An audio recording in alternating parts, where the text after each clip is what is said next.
Welcome to Del Boca Vista.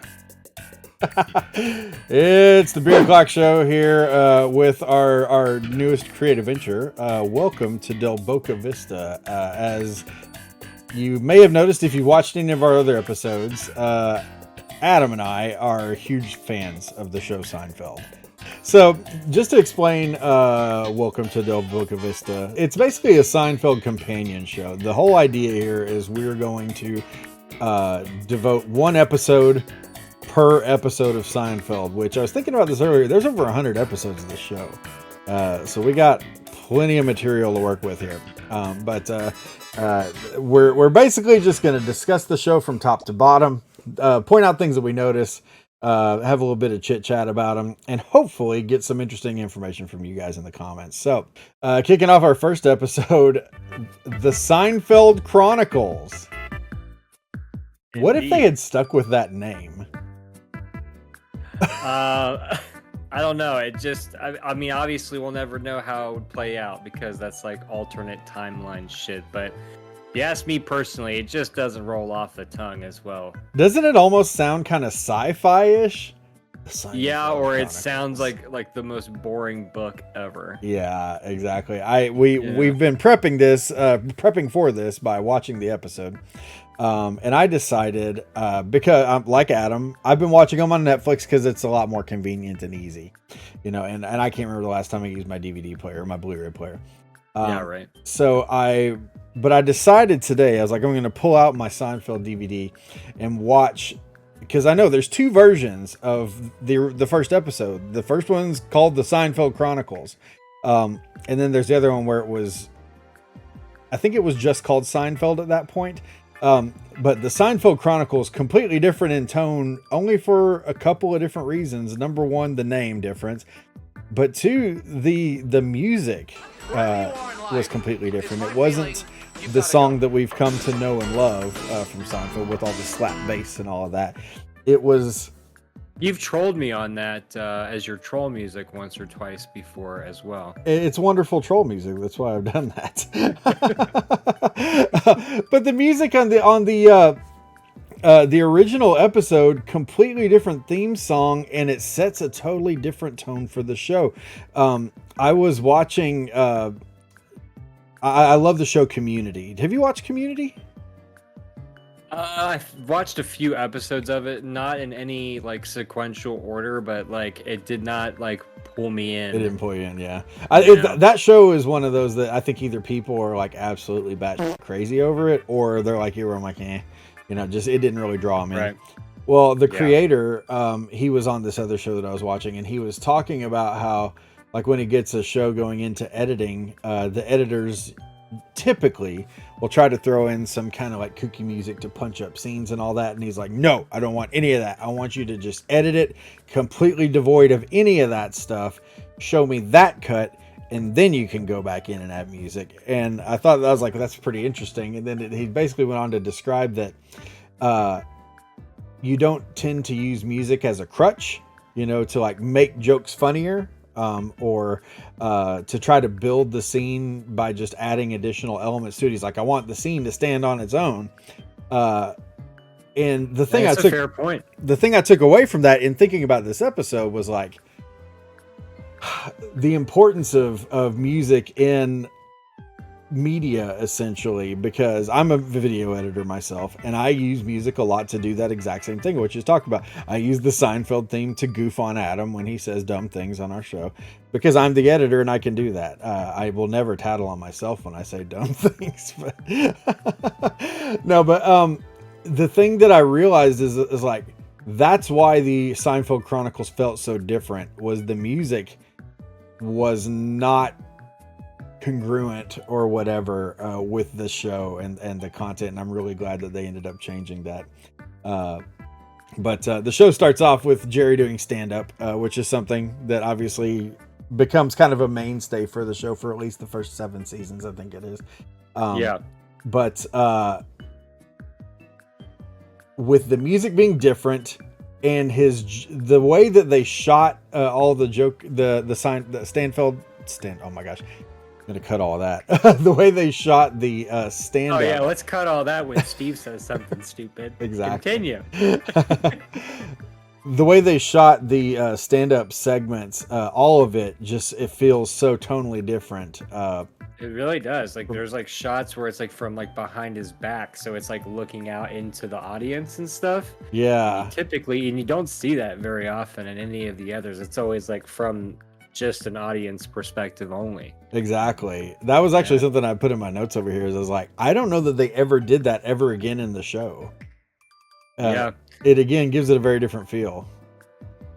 For sure. I did think that what I have written down for that is that throughout this episode, which I'm sure that we'll talk about, I feel like, and even through the first couple, maybe even the whole first season, I feel like they rely on Jerry's stand-up to set the tone of the entire episode, because it's just revisited so many times. I feel like in this episode, he has like stand-up segments. There's like 3 of them in between the beginning and the end, because the normal ones you get like the beginning setup and then you get like the recap at the end. Well, this one, like as the episode progresses, you get there's like stand-up other scenes. Well, and what's interesting too is like the stand-up segments are so much longer than they did, and it's interesting because, and I don't know if this isn't something I researched behind the scenes or anything, but like the stand-up segments were so long.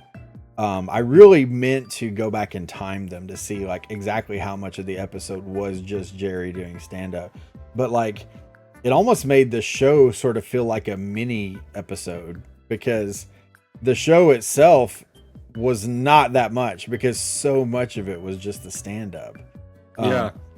But at the same time, when Jerry and Larry started out making the show, the whole idea was to essentially show where stand-ups get their material from.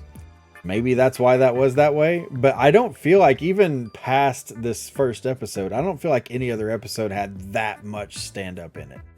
There was a lot. And it's funny because in those segments, and I've watched a lot of Seinfeld. Clearly we have a show about it now here. So I've watched a lot of Seinfeld, but like there will be multiple different points in each of those stand-up segments where I'm like, he's landing the plane and he would just go back up into a whole nother section talking about something completely. I'm like, oh, there's more of this now. Okay. Right.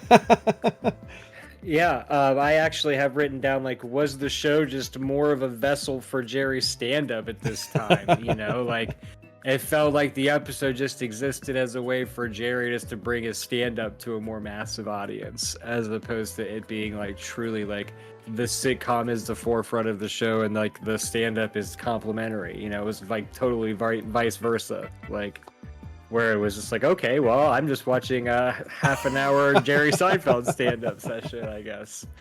You know, which is fine because it was funny, but yeah, just completely different than the rest, I feel like.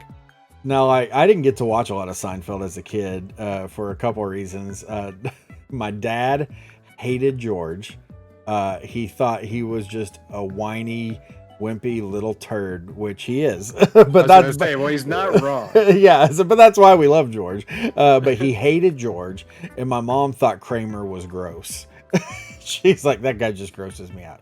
So I could not wrong. Yeah, I couldn't watch the show very much growing up, but I remember what I did see of it. The stand-up parts were the parts that I loved the most.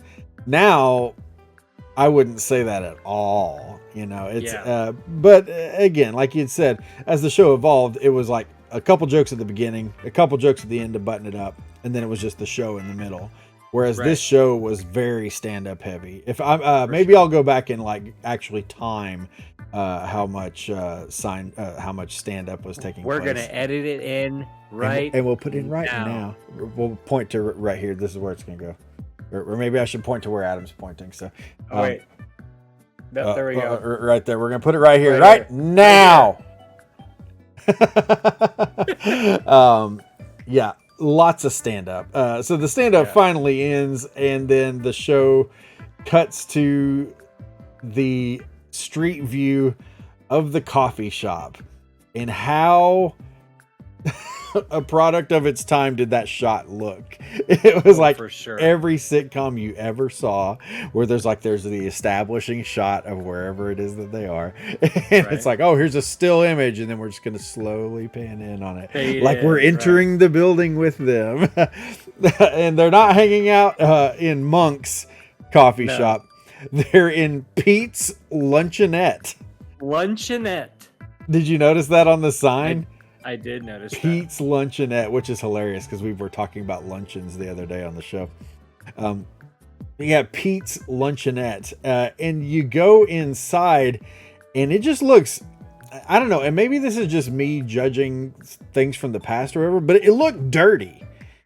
I felt like that scene could have been in an episode of Roseanne and no one would have known the difference. Exactly. It totally could. It was that same vibe, like right down to like the waitress's uniform and like the wisecracking, like the ribbing back and forth between her and George and stuff. And like, I don't want to get ahead of it, but like what I have written down for that is it seems like she was going to be like a recurring part of the show, right? She's like, you know, she knows them and like their antics, you know, so she would always be the person that would like bust balls throughout the show. But then like she just disappears after that. And it's like, okay, well, I guess there's no quirky waitress to bust the balls. To bust the balls. I actually do have a point on that. Lee Garlington, who played Claire, the waitress at the luncheonette, was originally cast as a series regular.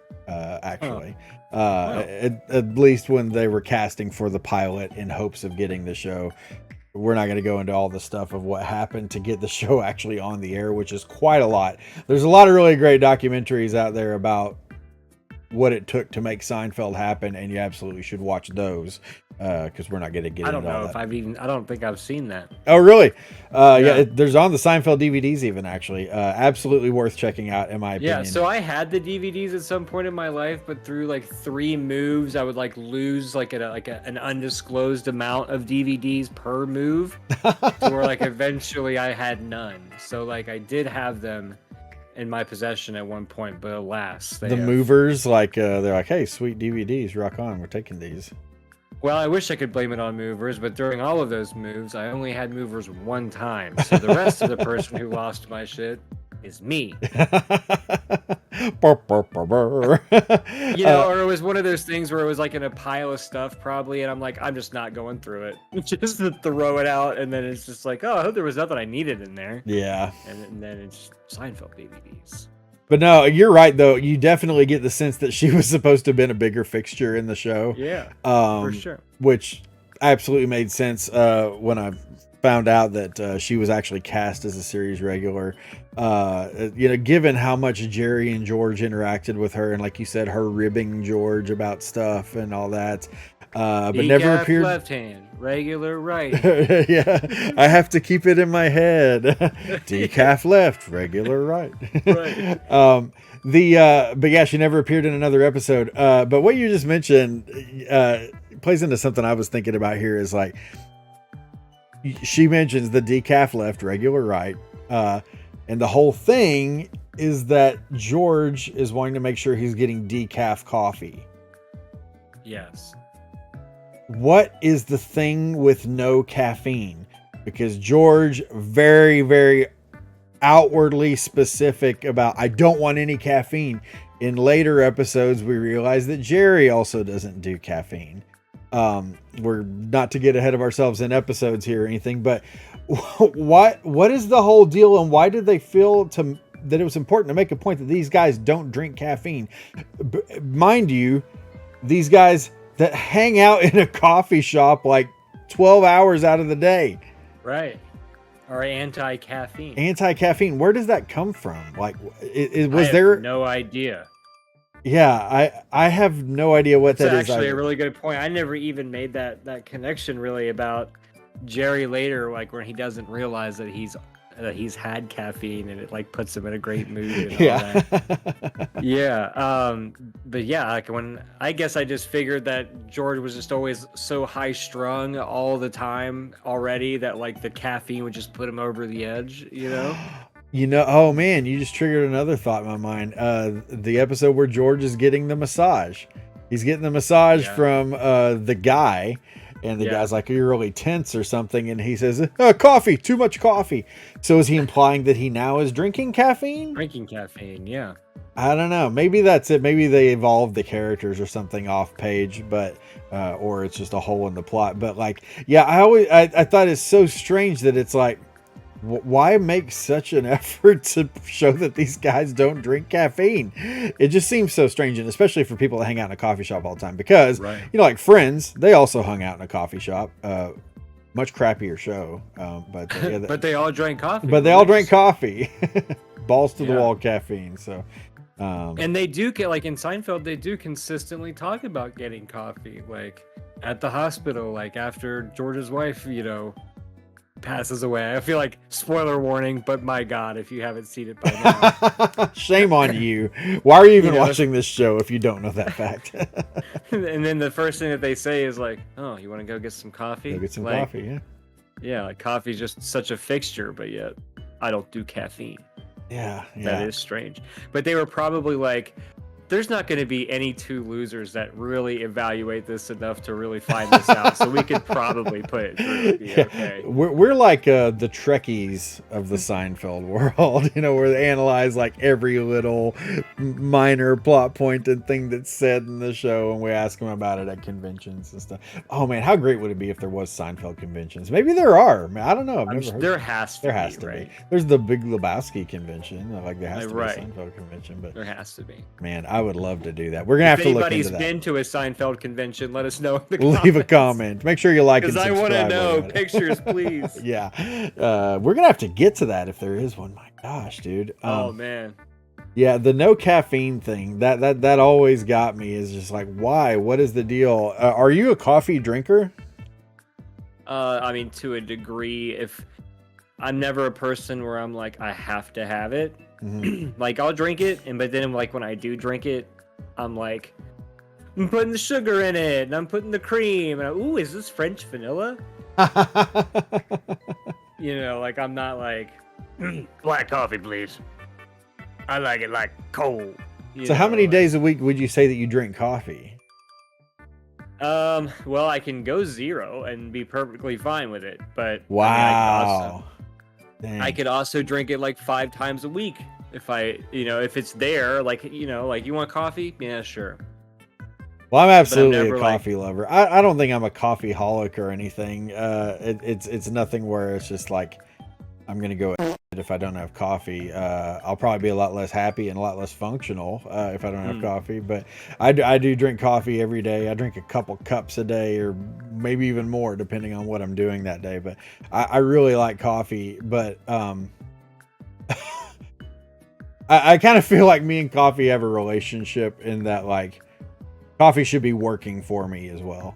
Like I don't really feel any draw to drink decaf coffee because it's like, well, I'm not getting that little bump that I get from regular coffee. I guess I should be getting the full service here, I agree. And I don't know, maybe that makes me. Decaf coffee is an abomination. Am I a coffee poser because I won't drink decaf coffee? Well, it's not that I won't drink decaf coffee. I just don't feel any draw to drink it. I think that makes you more of a hardcore coffee person if you refuse to drink decaf. Maybe that's it. And I am a black you're coffee not any guy. less of a cigarette smoker by only insisting on full flavor. Full flavor. You know what I mean? If anything, that means that you're the most hard ass. George, I don't know anything about how long of a span there was between the pilot episode and the second and third and fourth and fifth. Yeah. Right. But like George had a lot of hair in this episode. He did. And he also, which I have down, he also wears a hat. And he doesn't wear a hat very often in the rest of the show. Unless it's like a gag. Like when he had like the Indiana Jones style or what Panama Jack hat, I think is what he said. But he never has it because he wants to wear one. Exactly, yeah. Or he wears the cowboy hat because of the hair cream that smells terrible. But from the Chinese hair cream. Yeah. And he's like wearing a Scully hat too. It's like the Boston kind of like the Peaky Blinders hat is what it can be referred to as, but he's wearing like that style of hat, which I thought was an interesting choice. Yeah, we'll talk a little bit more about George's clothing choices, I guess, here in a little bit. But yeah, I just thought that was interesting. Of like, wow, man, George has a lot of hair in this episode, and then like literally the next episode, it's like, whoa, where'd all that go? You know, it's almost like in the editing room, they were like, we just want to make him more, like bald, easier to make fun of. We need one more thing to weaken this guy. Yeah, right. How can we just emasculate him further? Let's take more of his hair away. Right. Thanks, nature. Exactly. Yeah. Thanks a lot. Appreciate it. Appreciate that. Yeah. Life has a way of screwing us like that, doesn't it? But it says you with your full head of lustrous locks over there. But that's all I've got, man. That's all I have. What's underneath this beanie, or like better yet, you know what's not underneath this beanie. You know, I think I've mentioned this before, but I went home for a high school reunion, and it was the quarterback of the football team. I played high school football as well. I was a lineman though, but yeah, the quarterback of the team is a guy that I had known forever and have been friends with forever, and he had clearly kind of got like the runways going on, it wasn't bad. It wasn't bad, but like you could tell the guy was losing his hair, which it totally makes sense. I think his dad was pretty much bald and stuff back in the day, but he walked up to me and he was like, bro, you got a freaking movie star hairline. And I'm like, thanks. What does that mean? I don't know what that means to this day. I didn't even know what. I didn't even think to ask him in that moment because I'm like, I don't even know what that means. Yeah, dude. Is that complimentary? Is it derogatory? I don't know. Yeah, I don't know how to feel about it. Either way, I'll take it as a W. I have so movie star hairline. Yeah. I don't know why, but that comment will follow me forever just because it was like one of those things he said it, and I'm like, I don't know what the hell that means, but it's something that is so strange that I will never forget it. And it was so unexpected too, because it's like we hadn't seen each other in what was it, 10 years, I think, at that point. So yeah, that was pretty wild, but enough about my hair. Like you have that in your strengths column on your resume. Right. Like, movie star hairline. Clack, clack, clack, clack, clack, clack, clack on the keyboard, yeah. Also proficient in Excel. Well, Steve, I've only got one question for you. When can you start? When can you start? How much can we pay you to work here? Just write down a number. Any number on this piece of paper. Yeah. I liked how, and I don't know what it is that's satisfying about this for me, but like they started this episode off with the discussion about the button placement on George's shirt, which is the almost word for word, the last line. I mean, excluding the little, epilogue thing at the end of the show, but the last line of the show in the final episode, they're discussing the button placement on George's shirt. I don't know why, but for some reason, when you see like callbacks like that, I'm a big fan of a good callback. But so the plot begins. They're talking about Jerry's friend coming to visit, who's a lady. Apparently, he met her in Lansing. I think he said he was on a touring in Lansing or something like that. So they get into the plot here, and they're talking about Jerry's friend coming to visit, and it may be because I know what George becomes as you go into the show, but in what universe is George Costanza a believable relationship guru? In no universe whatsoever does that exist. Yeah, because like the entire show is him nitpicking every little thing about everything. Jerry's friend that's visiting and Jerry's actions and reactions to the things that she does and says. Yeah. And it's like, I think even disregarding who George Costanza turned into as you go into the show, there is no way that this guy is any kind of relationship guru or anyone. It's like, I mean, just look at the guy. Right. He's no ladies man that's like, oh, I know all the ins and the outs of male and female relationships, and he's critiquing everything about Jerry, and the whole time I'm watching, I'm just like, what? Like, she doesn't have to call but she might call, or however he breaks it down. Like, I have written down, like, the very first conversation with George is like, you can tell that this is Larry David speaking. Like, this isn't George Costanza. Like, this is Larry David. This is Larry. Like, in the moment, you know. Like, it's just, I get very much Larry David vibes from how he talks about all the phrasing and like the body language that's different, and like it's just very like, who sits around and thinks about this shit? Like, yeah. Like like mannerisms of people and what they could possibly mean. Like, Larry David sits around and thinks about that shit, and so it was just very, very Larry to me. Very Larry. Yeah. Yeah, like you, I too feel that I identify more and more with Larry David with each passing day. Every day. Every day. It's just like, I'm becoming him. I'm like, I don't even necessarily do and say the things that he does and says, but I definitely think them. In my mind, I'm like, boy, if I was just in like 10% worse of a mood, I would probably be saying that right now. Oh, for sure. Yeah. Like, one scene, not to completely jump ship and go to Curb Your Enthusiasm, but one scene that just really resonates with me from that show is that he has like a flat tire in his Prius, and he's standing outside in a busy street, and he's like, starts out at $20 for somebody to change his tire, because, you know, obviously Larry David has no idea how to change a tire. I mean, why would he, right? Is that the one where his wife cancels AAA?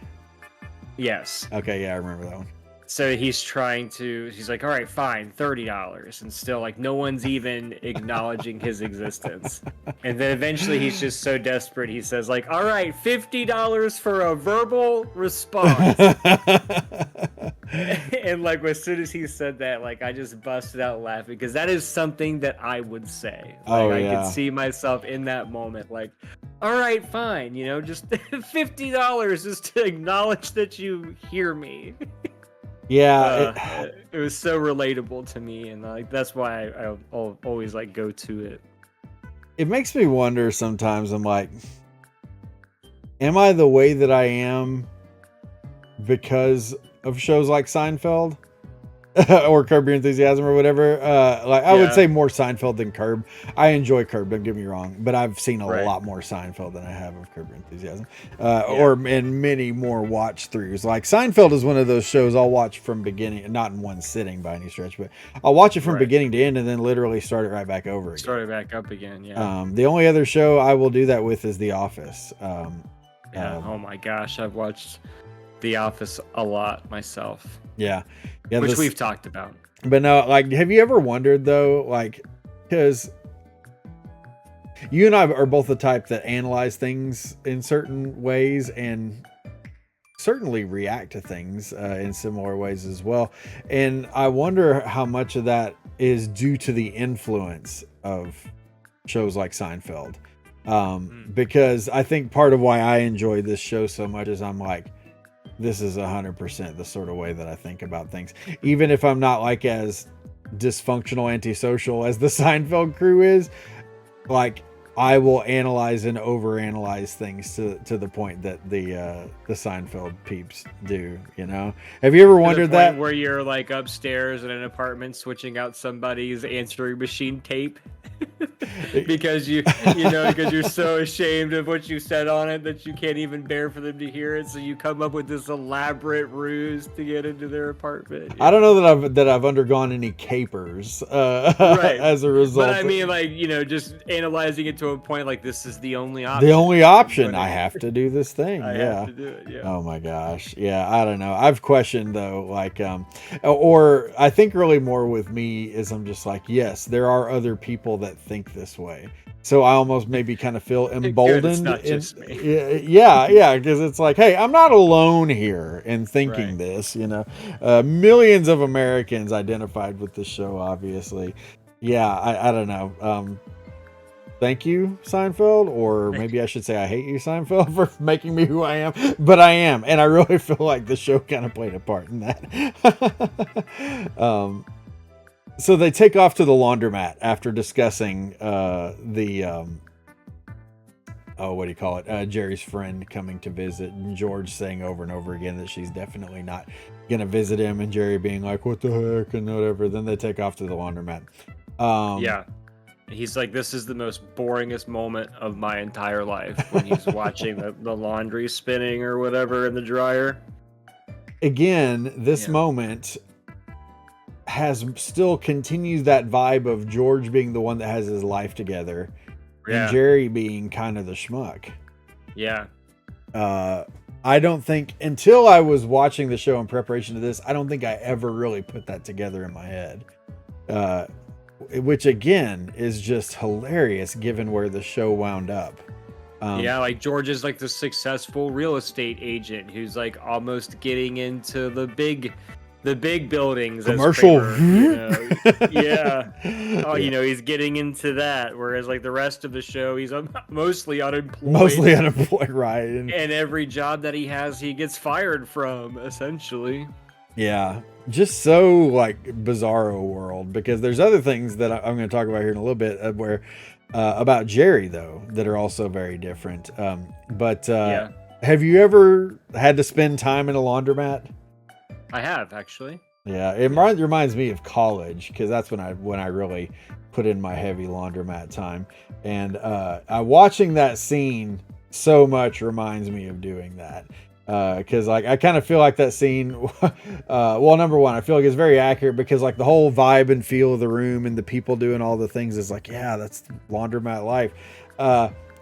But it also kind of drives me nuts, because in that scene, George is walking around, Jerry is sitting cross-legged on the folding table where people fold their clothes and all that, taking up like 80% of the room on the table. And I'm like, get the fuck off the table, man. It's like there's like people behind him like folding on the corners of the table as he's like sitting all like this, like, just as much room as possible, no big deal. Right. It's just the whole time I'm just thinking, get off the table. There's other people there with stuff, but again, that's just my obsessive nature. But it definitely, I feel like they kind of nailed that scene, and the whole thing of like Jerry telling George, like George is like, just take the stuff out, surely it's dry by now, and Jerry's like, no, let it finish the cycle. You can't over dye, you can't over dry. That is a bit like that's like classic Seinfeld, like later Seinfeld. They did like they never got rid of that, like the little back and forth of the Seinfeld-isms. I don't really know how else to describe it, but just the whole like back and forth of the,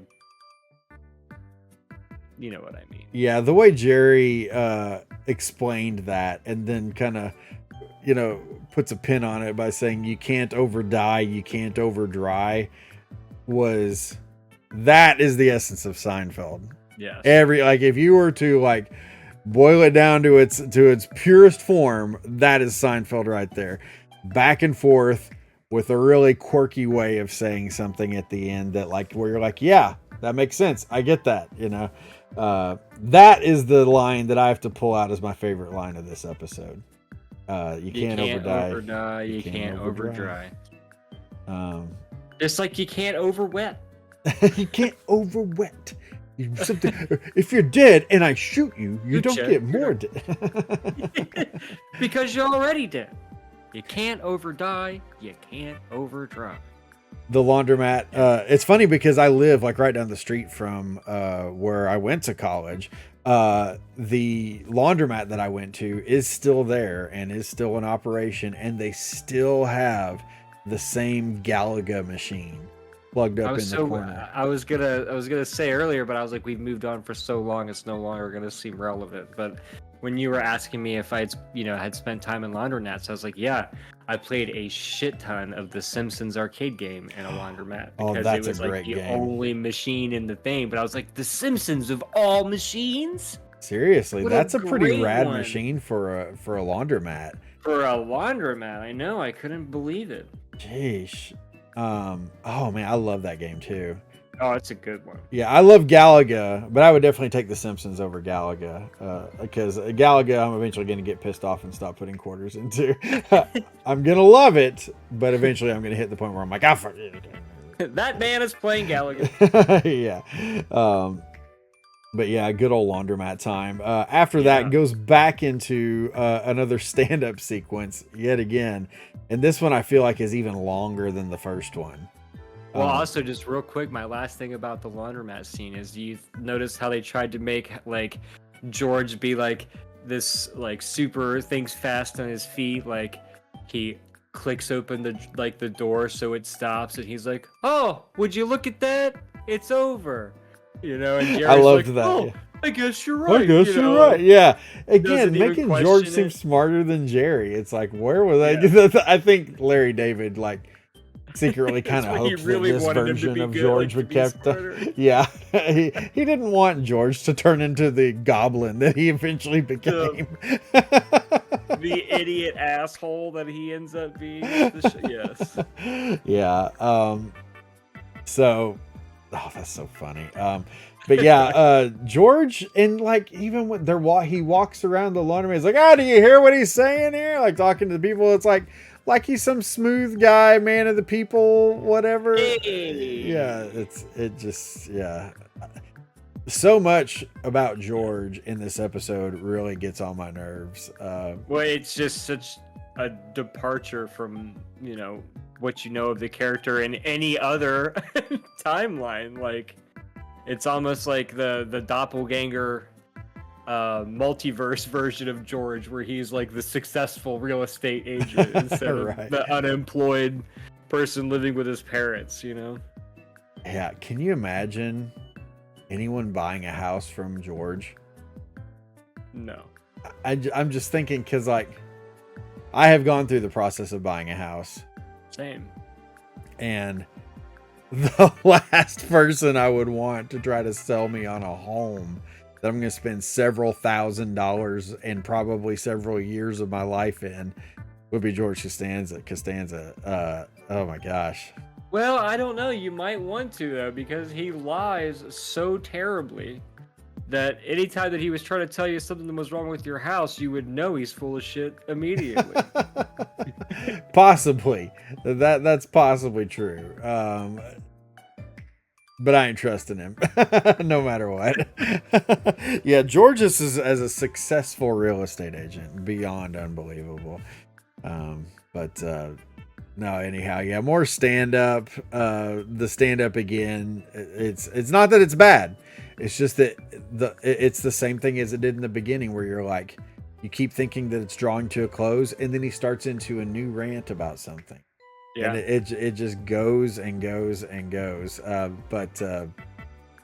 really don't have anything else to say about that scene. That, though, is the scene where I think it shows the view from Jerry looking out into the crowd, the audience, which I thought was really interesting. It almost made the show seem like it was trying to be cool a little bit, which I don't think Seinfeld ever really tried to be cool. I don't think Jerry Seinfeld has ever referred to himself as cool a day in his life, probably. Right. And he strikes me as the kind of guy, too, that, like, when he sees someone or something trying to be cool, yeah, he immediately goes, yeah, exactly, yeah. Because that's what I'd do. Yeah. But, it almost felt in that moment that it was like, they're trying to make this like a cool nightclubby sort of feel almost. But, yeah. I don't know. Well, I mean, I don't know. They have to explain somehow how Jerry is like the beyond the most wealthiest of them all in the show, right? He's always got like thousands upon thousands of dollars all the time, and everybody else seems to be broke as shit constantly. And it's like, how much do comedy gigs pay? I mean, the whole point of this, I thought, was to show how, like, you know, the comic lives in New York in his semi-crummy apartment, you know, but he's like buying his parents a Cadillac, you know, whatever, and then buying it back for $9,000 more than he paid for it, you know, or whatever. Like, it's just little things like that. Like, damn, the comedy scene in New York is... Well, he does mention even in this episode about touring nationally. Yeah. Which the touring I only know this because I'm kind of fascinated with the whole comedy thing, and like I've watched and listened to other comedians that have commented on this and stuff like that. But like if you're touring nationally, you're getting to the point where you're starting to make some money. Not necessarily big money, but Right. where you can live at least. But so yeah, but what you said there triggered a thought in me though, is that like they definitely presented Jerry as someone who was very successful. Yes. I mean, always had money. as time went along, not so much in this episode, but yeah, as the show goes along, Jerry's always got a lot of money. Did that happen, or did they portray it that way because that's where Jerry was in real life? Because at that point, it's like the line between fictional Jerry and real Jerry are kind of getting more and more blurred. You know what I'm saying? Yeah, so like when he, was on the verge of becoming famous at the time, he was living in a studio apartment in New York and, pretty much going to the coffee shop and working at the normal nightclub or whatever, like the local nightclub and stuff. That was his life before everything changed and he got the TV show gig and all that. Yeah. Was on the Tonight Show and, So this was supposed to be pre-famous Jerry, only as famous Jerry. Right. Yeah, it's just interesting to see where that character progressed, because moving on here, the next scene is in Jerry's apartment, which again, like it's completely different. Absolutely different. Number one, but number two, kind of like was it Pete's Luncheonette as opposed to Monk's Coffee Shop? Pete's Luncheonette, Jerry's apartment, both a little dingy looking, if you ask me. Yeah. Not that his apartment was anything spectacular in later episodes, because and they even kind of joke about that at one point, like why doesn't he get a better place? But like this apartment looked again kind of, I don't know if I'd say dirty, but just dingy looking.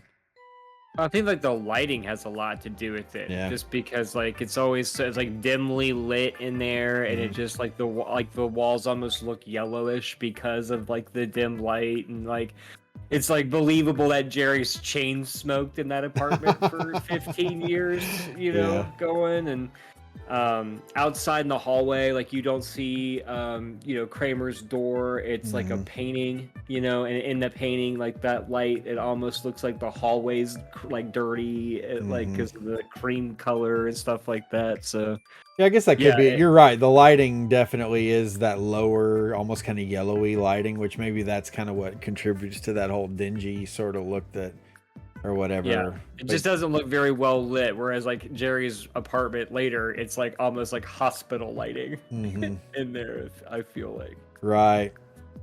And I don't know if this stuck out to you at all, but like every time I've ever watched this episode, going back to the very first time I saw it, it goes in there and Jerry's sitting down on the couch getting ready to watch the Mets.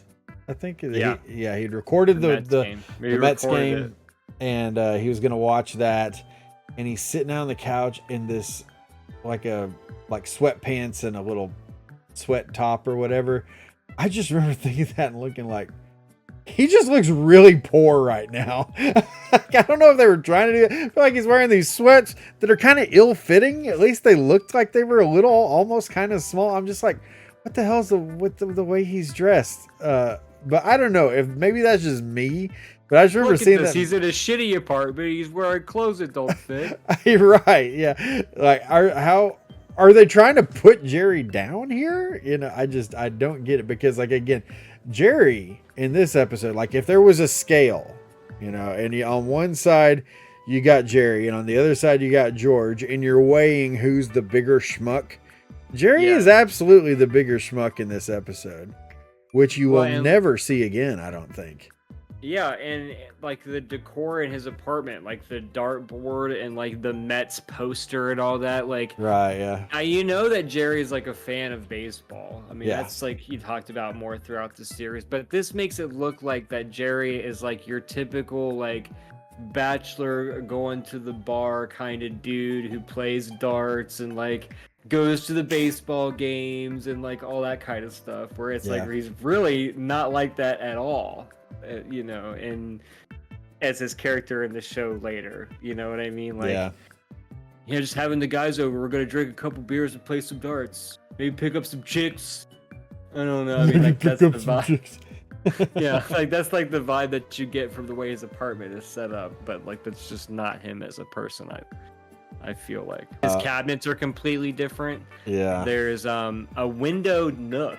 You know that little area that's like to the like where the faces the street. All of that is all windows, and it's not all windows in the. Oh, that's right. Yeah. Yeah, so it's like, how did that come about? Like, as far as like sets are concerned, like, we don't want him to have a view. Take the windows. We need to make Jerry's life worse. George is the real winner of this show. Yeah, man, they really just butchered his character from his inception. Like, I can only imagine, like you said, like Larry David, like this is my chance to finally be better than everybody that smited me in my life. And he writes this character, and they're like, all right, well, we're gonna have to change it and make him an asshole idiot. Well, then Kessler comes in, ruins the Met game for Jerry by telling him that they lost, and begins the long-running process of bumming food off of Jerry. Obviously a staple of the show. But yeah, Kessler versus Kramer. And he only says Kessler one time in the entire episode, and it's like, Kessler, I forget how the line goes, but it's like Kessler is the first word in the sentence, and he just blazes past it. Like, unless you knew that his name was Kessler, you would never know that that's what he said. I don't think, at least. Yeah, and like they make Kramer look like way more of like the deadbeat bum, like nasty dude that lives down the hallway from you than like ever in any of the other episodes. Like he's wearing that bathrobe with like stains on it. He's unshaven. Jerry makes a comment about how he hasn't left the building in 10 years. So you're just totally getting this vibe of like just this guy who he doesn't even have any groceries, and the guy's just a waste of space. You got any meat? Got any? Precisely. Yeah. No, yeah, you're right. And it's funny because I forget where I saw this, but they were talking about writing for Kramer in the very beginning, and the whole idea was initially that he was going to be,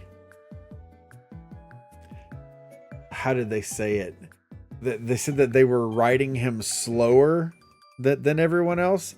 I don't know if by slower they meant like mentally handicapped, like offensive? Or yeah, that was never explained, and I don't know if they didn't explain it because that is what they meant, and they didn't want to. They realized we shouldn't be saying this. We shouldn't say that. But basically, the whole idea was that they started off writing Kessler or Kramer slower, and then as the show went on, they realized, oh wait a minute, this guy needs to be like ahead of everybody else. Not necessarily smarter.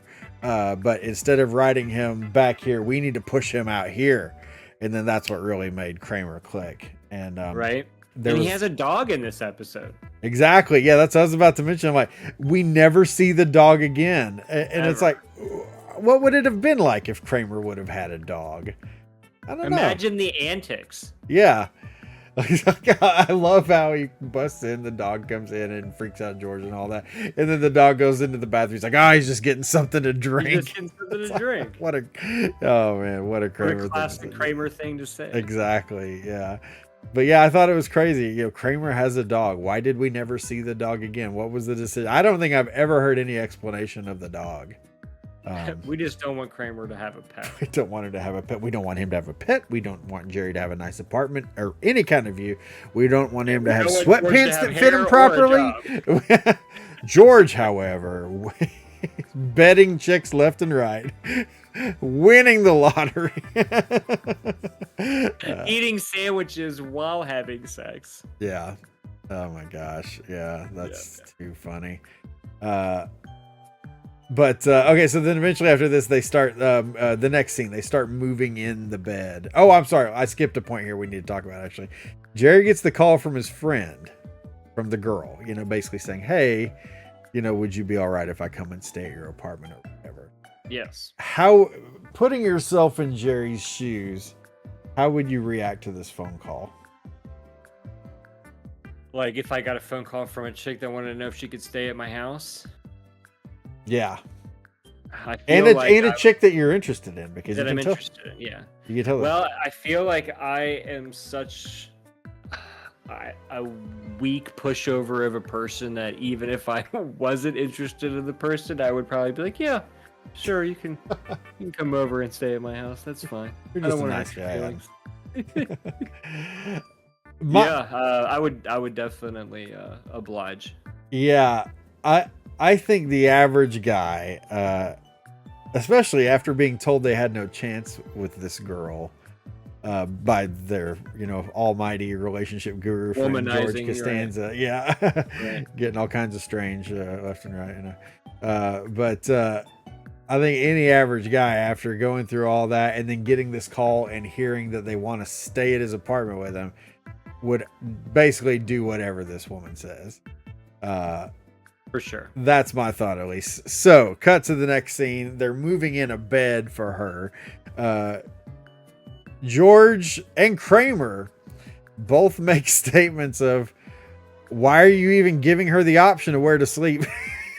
It's like, is it just me, or does that seem really gutsy / assumptive?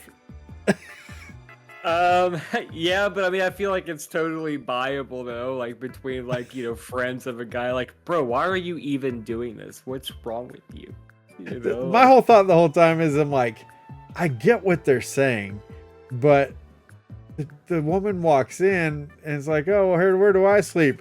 Right on these nuts. It's like, what are you gonna say? It's like that. Oh, I assume that this is what we were bartering for room and board here or something. It just seems really, really assumptive to be like, yeah, you're sleeping with me. That's the only option you have. Well, they're the same people that have the cash grass or ass bumper sticker on their car whenever somebody asks for a ride. It's got to be one of those three things. Wait, that's in the show? No, I'm saying it's the equivalent. Like the those equivalent. people, Okay, gotcha. yes. Yeah. I thought you meant that was in the show. I'm like, I don't remember that. I remember the ass man. The option. That's funny. But yeah, like, why are you even giving her the option? Right. I thought that was pretty wild. And in this scene, George appears to be, at least, I think he's wearing a bowling shirt.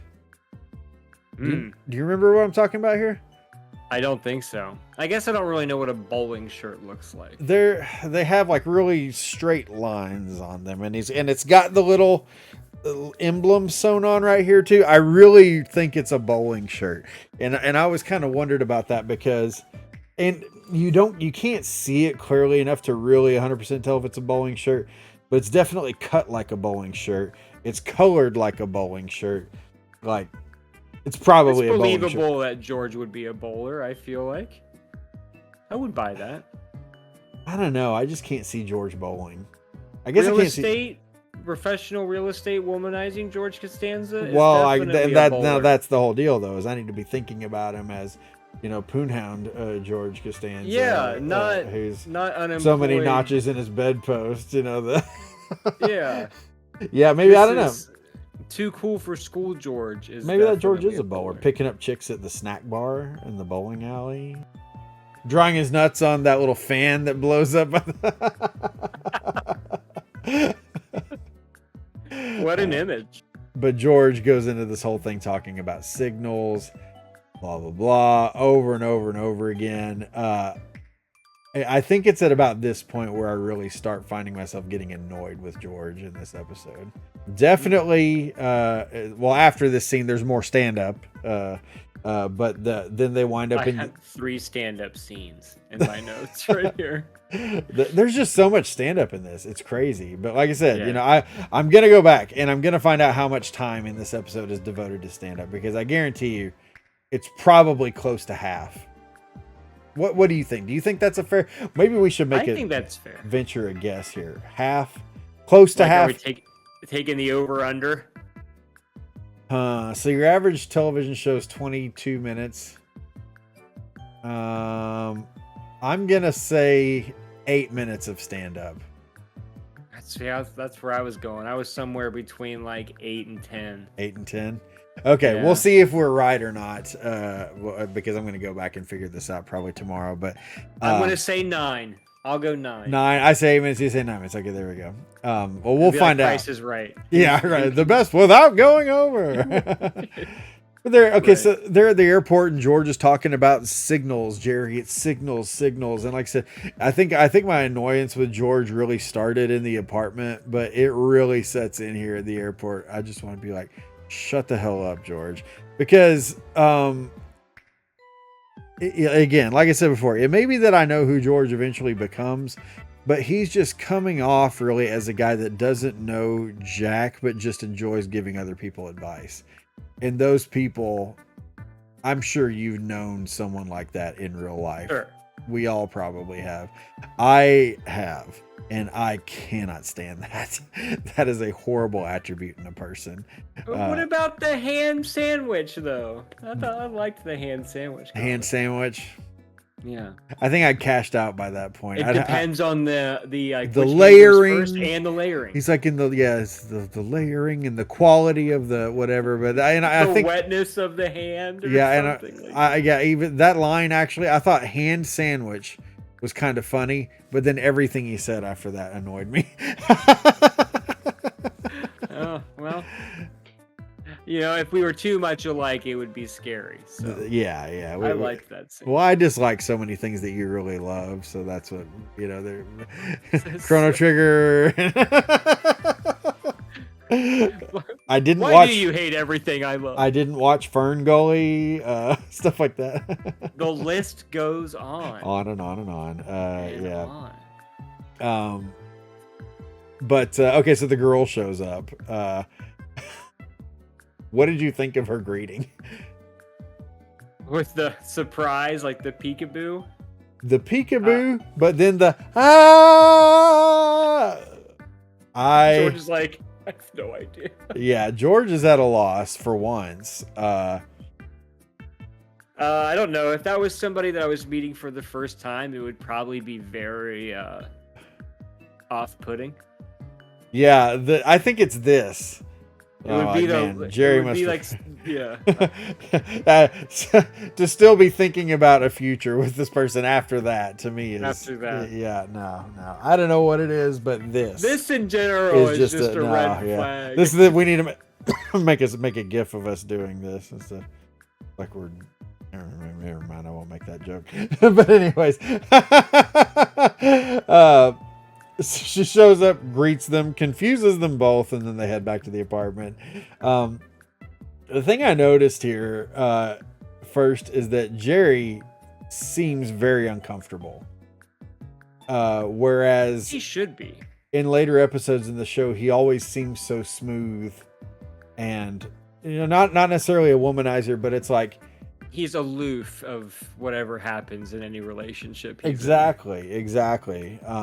Because as the show goes on, you realize that women, or really partners in any kind, between George, Jerry, and Elaine, who's not in this episode, are very disposable. Yeah, for sure. Yeah, it's kind of wild that it works out like that. But like, no, in this episode, Jerry seems very uncomfortable. Not uncomfortable. I don't know. Maybe intimidated or nervous? He seems like the pushover guy that'll do whatever the chick says. Yeah, do, exactly. Like He agrees to Do the you have anything to 5-hour drink? boat ride. Can I get you something to drink? Yeah, I've got some wine in the fridge. I Yeah. think. So, how do you take this girl? Is she just a nice, innocent person making a request from another friend? Or do you think she knows exactly what she's doing here? Now, I think, male or female aside, anyone who pulls that kind of a stunt knows exactly what they're doing. I feel like, yeah, for sure. It's just a free place to stay. New York's expensive as shit. I know this guy likes me. He'll say yes if I ask him to stay for free. And he's the kind of guy that's not going to try to do anything once he finds out I'm engaged. So it's a win-win. I'm going to start off with this to really turn him off big time. But she sits down on the couch, kicks off her shoes, immediately like unbuttons the top Yeah. button of her blouse or a couple buttons or something like that. Dims the lights. Dims the lights, asks for wine. Yeah. I think she knew exactly what she was doing. For sure. Now, I don't think of this in a male versus female or anything like that, because like you said, I think anybody could do this, but like in this situation, I think this woman knew exactly what she was doing. She was playing Jerry, and I don't think that I thought that when I first watched this episode. I just that's just being a manipulator. That's not exclusive to a particular. Oh yeah, no, yeah, all sexes do that. Yeah, this is not exclusive to women or anything like that. But no, but I don't think I took it that way in the beginning. I think I just took it more like she's a friend and she thinks she's going to visit a friend, and she's, it's just an innocent thing. And then Jerry, it's just a disappointment that she's obviously in a relationship because she gets that call from her fiance. But now that I watch that as a much older man, I'm like, bro, she knew exactly what she was doing. She played him from the get-go there. And then George was right. George was right. Gets the call from the fiance. I would like to know what he said on his end of the phone call. Yeah, where she's like, I'm not having this conversation with you. Because he's probably obviously like, why the hell are you staying at a guy's house? Yeah, like, seriously. Or like, what kind of conversations did they have leading up to the trip? Yeah, right. Yeah. You're not staying with that guy. Oh, come on, guy. He's just a friend. It's gonna save me about $500 in hotel fees and all that and stuff. For sure. Yeah, but yeah, I don't think she's too innocent there. I think she really definitely played Jerry, and then obviously he's disappointed and stuff. And then how we know for sure he launches into another 7 or 8 minutes of stand up at the end of the show. Right. Is that the episode where one of the stand-ups is about going out, and how when you're going out, you're either, that's where people know what you're at. You're like, I don't know, maybe they went out. Yeah. And we're always out, but then once we're out, we got to be getting back. Yeah.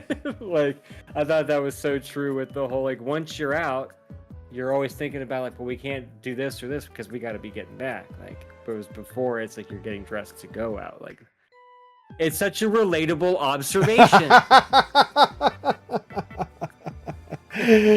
Yes, that's right. You know how I solve that problem? I just don't go out. I just don't do anything. I just stay here home all day. It's like, thank you, global pandemic. You're living the dream, Steve. You don't broke feel bad me about that. Of my habit of going out, because now I don't ever go out. But lucky. So that's the end of the Seinfeld Chronicles. If you were to rank this episode, let's see, out of 10 Ovaltines, I'm just making that up right now. How many round teens? How many Ovaltines or round teens would you give this episode? I feel like I've got to give it bonus points just because this is like bizarro world Seinfeld in comparison to how the rest of the show is. Yeah. Every character is radically different, and there's no Elaine. And yeah, boy, do you realize how much Elaine adds to this show, though? For sure. Big time. I like us with Elaine. Yeah. Every group has that one, the friend that they make fun of. Yeah. I feel like and that's in the same breath, you can't really judge it with the rest of the show because it is so different. Yeah. I would give it a 4 out of 5. 4 out of 5? A 4 out of 5 round teens. Okay, so that would be. I don't know how many round teens you have the scale on. I picked 5. Yeah, well, I said 10, so we'll just multiply you 10. by 2. So we'll 8 out of 10. 8 out of 10. That is incredibly generous. Okay, 8 out of 10. That's like the Puerto Rican day. Yeah, it would be 8 out of 10. But only, not from like a humorous angle. It doesn't have any of my favorite plots or characters or jokes or anything like that. But it is like the inception of how all of that comes to be. Like the show about. So okay. So you're giving it all kinds of extra bumps based on things that have nothing to do with the episode. Okay, so just pure, like, did this episode make me laugh a lot? I'm gonna give it a 2 out of 10. A 2 out of 10? Because it's not a very funny episode. There's No. never parts where you're like, oh my gosh. There are great. some humorous moments, but yeah. I mean, aside from the trademark conversation in the laundromat about the overdying and the overdrying, that was probably the only part in the episode where I was like, ha, that was good. Yeah, see, I think you're a little more harsh than I am on it, because I was going to give it a 4. But a 4 overall. A 4 overall. But this is the thing, though, is that, like, I don't know that I can think of very many episodes of Seinfeld that would even go close to 5. Most of them are going to be up and up and up, far above that. So it's like, for sure. So I think, was it? So you said 2, I said 4. So we give it a 3. Combined 3 Ovaltines. I combined 3 Ovaltines. Yeah, I thought hand sandwich was kind of funny, but then all the crap that he said after that, like, obliterated all the funny. Like, depends on it's the layering and the layering. Shut up, George. You've never had sex with a woman. That's what I want. But overall, though, I stand by the 8 because I feel like that pilot, when you watch the pilot of other sitcoms, is like so different because it really is about nothing. It's about this guy talking about a girl that he likes maybe coming into town. That's the whole point of the show. Yeah. And it's like, all the other ones, they set up all of these different things and establish all. There's not really anything established in episode 1 of Seinfeld other than the fact that Jerry has an asshole friend and he has woman problems living in New York. That's about it. Well, I will give it some credit for the fact that, I mean, obviously, there was nothing else like it. There had not been anything else like that at that time. For sure.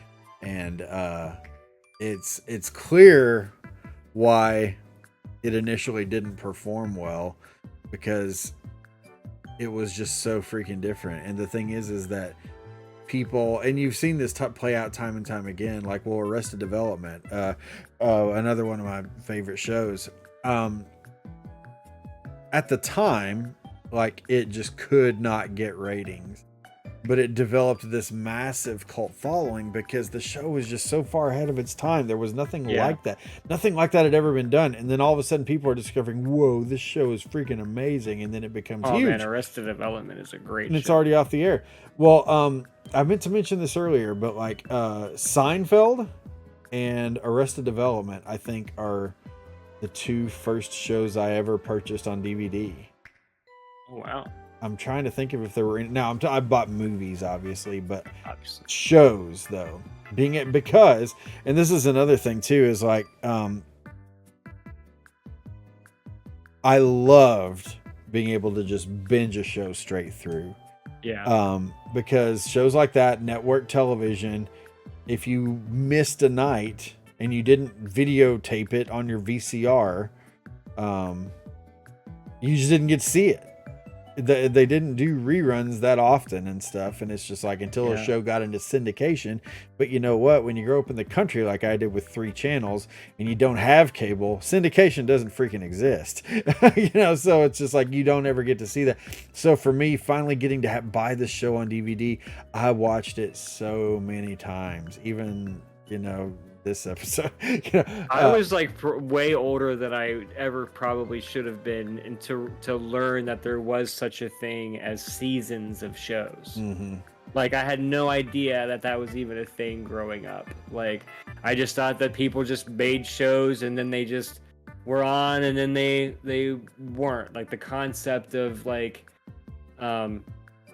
them only having a certain amount of episodes, and that's like 1 block, and then there would be a break in filming, and then they would do it again. I never even knew that was a thing until I was probably like 15 years old. I'm like, what the fuck do you mean it's seasons?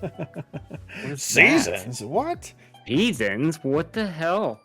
Yeah, being able to watch this show on, and I would absolutely, if you have never, or if you don't own the Seinfeld DVDs and you are a huge Seinfeld fan, yes, it's on Netflix, but do yourself a favor and pick up the DVDs, because number one, you can get them really cheaply. But two, there is so much extra shit jam-packed onto those DVDs that if you're a huge Seinfeld nerd and just appreciates all that, if you're watching this, and especially if you've watched to this point, because if you've made it this far, we're over an hour into this now. But I guarantee you'll love the DVDs because there's so much cool stuff to just learn and little factoids and whatever. So anyhow, I would like to thank you on behalf of myself and Adam for visiting us here, joining. Welcome to Del Boca Vista, and we'll be back again inaugural with episode 2. Yeah, inaugural episode. Leave a comment. So when this show is like freaking huge and we have millions of followers and all that, you can be like, I was there on the first one. And you have no idea the amount of internet fame and clout you will receive by being that person. Yeah. So don't hesitate and drop that comment. You'll get more poon than George Costanza and the Seinfeld Chronicles. Save some pee for the rest of us. All right, guys. Thanks for watching. Hoochie Mama! Hoochie Mama!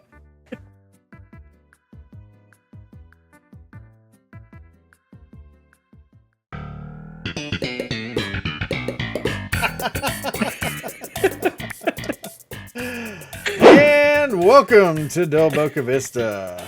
Thank you for joining us today. My name's Steve. We got my partner in crime over here, Adam. We're going to be going through a little bit of Seinfeld today. If this is your first time joining us, thanks for coming out. Just to bring you up to speed, welcome to Del Boca Vista is a Seinfeld companion podcast. What does that mean? It means we're going through the entire series, episode by episode, in order, in excruciating detail. So if you love Seinfeld, this is absolutely going to be something that you'll have a good time with. If you don't love Seinfeld, get the hell out of here. Adam, how are you doing? I'm doing good, man. One thing that came to me while you were doing the introduction. So am I like the Jerry to your George, or am I the George to your Jerry? How does that work? Man. Who's who here? I think you are obviously Jerry. You have way more of your life together and a swag, and I'm the balding incompetent. You know. He showed us getting upset. Actually, okay, when I go back and edit this, I'm going to put something to cover up that moment where you showed your head, so that way people have to pay extra to see that. We'll save save that for the Patreon or the OnlyFans or whatever. Who would have thought that nature would be working in my favor on this one? Right. You got to pay extra to see the head, people. Bald is beautiful and bald's profitable, baby.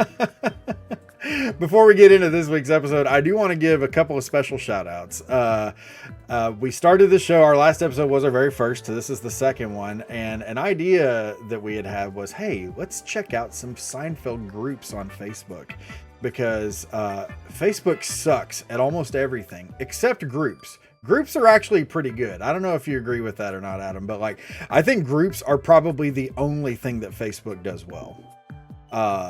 So we were like scoping out some Seinfeld groups and stuff. And number one, I just like to be in some just because I love talking Seinfeld. But two, we thought it'd be great. Hey, these are our people. These are people that we can share this show that is all about showing love to Seinfeld. We can share this show with them. Well, that didn't go as well as well as we would have liked, because turns out they hate us. Yeah, the majority of Facebook groups were like, get the hell out of here. But I would like to give a special heartfelt thank you to Seinfeld Sign Language. I'm going to try to remember to put that name up on the screen somewhere. Here. Where did we do it? Here, right here in the middle. Wait. Wait. I don't even know where I'm pointing. Seinfeld Sign Language, the very first group to welcome us in the promotion of this podcast. Thank you so much. Seinfeld-isms. Seinfeld-isms and Seinfeld fanatics on Facebook. If you're a Seinfeld lover, you should check out these groups because the place is just lousy with Seinfeld obsessed people like your friend and mine over here, Adam, and myself, obviously. So thank you so much, Seinfeld Sign Language, Seinfeld-isms, and Seinfeld fanatics. You guys are super cool. So, and again, if you're on Facebook, check those groups out. You'll have a good time. This week we're talking about The Stakeout, which it's kind of funny. Adam and I were talking about this before we started recording here. Adam has been watching Seinfeld on Netflix. I have been watching Seinfeld on the DVDs. The thing that I did not realize until just this morning after prepping for today's show is like, hold on. The episodes are in a different order on Netflix than they are on the DVDs. And there's a reason for that. The male unbonding was the second episode that was shot of Seinfeld. However, the Stakeout was the second episode that was aired.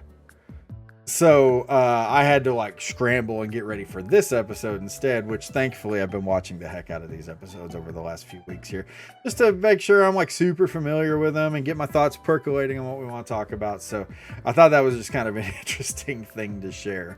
It actually turns out that like this episode as like the first true episode of Seinfeld, because the pilot doesn't really count, but as the first true episode of Seinfeld did really well. And I think it's because it's a pretty relatable concept, don't you, Adam? Yeah, for sure. Yeah. And I was going to say there is some bitter irony in the fact that I went like overboard in analyzing this episode to get ready for this episode. And it would be great if you would have been like, all right, man, are you ready to go to Unbonding? And I would have been like, yeah, we're going to... Wait, what? And then you're over here with the fountain of knowledge and Adam, did you know that this line came from the 1942 critically acclaimed movie? And I'm going to be over here like, he doesn't like turkey roll. Yeah, turkey roll. I love that line. Like... So I'm glad that we don't have to worry about that. So stay tuned for when we eventually talk about male unbonding, because I think I have a pretty funny turkey roll joke that I'm going to be saving for that episode.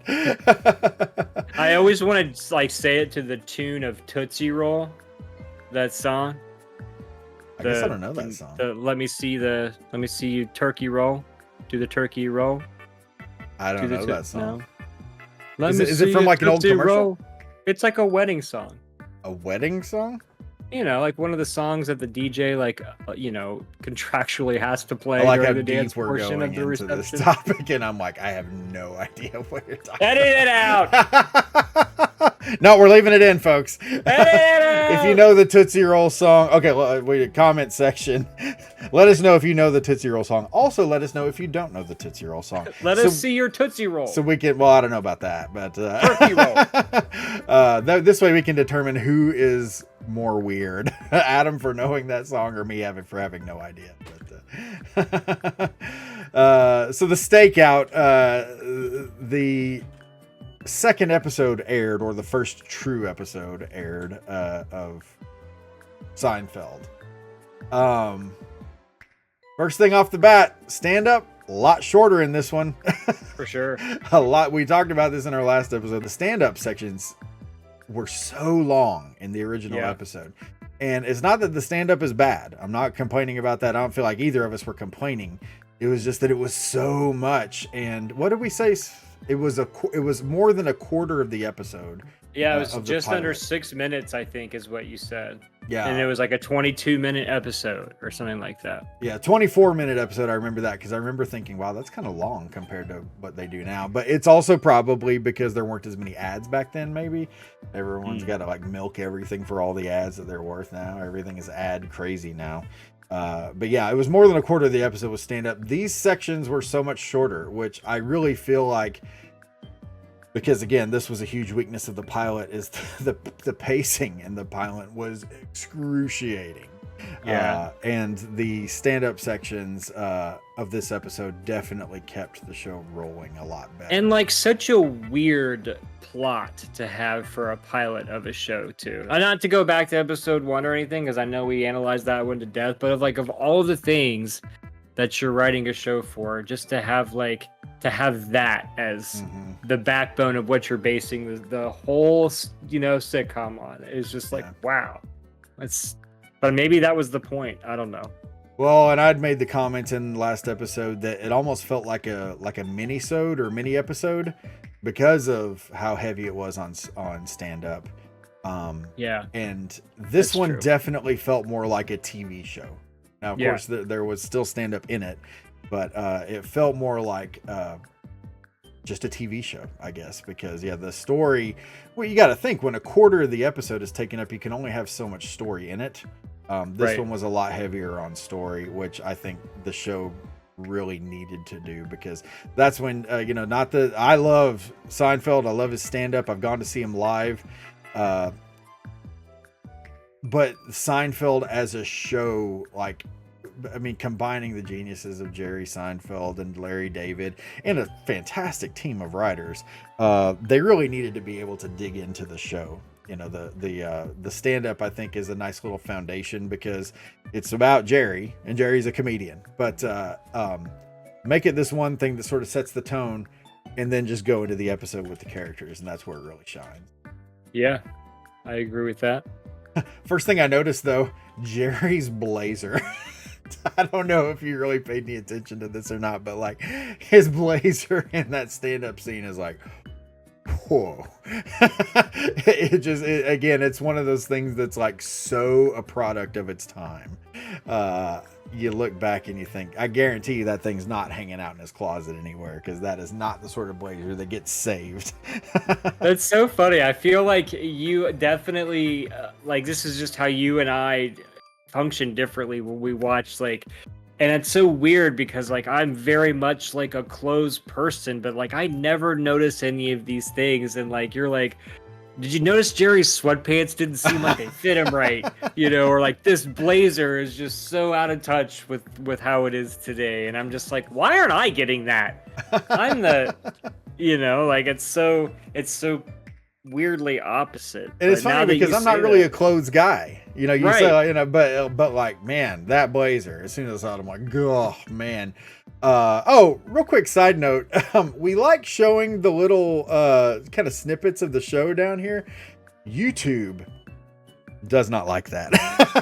So, I had went through 13 failed attempts of uploading the first episode before we finally got one that was approved by YouTube. And basically what had to happen is I had to trim the hell out of any of the little snippets from the show. So we'll show you little snippets down there, but they're probably going to be pretty short, sadly, because otherwise YouTube bust our balls. So Steve was about to explode editing episode 1, and I don't want to put him through that every week.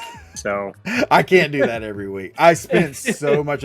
It reached a point of obsession. Like, I even messaged you at one point. I'm like, I have to take a break from this because this is crushing my soul. I know, and I felt terrible because I'm like, I can't do anything, or I would. At least we finally figured it out, and hopefully we don't have that problem again. Watch I say that, and but we'll see. This episode airs mid-July. Yeah, We finally we got finally got it. Thanks, YouTube.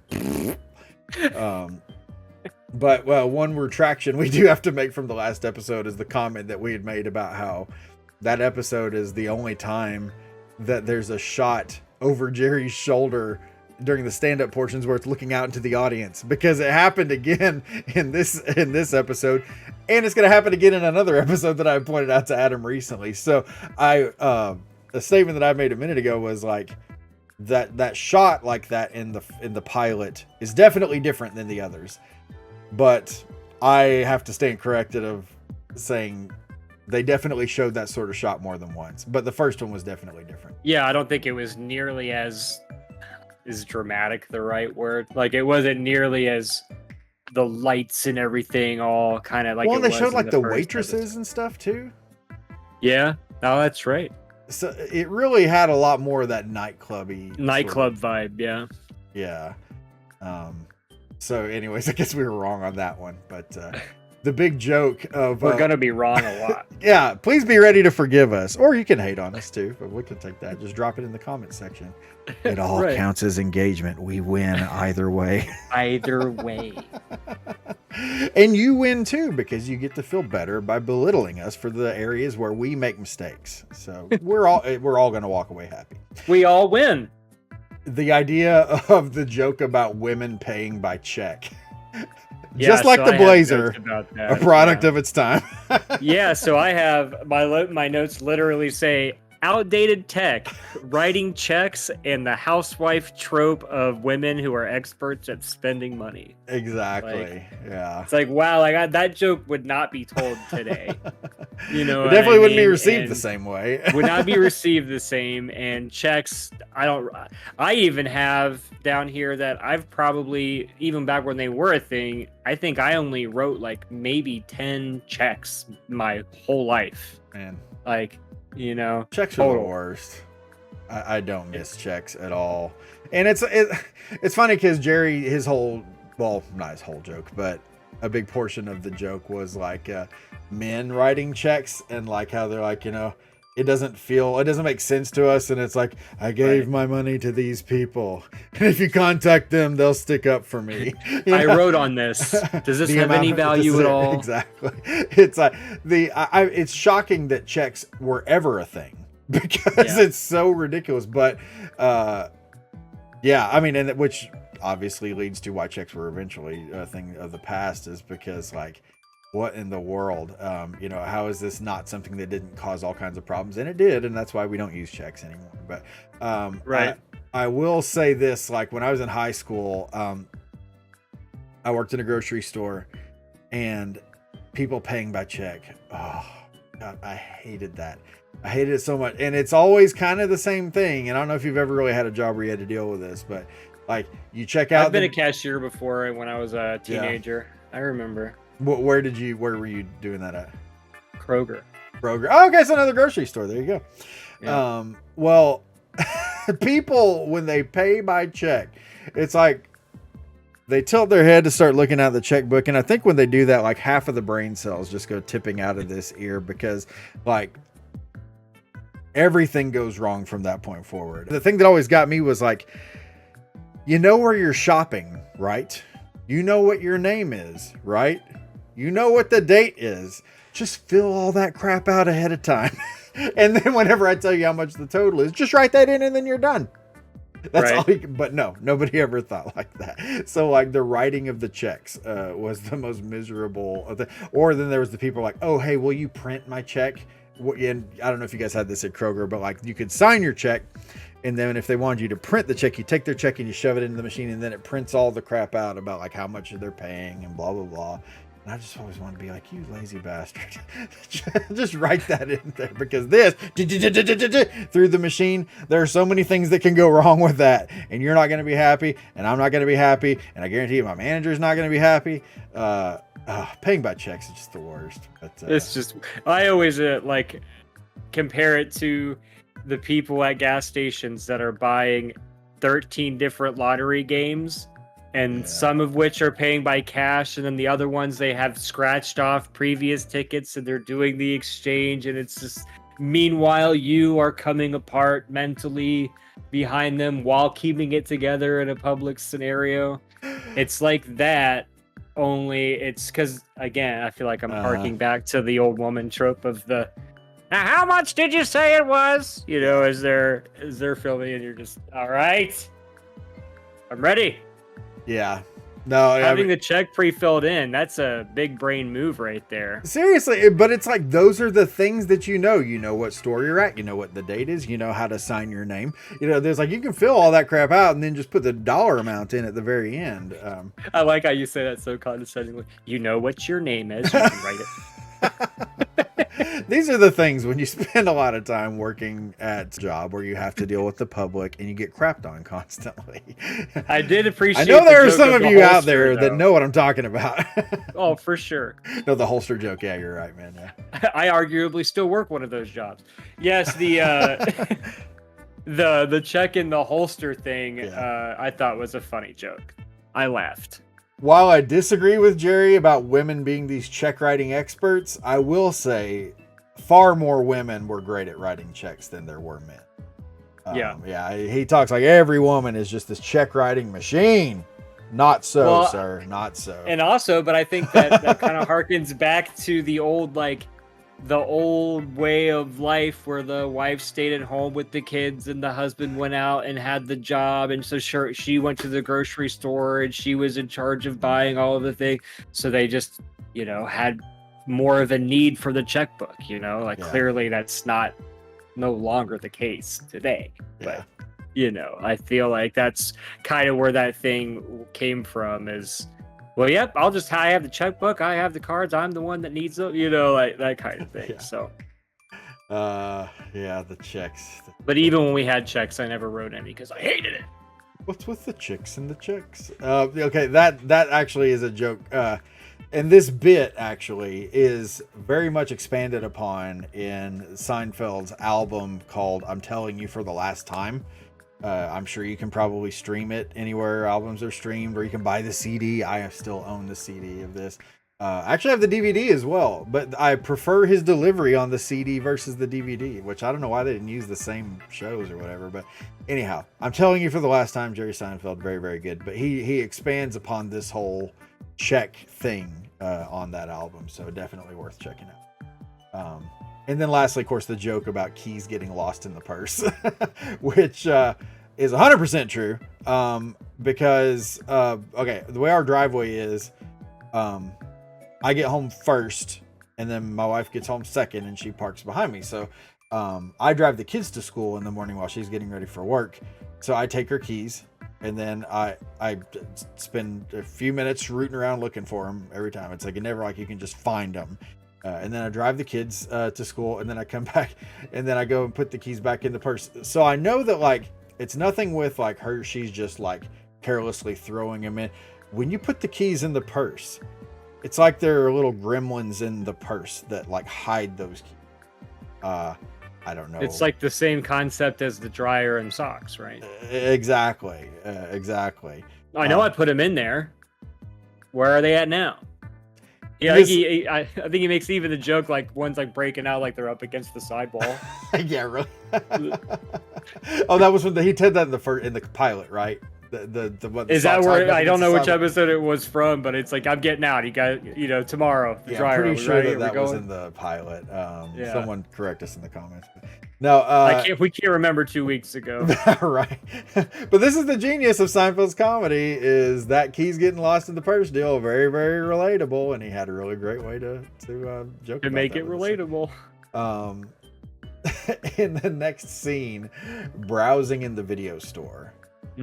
Another time of an ancient past. Yes.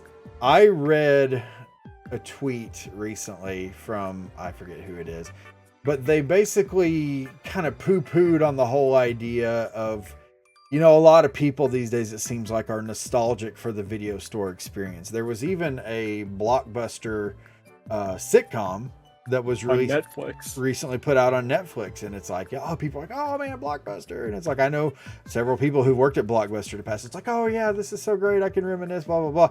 Well, anyways, this guy on Twitter is basically crapping on anyone who is nostalgic for that, because in his opinion, it's just romanticizing the past, because going to the video store was not that great. Showing up and looking through an endless walls of tapes or discs or whatever was not that great. The game or the movie you were wanting being already checked out, not that great, whatever.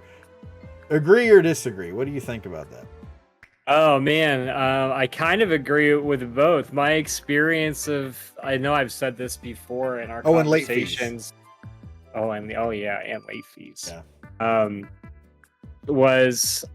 I always was always so stoked to go to the video store. I was so excited to get a game. I was going to play it all weekend. It was going to be awesome. I want to play X-Men or Mega Man or the new Mario game. And then you get there because, your parents took you late on a Friday night, and you get there and the only one that is left is Where's Waldo for NES, or whatever. And you're taking that home and you're like, man, would have been so much cooler, so I kind of get the point where the guy's like, I just remember that specifically because it actually happened. Did that happen to you? Wow, that's a horrible game to wind up with. Yeah, and when that particular one, my dad brought it home for me. So I'm assuming that of all of the games that were left, that was the one that he thought I would enjoy the most. You don't even know me, Dad. I was going to say, which at any point just tells you how out of touch of my interest my dad was. That's a different podcast. Yeah, different podcast. We're not going to go. But that being Wow. said, though, I worked at a video store as well. I worked at a Hollywood Video, and that was a kick-ass job. Let me tell you, I absolutely loved every minute of it. I liked going to work. It was fun to be in one. So I get that. And then, because it was cool, we got to play any movies that we wanted, that was, as long as they weren't rated R, obviously because of the family nature of the store. Sure. But we could put in any of our favorite movies and have those playing all the time. And then, like, what was your biggest physical effort of the day? Vacuuming the store at the end and like, oh God, I got to put these movies in alphabetical order. I don't know how we do it. No, please. Like that was your job, and so it was pretty cool actually. I really enjoyed it, and I loved the meme of when Netflix canceled that Blockbuster show. That I was like, this is the second time Netflix has put employees of Blockbuster out of business or something. I didn't realize they canceled that show. Oh, that sucks. Oh man, I haven't watched it, but I hardly get to watch moment anything. At that meme. And it was really funny. Well, that's too bad. I grew up in a very small town in Arkansas, and rural, you name it. There was really, I think you should put a bleep there anyway, just to make it sound mysterious. Right. Back in rural, people can't know where he's from. For the longest time, there was only one video store, and then as time went along, we got a couple more. But the selection was usually crap, and it certainly didn't have any sort of atmosphere like a Hollywood Video or a Blockbuster or something like that, because once I went to college, I moved to the city that I live in now, and there was Blockbuster, there was Hollywood Video, I mean, you name it, all of those places, because it's a much larger city than the one that I grew up in. And it's like, I don't think I would have had the same experience if I'd have worked at any of those stores, but I know a lot of people that worked at, Blockbuster, Hollywood Video, Family Video, stuff like that. And kind of like you had said, pretty much all of them loved it. I mean, like every job you'll ever have, there's some bull crap to be had with. Oh, for sure. But on the whole, it was a fun experience. Yeah, that's a callback. But yeah, in general, it was like working at a video store was a pretty cool job. Yeah. Wish I could have done it. I love movies. I love talking about movies. But I never got to do that. A guy I know that was, I know this is the last thing I'll say on this, but like, he was, worked at Blockbuster almost the whole time I knew him in college. He and I would just nerd out with movie talk. And just annoy the heck out of everyone else around us, because we just love movies. We love talking about. Yeah. That's what we did before the internet. Exactly. Yeah. And we didn't like get all up in each other's grills about it like how Twitter likes to do, or Facebook. Yeah. In one of these Facebook groups, it wasn't any of the blessed groups that I mentioned before. The blessed. Bring their names up on the screen right here. But there was one person who made a statement about Seinfeld in one of these other Seinfeld groups, as not endorsed by Beer Clock, and welcome to the Boca Vista. But one guy makes a statement, and this other dude's like, "Oh, you really think?" And just like going off on this guy. I'm like, "Bro, dude, calm down a little bit. We're just talking Seinfeld here, man." He's losing his shit over whatever this thing is. He's getting upset. George is getting upset. But I love the scene of them browsing the video store, because it's like, man, you look at that and it's just like, that's what it was. But yeah, so when go ahead. Oh no, you go ahead, because I'll remember mine. Mine's in the notes. So in that kind of same vein of the movie store, when Jerry holds up the adult movie, where he's like, "What do you think of this?" Like, I love how it wasn't in some kind of beaded off section. You know what I mean? Of all of those stores, it was like the sacred curtain, and you couldn't go, like when you were a kid, you were like, "Oh my God, what's behind the curtain?" Okay, so the video store you worked in. You worked in a video store. So did they have adult movies, and did they have an adult movie section? And was it beaded off or behind a door or something like that? I don't think that we had adult movies. Not to my memory. I feel like I would remember putting those movies back at some point. But yeah, I don't think it existed, but there was a Waterbeds and stuff. I don't know if that's like a company name that anybody will remember, but there was a brand of stores called Waterbeds and stuff. And this was the place in the 90s where if you were trying to buy like a hashish pipe, you couldn't call it like a bowl, or if you said the word bong, they would kick you out of the store. It's a water pipe. Yeah, and they had all of those along with all the porn tapes, in the beaded, curtains that just reeked of incense and bad decisions and stuff, And when you were 18, you were like, I'm gonna go check out behind the bead curtain today. Like it was an event. But in this particular movie store, it was like you could just walk right up to the shelf and be like, "Oh, here." Yeah, that's what cracks me up about this one is it's like right out in the middle of everything. And it's funny. I had notes about this here, so I'm glad we're talking about it. But it was like the thing that got me is like there's one shot where I think the camera's looking at Elaine, and you can see behind her the blurry image of a Woody Woodpecker tape. And it's like, and Jerry's literally holding pornography in his hand. It's like, you have both of those out on the same shot. It's just ridiculous. So it makes me wonder, obviously, you get, like I just said, I grew up in the country, folks. Big same. Was that a thing in New York? Like, was porn just right out there on the shelves with everything else? I don't know. I feel like I also caught a blurred like Dragon Ball Z VHS tape at one point in the background too. So while we were thinking about that, so it's like a one-stop shop. Yeah. You get your porn, you get your cartoons, you get your bong, and then you get the hell out of there. I'm gonna get a spirit bomb for real. Yeah, kind of crazy. Number one, it just being right out there in the middle of everything, because like. I remember, okay, you said this a second ago, and it like totally perked me up because the name of the first, and I said for the longest time there was only one rental store in the town I grew up in. It was called the Movie Store, which is like most generic name ever. Well, they had an adult section back in the back. There was no beads or anything, but it was just a separate room. The door was wide open, so you could just easily walk back there or anything. I just remember going to look for movies and my parents saying, "Don't go back there." Don't you go back there, Steve. Back. Well, as time went on, they eventually stopped doing adult movies.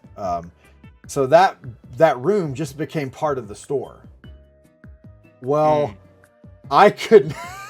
It's so funny because like I'm in my teens and like I'm going to look for a movie and maybe the movie I was wanting was back in that room. And it's like, I felt like I couldn't go back there because it's like, this is the bad room. It is forbidden no more. It had been ingrained in my mind and my psyche for so long. I'm just like, I can't go back to this room and get this movie. It was just this huge thing. But the adult sections, wild stuff. But apparently not in New York because it's right out there on the shelves. I might be like exposing my usual amount of ignorance here. But when Jerry makes the joke with Maureen Stapleton. Maybe they came back for Chinese food. Maureen Stapleton, she gets a craving. She's probably screaming at those aliens, I gotta have a lo mein. I don't get it. Like, I saw Cocoon 1,000 years ago, right? But I Googled Maureen Stapleton. I was like, maybe this will lead me to the path, of the joke. No idea. I don't get it. Yeah, I think I maybe caught a bit of Cocoon back in the day, but I definitely never just like watched it to completion or anything like that. But like, that joke also made no sense to me. I love though. I gotta have a lo mein. Something about the way he says that might be my. It's in the running. At least for one of my favorite lines of the episode. And it makes no sense. I gotta have a lo mein. It's so funny you say that because my most hated line in this episode is in this scene. Oh. And of the episode, not of the series, but it's when Elaine says, Have you lost it, man? Have you lost it, man? Yeah. The way that she says that just really irritates me because it just doesn't make any sense in any kind of context of anything else. It's almost just like she just turns into a different person for a second and then just morphs back into Elaine. And Jerry doesn't even acknowledge it either. It's just like, oh, that's just something. That's just how she says this, or whatever. And maybe that's just me nitpicking, but just like no, it bothered me watching the too. episode a few times, every time she said it, I was just like, God, I hate that. And I'm going to a little caveat here. And Adam and I have been talking about this just in our private conversations and stuff. But like in watching this show critically, I've started noticing things that I had never, I'd noticed them before, but I reckon with them in a different way now. Because I'm watching the show with more of a critical eye so we can go in and discuss it in depth and all that. And one of the things that I've started catching myself doing is like, I'm finding more and more things that bother me. It doesn't make me dislike the show or anything, but I'm like, why the hell did they do that? That's so stupid. And we're going to come across some of these things later on in this very episode. But yeah, the have you lost it, man. I did not put that in my notes or anything, but yeah, I totally feel you on that. And I don't get why they had to make her deliver the line that way. So weirdly. I think it probably comes back to, and they joke about this later in the show when they start making the Seinfeld show within the show. They don't know how to write for a woman. I kind of feel like they didn't know what to do with Elaine really at that point. Because there are... Well, I have that they... Oh, I'm sorry. I don't mean to keep... No. Go ahead. Interrupt me all you want. So I kind of put down that they really drive home the fact that Jerry and Elaine were in a relationship right off the beginning, like in the very first scene. I think just to establish that they're friends now, and that they are both similar people in how they view like the world and like situations that happen to them. Like neither one of them want to go to these social functions. Neither one of them want to do it alone. They want to have the other one. Like there's plenty of other people there to mock, and stuff like that. It's like they have the same passion for kind of ribbing on people, so it's kind of like they're establishing that this is like they dated but they're not a love interest anymore. And so to have that just be right in the forefront of the opening conversation. And then I just also have that, I can kind of relate to having that level of social anxiety, like going to a wedding, especially by myself. Like if I had to go, I would not enjoy myself probably. But, I don't really like going out and social things like that. And so I would be the person that would be like, all right, man, I'll do this for you, but you got to come with me to this wedding. Don't make me do this alone, kind of thing. Like I related to that pretty well, except for when she said, have you lost it, man, like a crazy person. She really they lost me there. But. I'll tell you the part that really got me though about that exact same exchange was when Jerry said there'll be plenty of people to mock. Yeah. No joke. When I was in middle school, high school, something like that, I can't remember now. But anyways, we would go to the high school basketball games. I did not play basketball. So I was only there to watch, to hang out, to talk to people, to try to meet girls, any number of things. Me and my best friend would just sit there and look, essentially kind of like people watching, and just mock everyone in the place. And we had so much fun doing that. Like I would be like juiced for when Friday night came and it was a basketball game. I played football, so I didn't get to do that during the football games, but basketball games, we're sitting out there and we're just mocking all these stupid rednecks that we grew up with in rural Arkansas. It was so great. Because in that moment when he said that, I'm like, oh, there are people that feel like that. There are people like that. Yeah. The last thing that I have for the video store is the very obscure part of the two old ladies at the end. When you're dead, you're dead. That's it. You're not going anywhere. Where they just say, when you're dead, you're dead. You're not going anywhere. That's a Cocoon what the reference, hell? right? Oh, is it? I think it's a Cocoon reference, but See, yeah, I Here literally. I said but- I've seen it, and you haven't, and then you know the reference. And well, I but don't. isn't it about old people basically being taken up by these aliens and something? I don't know. Yeah. I'm assuming it's a Cocoon reference, but no, it's funny you mentioned that. I don't have that in my notes, but I thought the exact same thing. And I'll tell you the reason why I didn't write it down is because at the last minute I'm like, oh, I bet that's a Cocoon reference or something. See, I didn't get that. But- See, I'm not. I was like, why did they include that line? It's not even I know, funny. like of all of the things to say, like You got to what? find a way to button up the scene. You don't do it with that. But yeah, that was like this- Katie. when you're dead, I forget what she says, but I remember thinking like When you're that's- dead, you're dead. You're not going anywhere. Yeah, there are going to is be what some the other two lines ladies that say. fit this same bill that I want us to talk about here in a bit. But my last thing to point out about the video store scene is another rival for probably my favorite line of the episode. He's a public fornicator. Dr. Stevens? He's a good boy. Yes, he's a fine boy. Public fornicator. Like, oh my gosh. Yeah, that's good stuff. So, oh, actually, no, I'm sorry. I lied. One more thing. Elaine asking Jerry, did your father get the hair weave? And he's like, he's still doing the sweep across. The sweep across. Is the first thing, and I'm literally asking out of ignorance, is a weave the same thing as a wig? Or I've never heard of men getting weaves. Yeah, I haven't really either, actually. Or a hair piece or whatever the hell.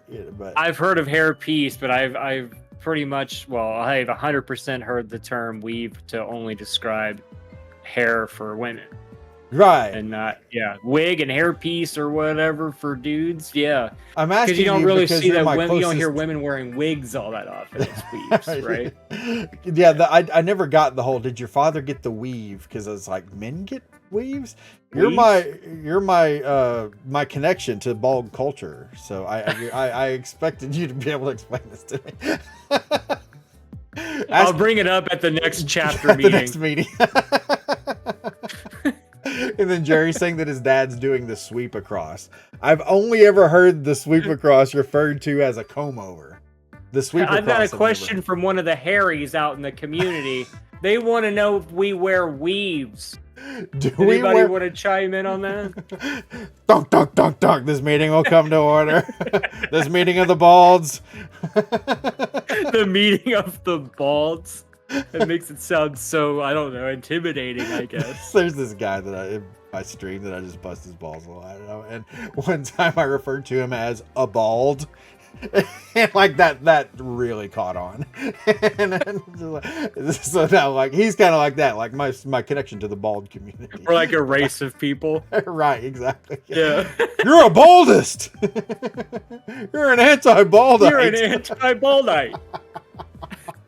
Oh my gosh. But no, the whole thing about the sweep across or the comb over, like I grew up we talked about this on a very old episode of the Beer O'Clock podcast, but remember the church camp that I told you I went to back in Texas that was so awful? I had a great time there, but everything about this place was just uncomfortable and disgusting. Was this the place with the disgusting water? Yes, it is. It is. Okay, Absolutely. yeah, I do remember. There was this pastor from this church. They had a big room that was like lined all the way down with showers, and all the people would go and shower and stuff like that. Well, and then to get back to like the dormitory area where all the bunks were and stuff, it was like a long walk. It was all inside, but it was a long walk. Well, this guy, he would shower and stuff, and then he comes back, and he had his comb over was so long that like it would be hanging down like to his shoulders. And then, oh my god, because he didn't just comb it over, it's like he would comb it over and then swirl it around, and like it was a never sight gave to up behold. The dream. Wow. He never gave up the dream. Yeah, but no, his hair was so, and Wow. that was. I remember the first time I saw that, I was like, whoa.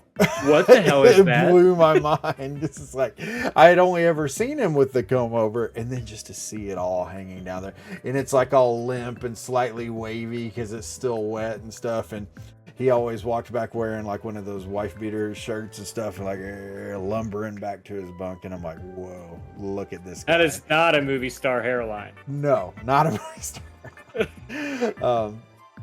So anyways, yeah, the comb over. So the next scene, they're at the party. In my notes. By the way, we balds do not condone the sweep across. By the way, that's not a bald approved. I think that's an anti-bald move. I think that's an anti-bald. You're ashamed of being bald. Ashamed? If you do the Exactly. Yeah. No, you need to embrace your culture. It's self-deprecating, and we will not tolerate. He's a self-hating bald. So.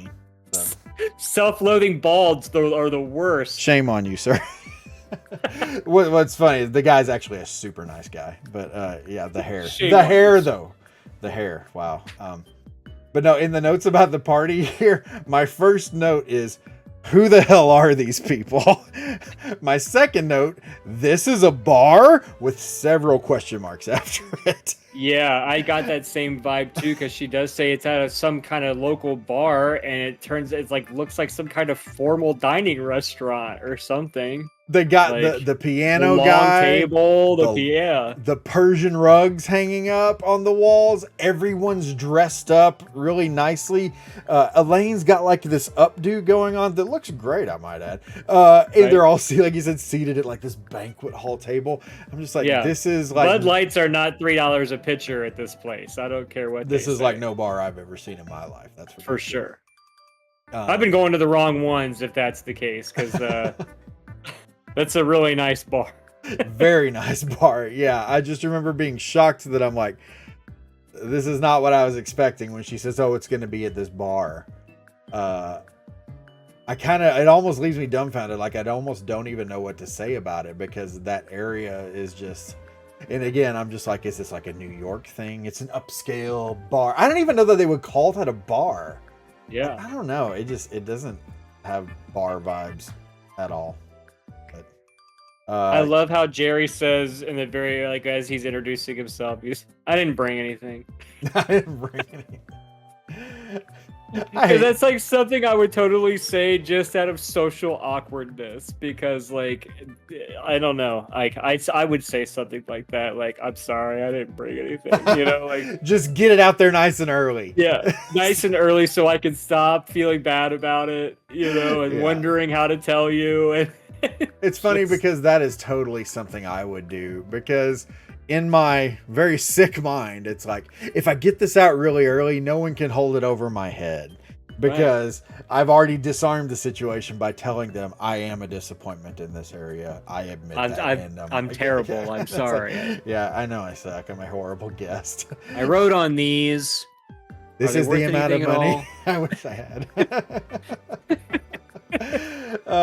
So they're sitting at that table, and all these people are just, kind of loudly conversing with one another.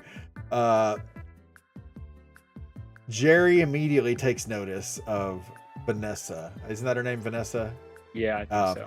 And she's an attractive woman. Just as a side note, I had trouble remembering her name as I'm watching the episode, mind you, and I literally have her marked down as just the girl. In some of these, just because I couldn't remember her name and I didn't want to stop. But yeah, I guess that's just how forgettable her name is. Should have taken up Jerry's technique of which is a point that I have here. I don't know if you've noticed this or have come across this online at all. Sagman, Bennett, Robbins, Oppenheim, and Taft is one of the most confused lines in probably the entire show, because if you Google it, or if you see it discussed in Seinfeld groups, people will F these names up 100 ways from Tuesday. It's Simon. No, I didn't know that. Bennett Robbins, Oppenheimer, Tap, Simon, Bennett Robbins, Oppenheim, and Taff with no T, which is I think what Netflix says if you have the closed captioning on. I'm not going to go through a list, but no joke. If there's any Seinfeld fans out there that have looked online and have seen anything about this episode, I guarantee you have seen misspellings of these names, which is so weird because it's such. It is kind of believable though, because it is like he says it so fast many times. And what's hilarious is from the primary sources, it's Sagman, Bennett, Robbins, Oppenheim and Taft, like William Howard Taft. Yeah. And like I said, if you watch the Netflix, it's Sagman Bennett Robbins, Oppenheim, and Taft with 2 F's instead of Taft, like William Howard Taft. I watched that scene over and over again. I even watched it in slow-mo. Wow. Just to see, I'm like, does she actually put the T on the end or not? And it's not until you watch it over a few different scenes, it's like, it is Taft, as in President Taft. But yeah, if you look anywhere, you'll see that these names get messed up 100 different ways. Which, side note, one of my during this process of trying to make sure that I was getting these names correctly, because no matter where you look, you're going to see them done differently. Watching Seinfeld on Netflix at 50% speed is one of my favorite things in the world right now. Everyone sounds crazy stoned. And the lines, the way that they're delivered at half speed is hilarious. I'm going to have to try that. You got to do it. Anybody out there, I'm just going to say you're welcome for me having shared this with you. Watch Seinfeld at half speed, because good Lord, is it funny. Of course, they handled my tattoo removal lawsuit. Oh, that was you. Imagine spelling mom with 2 O's. Very funny. Yeah, it's what the thing I think is hilarious about that is the thing that Jerry does where he repeats the names over and over in his head to kind of like nail them in there.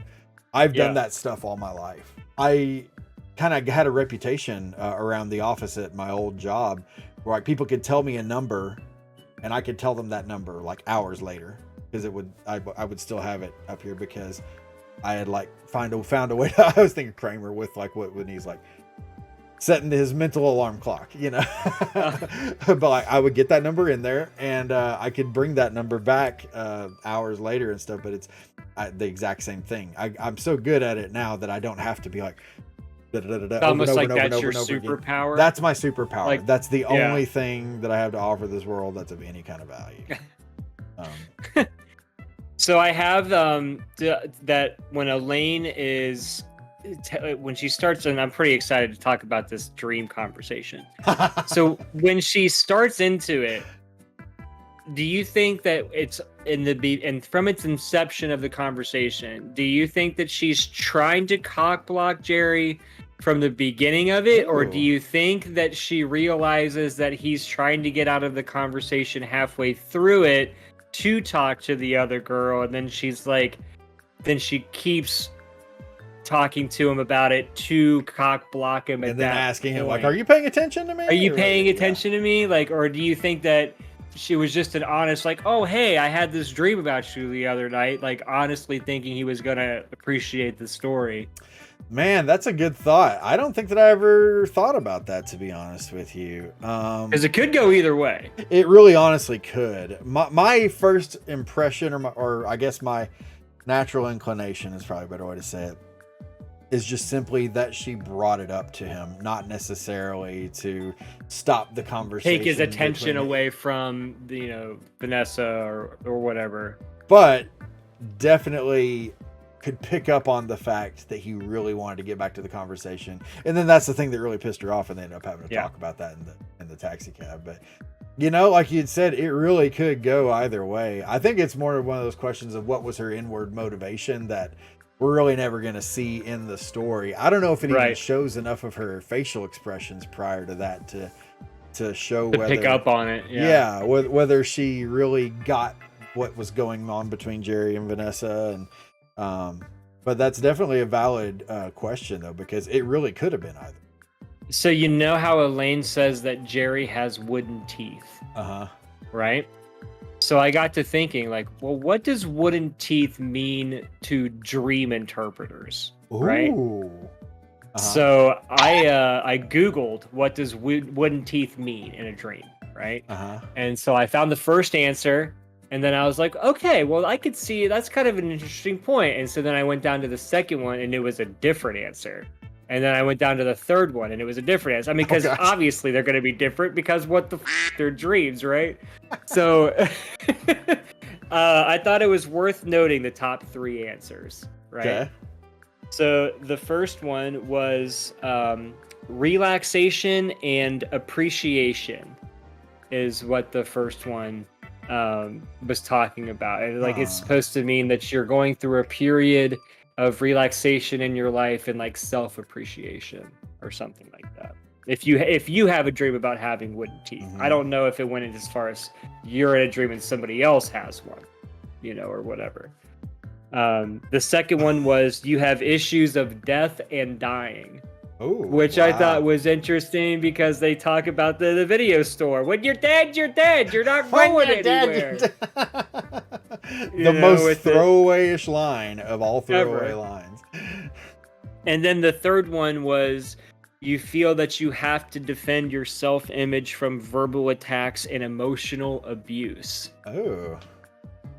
Which is funny because I feel like the point of this episode is to kind of illustrate that, at least for the most part, Elaine has some kind of feelings for Jerry still, and like doesn't want to see him talk to another girl or try to get invested in another relationship or whatever. So Jerry having the wooden teeth and defending himself from verbal attacks or emotional abuse might be coming from the fact that Elaine is unable to let the whole idea of them go and is deflecting her kind of jealousy and or negativity towards Jerry in the rest of the episode up until the very end, like even when they're in the cab and things like that, when she's just clearly pissed about him, and is actually pissed at him for quite some time, because he even makes the comment later in the episode like, oh yeah, she's still mad, like doesn't give a shit, but she obviously cares, or whatever. So that was just my overactive brain thinking about it in terms of all the things for Jerry to have in this dream. Why would they pick wooden teeth of all things? I wonder if this has some kind of meaning or something like behind it. So that's why I googled it in the first place and thought it was pretty interesting. Holy shit, dude, you blew my freaking mind there. I am legitimately in awe at this moment. I'm like, wow, man, I never would. Wow, that is crazy. The first thing that popped into my head as you were talking about this is I'm like, when you dream, you generally dream about stuff that is in some way related to you in your life. I'm like, would I ever even dream about freaking wooden teeth? I don't even know what they look like. Right. Do they look like the wood paneling that you can see on the overlay here? Or right. I mean, the only thing that I compare wooden teeth to is like George Washington. I knew he had wooden teeth. And I don't even know what they look like, but I know that he had them, or supposedly at least. I don't know. I think I may have heard that was bullcrap. But the second thing was that the dream that I have is the one where my teeth are falling out. Right. I have had that dream many times. Actually. Yeah. I've had that a lot of times, and I forget what kind of insecurity that speaks to. But I'm sure someone will leave us a comment explaining that. But no, man, yeah, the wooden teeth, bro. I never would have thought that would have had so much context. That is crazy. I mean, again, I could just be over analyzing it to death and making stuff up, in my own brain. But I just figured that was just such a weird, very distinct thing to have Jerry have in that particular sequence. So just wondered if there was any meaning there. I'm not making any money from this or anything, but seriously, if you watch the Seinfeld DVDs and the special, features and stuff, and where they interview the writers and stuff from the show, I would not put it past these people to have thought about all that crap when talking about the whole wooden teeth dream thing. So that's maybe that's part of why I find that so fascinating, because I could totally see them taking that into account when writing that. But that kind of leads me to the question, though, of of course, Elaine goes on that whole thing. She kind of questions whether Jerry's paying attention or not. And then they get into the cab, and she kind of flips out on him. My question is, was Jerry's behavior really that bad? What do you think? I feel like he doesn't do a very good job of disguising the fact that he would rather be talking about anything else than to her at that moment about whatever the hell she's talking about. I mean, and especially I think just coming from, I have this kind of down. I don't know if this is, if it's in this part or not, but I do have the ability for a formerly dating couple to remain friends, especially in the level that Jerry and Elaine are throughout the show, only exists in a sitcom, right? It doesn't happen in real life. I mean, and I'm sure there are exceptions to every rule, but for the most part, the dynamic between Elaine and Jerry are completely not realistic at all.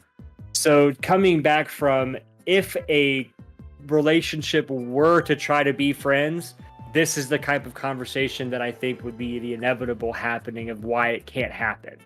Because, Jerry's trying to, like, go out there and talk to a chick that he finds attractive, and Elaine's like wanting Jerry to be the friend, and hey, check out this this story that I had about this dream I had, and like, I don't care about your stupid story, I'm checking out this chick over here.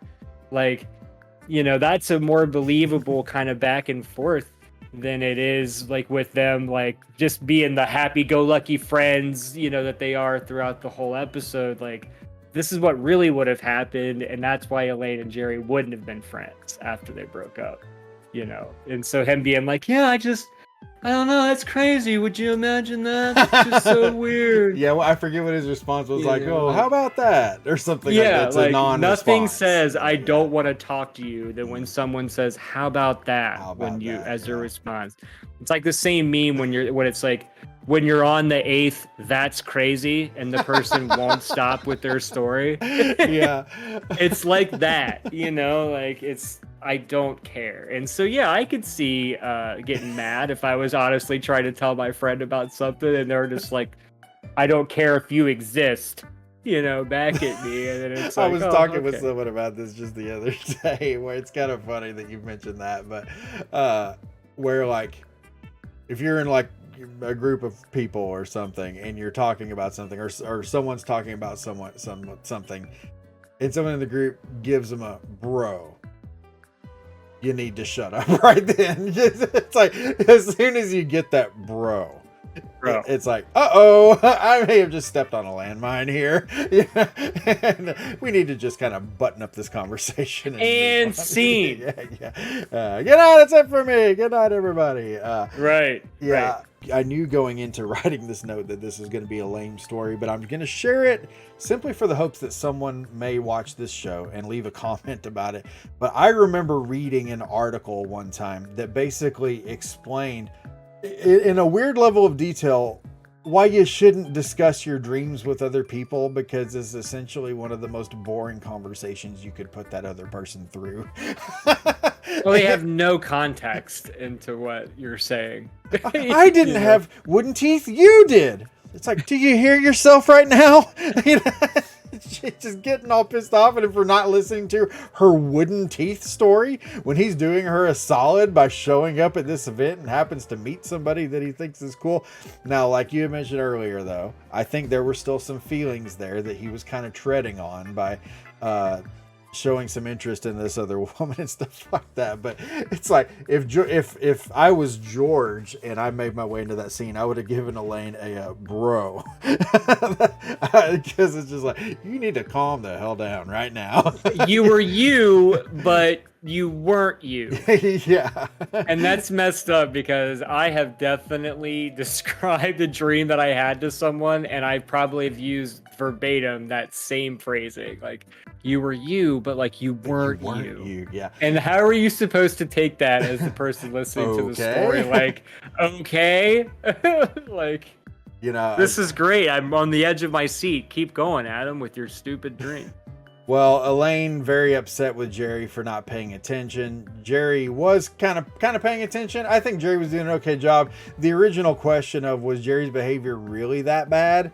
Yeah. I would think if we put him on the scales again, I'm a guy, because I did this in the last episode. If we put him on the scales, I think the scales would tip toward his behavior wasn't really that bad, but maybe not like 100% like this, because I can see why Elaine was hurt by it. Yeah, for sure. Did she overreact? Probably. Yes, I think she. Well, I think maybe I'll join you on the probably. Probably she overreacted, but yeah. It really kind of a wild interaction that I think gives you a little bit of perspective into their relationship, which I think is we're going to touch on here as we get to the end, because I've got a pretty I don't know. I had an interesting thought about this, but well, maybe it's interesting. Maybe it's Yeah, so the last thing I have about that is just that it's rare to see. Again, I don't want to say this is the only time because I know I'm going to get proven wrong the moment I say it. But I'm going to say that it's rare to see Elaine jealous. Yeah. Of Jerry's relationships in the show, moving on from this particular moment. Mm-hmm. You just don't see that. She doesn't even really seem to give. I think after. If anything, she just makes fun of the people that he dates or whatever. Right. You know, That relationship dynamic evolves so much as you go on throughout the show, and keep watching till the end because we're going to talk about that here. Another stand-up segment.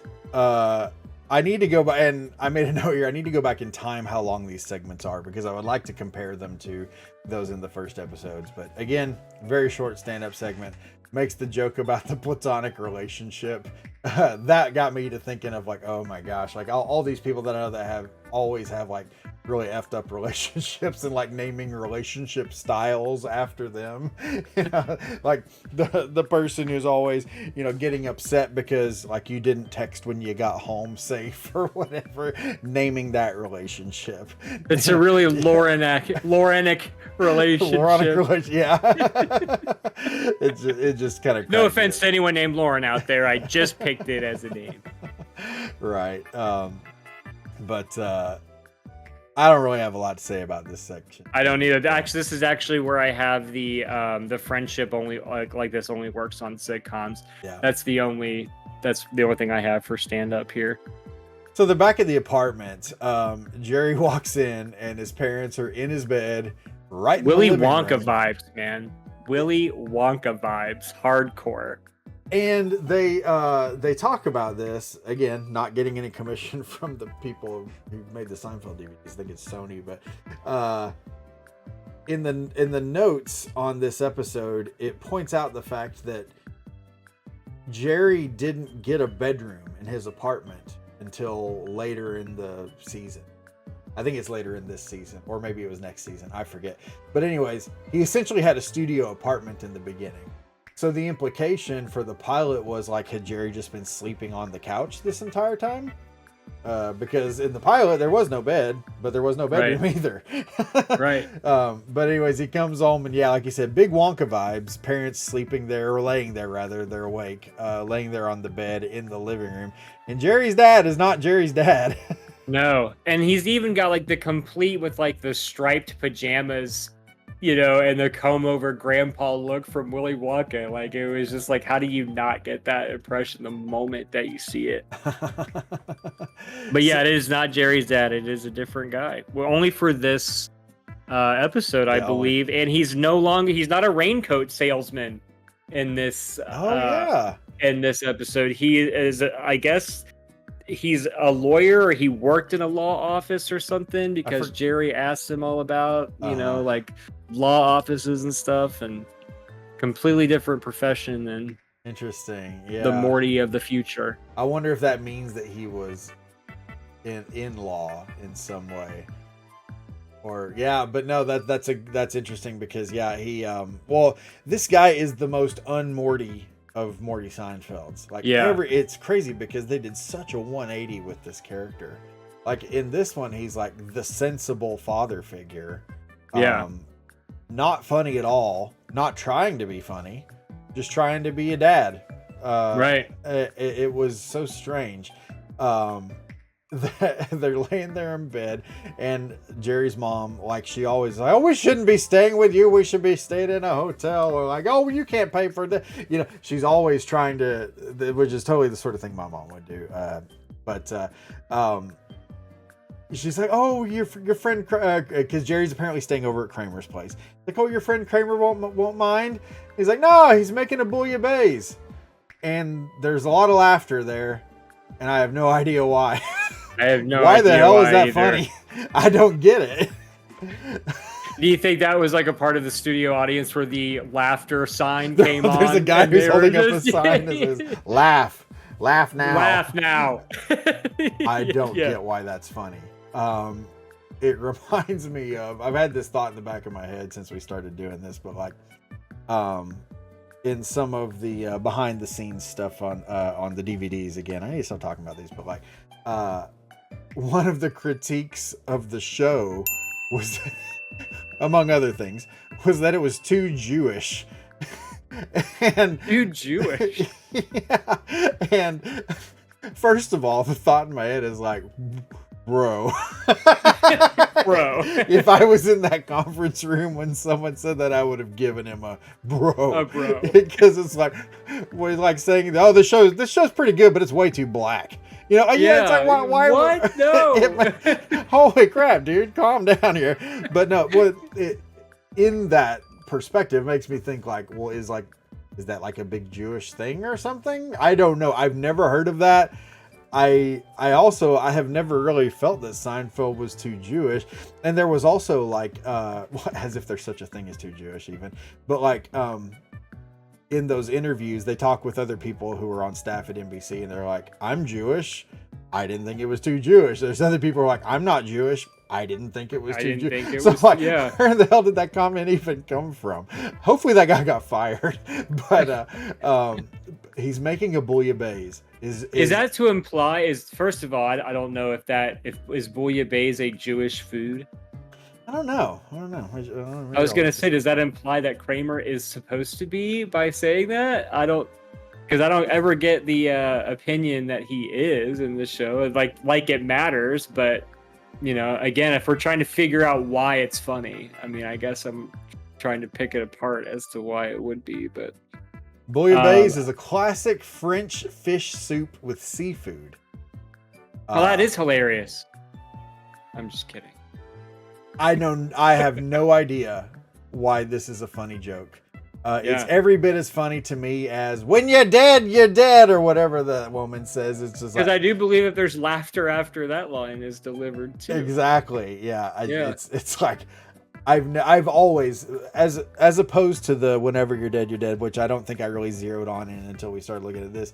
The bouillabaisse line I've always noticed, and I've always been like, I don't get it. I don't get it at all. But the thing that cracks me up here is Jerry's mom says, how come nothing materialized there, in reference to Jerry's relationship with Elaine, because he's talking about like, oh, I can't ask Elaine for this person's number, or where they work or whatever. Jerry's mom's like, well, so how come nothing materialized there? And then he says, I don't know. She goes, I know what it was, in a very knowing manner. And Jerry responds by saying, we fight a lot, which they laugh about, because anyone who's been in a long-standing relationship knows that people just fight. That's how it is. But the second thing he says is, there was a problem with the physical chemistry. And they both look taken back by this information. So what the hell did she mean by I know what it was? Yeah, I assumed that she was hinting at something sexual. Right? Right. Yeah. And then when he says, physical chemistry, they're like, I just don't get that. Yeah, like, you know, Elaine's like a secret like devil worshiper or something, and it was to keep it under wraps. I know what it was. It was those chocolate covered cherries that she gave your father that he hated. That's what it was. That's what it was. Which again is just like, why? That makes no sense in the scene. Why? Oh, she gave you chocolate covered cherries that you didn't like. It's Dan Marino deserves to die of gonorrhea and rot in hell. Yeah. Would you like a cookie, son? Oh, it's little footballs. It's one of those things where it's like, not that I feel like every line has to mean something. Yeah. But there are so many lines that I find that I'm rewatching. Why would you leave that in? Why did you? Yeah. Or, well, I'm not going to. There's other lines that are like this that we're going to talk about later. The pacing in this scene, as in many scenes in these older episodes, very odd pacing. Super slow in this scene. And so they reference, I have this at a later point, but they really reference a lot of celebrities and people in this show, like other people, right? And so they mentioned Sophia Loren and Lonnie Anderson, right? So I didn't know them off like by name. I had to like, you know, I Googled them so I was like, oh, okay, so it's this person and that person, right? What is her name? Vanessa, yeah. Doesn't look like either one of those ladies at all, especially Lonnie Anderson. Like, what in the hell are these people? Like, of all of the different celebrities you could have said that she looked like, why are you going with those two people? Yeah. Well, okay. And I'll explain this a little bit, is that Sophia Loren and Lonnie Anderson were both seen as, during their era, as like beauty icons. And what Jerry's mom is basically saying is, what are you I feel like looking this for? is the moment where you're educating me when I said something stupid. I was gonna do the Adam blunder across the street. Bring! Did you notice the little sound effect I put behind it? Yes, I already hear it in my head.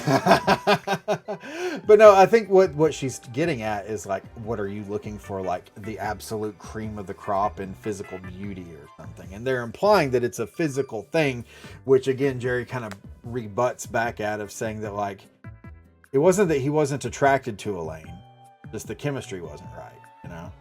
Like that, there have been girls that I've dated in the past that it wasn't that I wasn't attracted to them, but just the chemistry just wasn't there. Just something didn't click. And there really is no explaining it, because you know it when you're in that situation. And but what they're implying is that Elaine wasn't attractive enough for him, essentially. The reason why I was chuckling the whole time you were telling that story is because I debated whether I wanted to say this on the show or not, but I'm like, Lonnie Anderson, I think, is the first woman that I ever realized when I was a child. I'm like, that woman has really big breasts.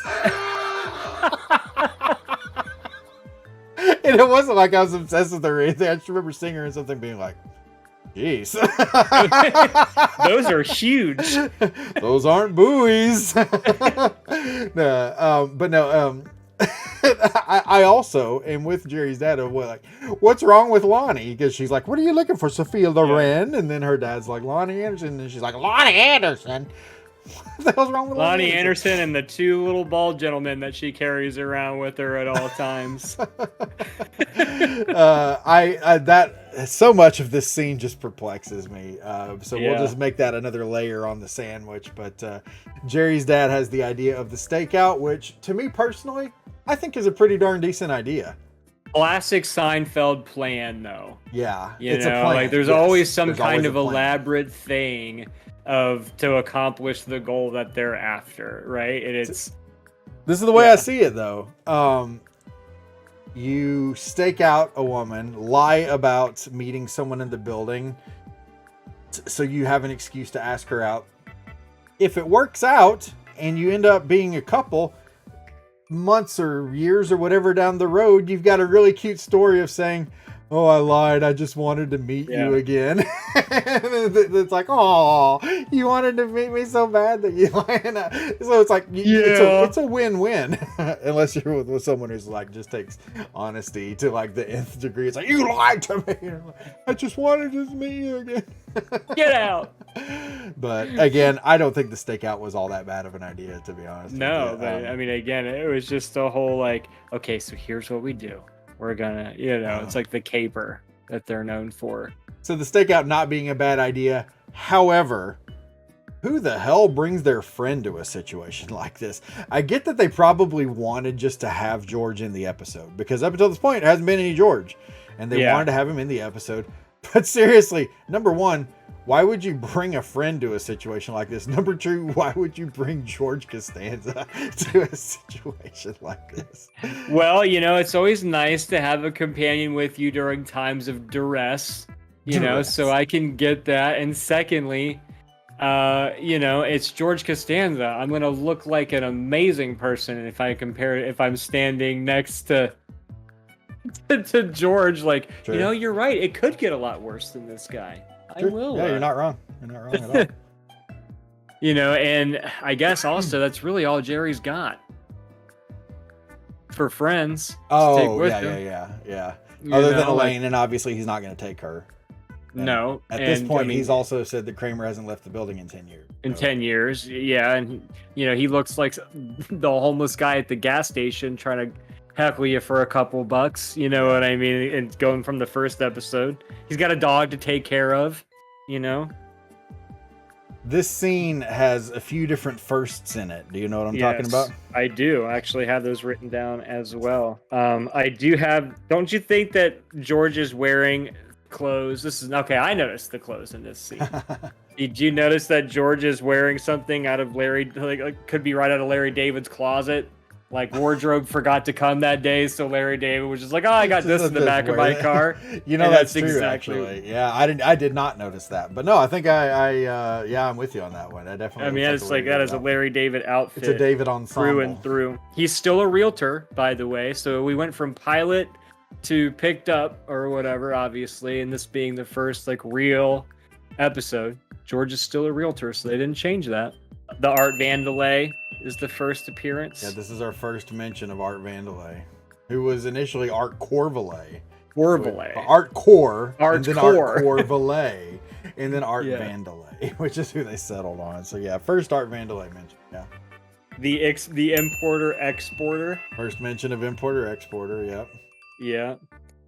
And I love it that it's a classic George thing to say when she asks him what all he's done as an architect. He talks about the railroads, you know, and she's like, "Well, I thought engineers did that." And he's like, "They can." You know, like it's clearly like George Blunder achieved. George Blunder. You know, like that's exactly the same level. It's like you say it with confidence, and then somebody just like destroys you right as soon as you say it, and you're like, "Well, you're right. I didn't really think about that." Well, that line, I thought engineers do that. Did you notice that she delivered that with a lot of attitude? Like, yes. I thought engineers do that. I'm like, what's with the attitude, lady? What in the world? It's like she was intentionally trying to poke holes in his story. But yeah, or she just knew he was full of shit right off the rip. Well, she does work for lawyers, actually, so or maybe is a lawyer. Yeah, she said she went to law school, so I'm assuming she's a lawyer. Yeah. Yeah, maybe she's just going into lawyer mode. That's a good point, actually. But there's one more first that you haven't mentioned. Do you have any others written down? I don't. The first mention of George as an architect. Oh, as George an architect. Yeah. Okay. So yeah, and I love George's line, "Let me be the architect. I can do it." Like right as she's approaching them. I can do it. For someone whose entire life is built on lies, George is a really crappy liar. Yeah, and it's weird that he wants to be an architect in this scene because he has a good job right now. Yeah. You know, like in later episodes, he wants to be an architect because he's unemployed and he lives with his parents, and this is like his dream life, you know, that he always wants or whatever. But in this particular instance, he's already doing well for himself. He's giving Jerry relationship advice, so he's obviously pulling in the ladies. You know, he's got a well-paying job in New York City. What's the appeal of being an architect? To sound cooler, I suppose. You know, like I get it when he's unemployed and worthless, but that would just be like me, not me, but somebody having like a computer programming job, and then they're like, "Oh, I'm the CEO of Raising Cane's." Like, okay. All right, good for you. The real life that you have isn't bad. If like. Last thing I've got for this scene is, so, do you date immature men? Almost exclusive. That is a great line. It is. In my opinion. I think, now it may not work on every woman, but I think on the right woman it would. The right woman for Jerry. Exactly. That's what I mean by that. Yeah, the right woman for Jerry. That line I think will work like gangbusters on the person who is going to be the right person. So I think that's a very good setup for the beginning of their very short-lived relationship. It is a very short-lived relationship, especially for as much on-screen chemistry as they give them. Yeah. Between those episodes. Yeah, they do seem to have a lot of chemistry. They fit together very well. I mean, from the get-go at the party. Yeah. But no, it didn't last long, and of course that kind of thread is followed all the way through the rest of the series, basically. These people go through women like most people go through toilet paper. Yeah, and Jerry doesn't seem to give a shit about any of them either. Like, "Oh yeah, we broke up this afternoon. You want to go get coffee?" Yeah. Like, he just literally doesn't care at all about anybody. No, I respect there's an aloof. I respect that. Is that what you said? It's weird that you say aloof because I have Jerry is aloof that Elaine is still upset. Mm-hmm. Yeah, because this is the scene where he's like, "Yeah, I don't know. I guess she's still mad."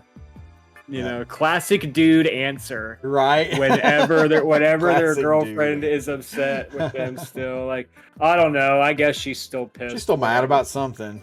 Bro, Yeah. she's crazy. Yeah. You know, that's Bro, she's crazy, man. Still mad about it. You know, the total dude response there. typical dude answer. So they're back at the apartment. Jerry's playing Scrabble with his mom. Like 6 times. She's like, "You're such a stickler." Is Jerry being a stickler here? About not being able to use the dictionary. Well, yeah, but I mean about everything. Like she's like using the dictionary, or her being like, "Is so and so a word?" And you know all these different things. I mean, is he being a stickler? Is he just playing by the rules, or is she just overreacting? Well, so there was about 2 things that I had with that, and whenever I played as a kid with like with my brother and sister, like I think we always used the dictionary to like find words. You know, like we didn't use that part of the rules like where you just had to know the word, because we obviously probably didn't know that many words when we played it as a kid. So like I thought that was a kind of like a thing with Monopoly. Like there's so many rules with Monopoly growing up that you played as a kid that aren't the real rules, you know? So it's like, yeah. you're laying them down. Suck at Scrabble. I can spell well. I have a decent vocabulary. I'm terrible at Scrabble. My I wouldn't say that I am an adept by any means. My mother-in-law is insane at Scrabble. Like good. Like she's really freaking good. And my wife is good at it as well. I'm just terrible at Scrabble. I don't know what the deal is, but it's like I said, I know the words. I can spell well. I just can't play Scrabble. I'm just horrible at it. And the thing that they do that really pisses me off is they use these words that are like 2-letter words and 3-letter words that are like words that no one in the world knows. And they only know them because like at one time or another, they looked at like a Scrabble dictionary of these are all the 2-letter words and these are all the 3-letter words. They're going to be like a ton of points and stuff like that. And I'm like, you don't know that word. You shouldn't be able to use that word. It's like, You've never used that word in a sentence ever. Yeah, if you haven't used that word in conversation in the last month, you don't get to play that word, honey. I'll give you a year. I'll give you no, to the end of the month. But yeah, I don't know. It's funny because Jerry, I think, is kind of being a combination of a stickler, but really he's just trying to follow the rules, and she apparently just sucks at Scrabble, or she kept saying that she doesn't have any letters, but I've been in that point where it's like you have 7 F's. It's like, what the hell am I supposed to make out of this? So I thought that maybe there's a skit on Family Guy where they're making fun of Seinfeld, and I think it might be from this scene.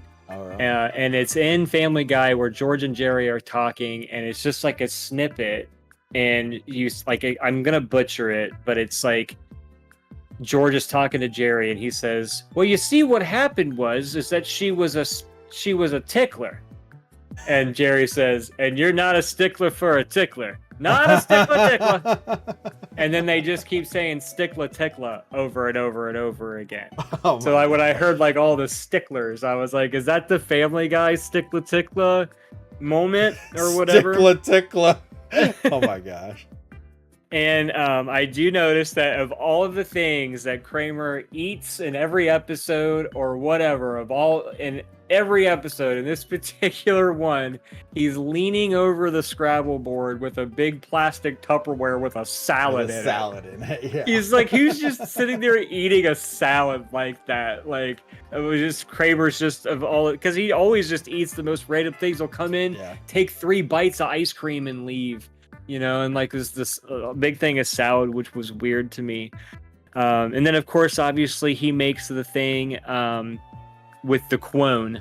Yeah. When you quone someone. Quone them. Yeah, and he says if you got a difficult patient, you quone them. And so I have written down, I was like, what would be good in the comment section of this episode where what does quone mean? So if you know it's to do something to a difficult patient, or whatever, I would like to see some viewer comments of what quone means to a difficult patient. See, to me, Quone, given the context, would be like what ends up happening to Elaine in later episodes, where she basically has like all these horrible notes from the doctor that everyone's like, "Oh, you're fine. We'll see you later." Like you're blacklisted in the That's what doctor they're basically community. blackballing her from getting any sort of medical treatment. You quoned Oh them. yeah, I was quoned. I hope your Yeah. meeting went well with Art Vandelay. Mandalay? Why did they make her deliver the line like that? Or why did she deliver the line like that? Maybe because she's never heard of an Art Vandelay in her entire life of knowing Jerry, I and so guess. she's I like, just- "Who in the hell is this person?" I You just don't know why you would question that coming right out of the gate. But yeah, the way she's like, Art Vandelay? I mean, I could see that though. If I like fielded a phone call for my wife Ashley, you know, and it was like by this name I had never heard, and she comes home, I'm gonna be like, "Yeah, you got a phone call from Kim Weaver? Do you know who that is?" You know, and she'd be like, "Oh yeah, it's somebody for so and so, you know, or whatever." Like, okay, so you're saying more of just a name you've never heard before, not Just you've never necessarily heard is a like, name yeah, that you didn't know existed. Like you got a call from Bill Fartburger. Fartburger, yeah, like, oh yeah, Bill Fartburger. He's the guy from the you know, like, I think it was based coming from a sense of like, who the is Art Vandelay? You know, like, And another celebrity reference. Who am I, Rich Little? who am I, Rich Little? I had to Yeah. Google who Rich Little was. He I did too. apparently is the man of 1,000 voices. Bro, I'm gonna take a picture of this shit because I have Rich Little joke dash had to Google that shit, bro. I also had no idea. I'm like, Rich Little? Because I did have to Google that. But yeah, I don't know if it's it may just be that these are antiquated references, given that the show's freaking old, or what. But yeah, it was just kind of like, okay, whatever. But And like the thing is like I feel like I'm the appropriate age to be a Seinfeld fan, right? But some of these references, I'm just like, this is beyond me. I don't know. yeah, You know? I think, but yeah, yeah. No, I get you. I think folks like ourselves, or our age, you know, 40s ish, are like the prime Seinfeld fans. But I think the ones who would have really gotten all the references would have been maybe not necessarily folks our parents' age, but like me, like 60, what? 55, 55, 60 years old now. Yeah, maybe. Yeah. I think I would go a little younger than that, but no, I get what you're saying though. But yeah, Like, you know, 10 years older than us, 15 years older than us, 20, you know, somewhere in that bracket. Yeah, You know, the generation ahead of us. Let's generation ahead of us. Yeah.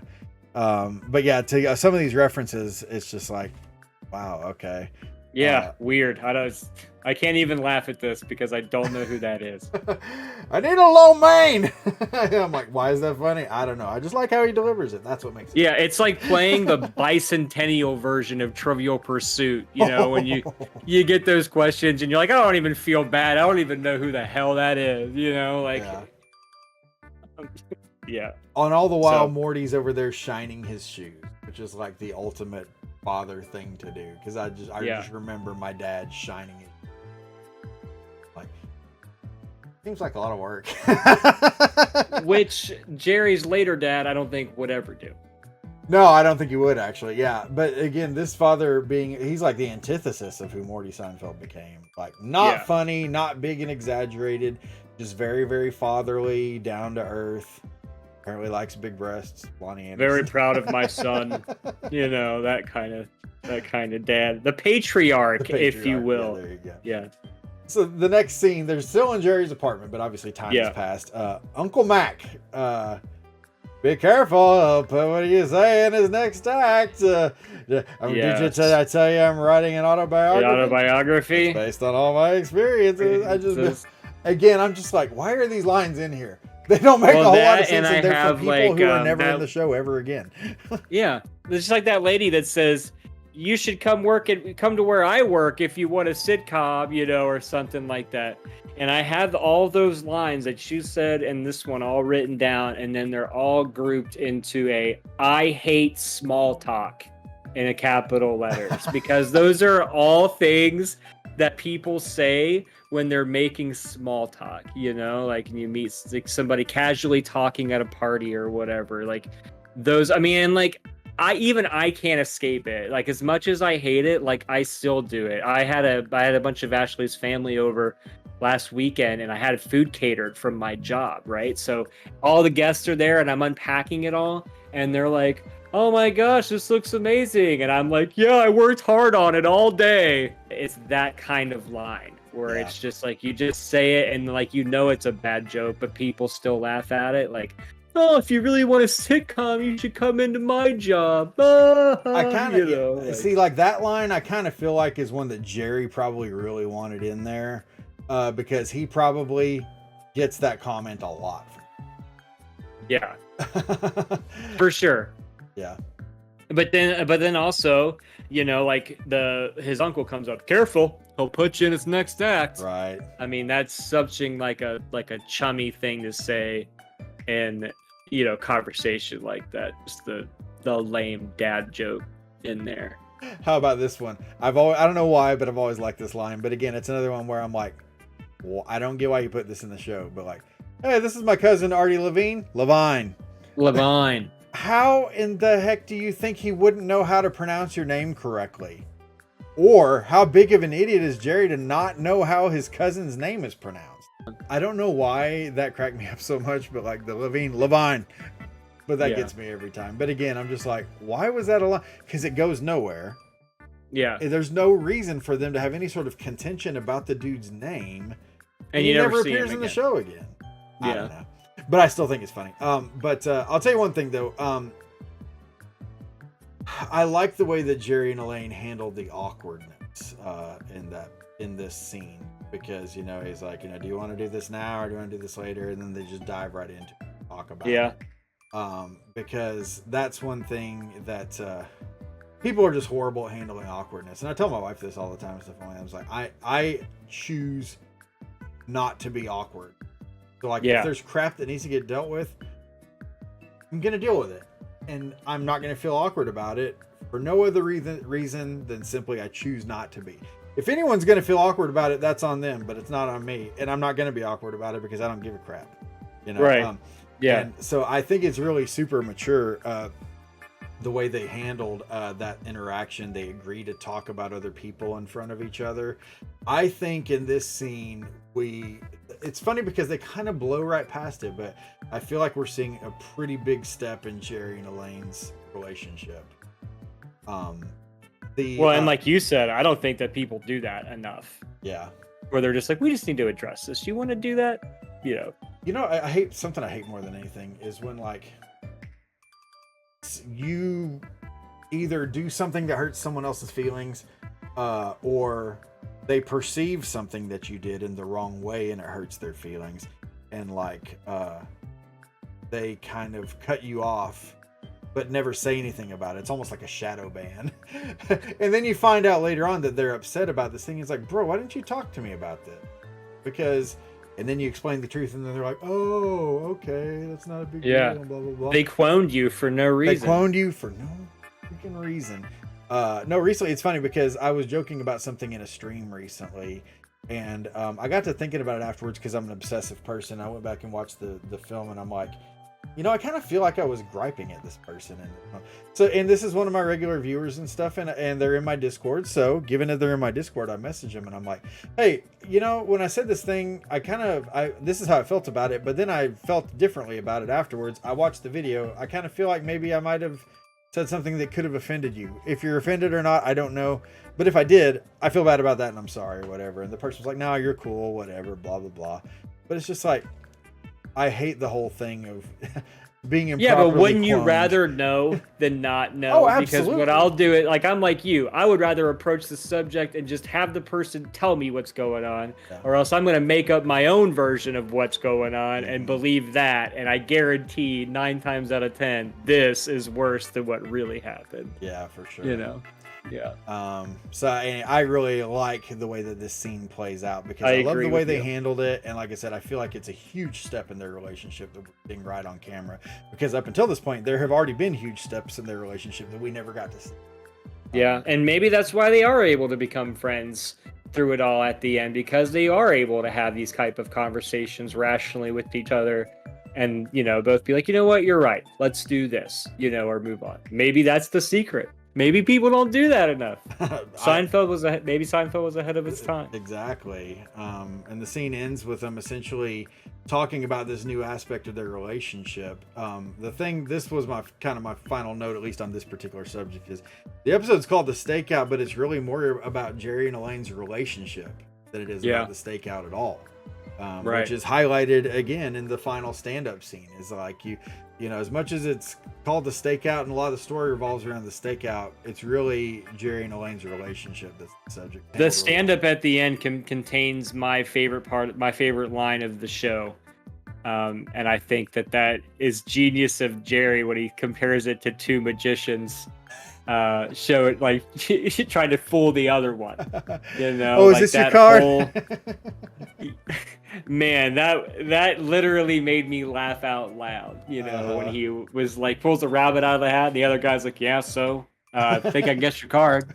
It's what a great way to put those two things. That comparison is fantastic, and that's one of the many reasons why I love Seinfeld, is just for moments like that, of how he's just able to make it relatable. Right. Two other things here in the apartment. Number one, we get Elaine Marie Benes, which I don't know if we ever hear Elaine Marie Benes ever again, but maybe in court. You're right, maybe. And then Wall Street. High finance. Bulls, high finance. Bears, people from Connecticut. People from Connecticut. That line always gets me, which I think is also in the running for what my favorite line of the episode is. Your favorite line, I think, has a little more substance than mine. I've mentioned in this episode already a few different contenders, but I think I'm going to settle on, he's a public fornicator. That's my favorite line. He's a fine boy. What a way to say that. He's a public fornicator. Such good stuff. Oh my gosh. Which, I mean, to kind of tie all this together though, I understand why this episode did as well as it did. Apparently NBC pushed pretty hard for this to be the first episode. Which, if you compare this to Male Unbonding, this is absolutely, I think, the stronger episode. I think there's a lot. My notes on Male Unbonding are freaking nuts already. Yeah, Male Unbonding is a really complex episode, but not nearly as strong as this one, I don't think. It definitely plays out a whole nother relationship thing and the complexity, but obviously Jerry's friend doesn't come back again in the show. Spoiler alert, in case you've never seen this 30-year-old TV show. And so there's a lot lower stakes and such. But I guess all this to go back to just say, I think NBC made the right call by really pushing for this one to go first.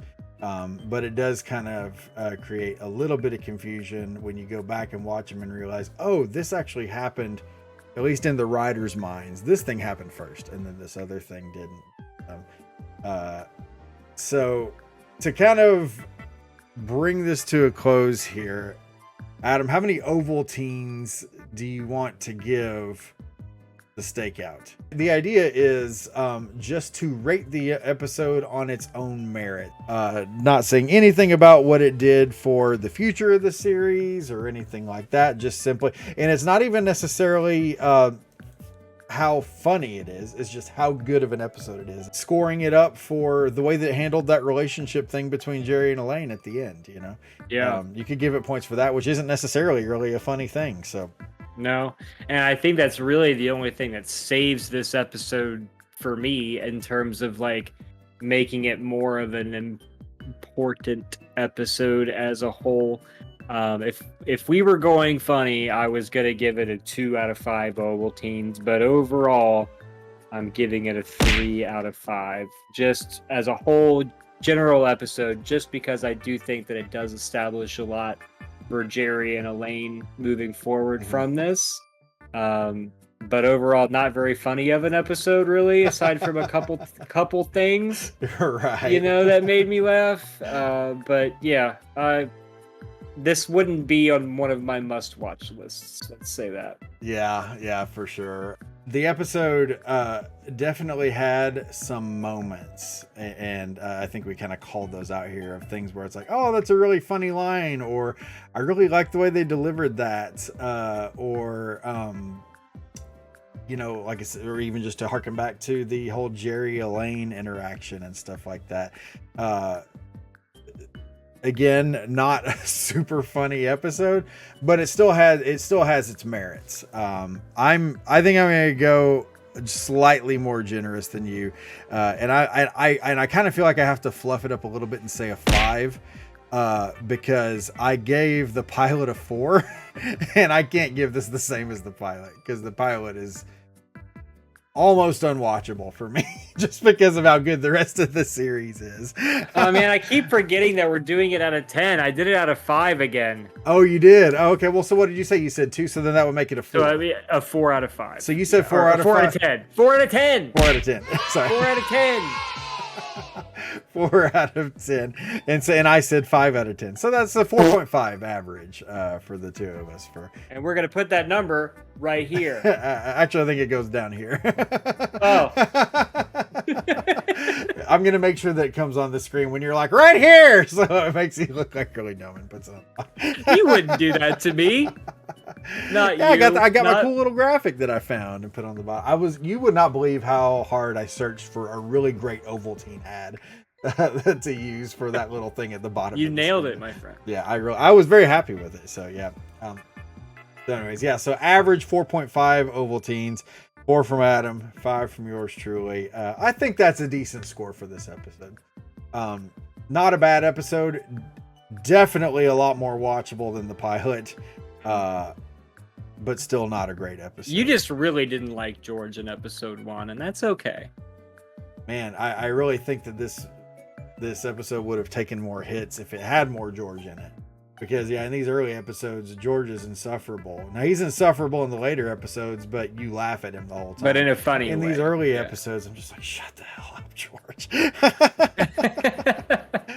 So we hope you come back and watch future episodes. If you haven't watched the first episode of Welcome to Del Boca Vista, go back and check that out. Make sure you hit that like button. Leave us a comment. Your quone definition. We will quone you. Get right up in there. We will quone you if you don't smash that like button. No, if you don't and press listen to the Tootsie Roll. Yeah, let us know about that, because I still have no idea. I'm going to Google that when we're done here and see what the hell you're talking about, because it's either going to be one of those things where I'm like, oh, it's that thing. It's going to be that, because you've heard it. If you've been to a single wedding in your life, you've heard it. I don't know. I feel like the weddings I've gone to have probably been less hip than the weddings you. Have you lost it, man? Oh, bro. But yeah, hit the like button for us if you would. It really helps us out. Drop a subscription if you would like to see more of this. We're shooting to get these episodes up every other week. It's a little bit more of an undertaking than our regular content. So that's why they're not coming out every single week. If these really catch on, maybe we'll do them weekly. We'll see. But we have to think critically during these episodes, and it takes us a long time to do that. Well, we're like making notes and stuff beforehand. It's like, this is like practically homework. Yeah. But no, we appreciate you guys watching and hope you will stick around, and we will see you on the next W2DBV. Oochie mama! Have you lost it, man? God, I hate that line. Yeah, I'm not a fan.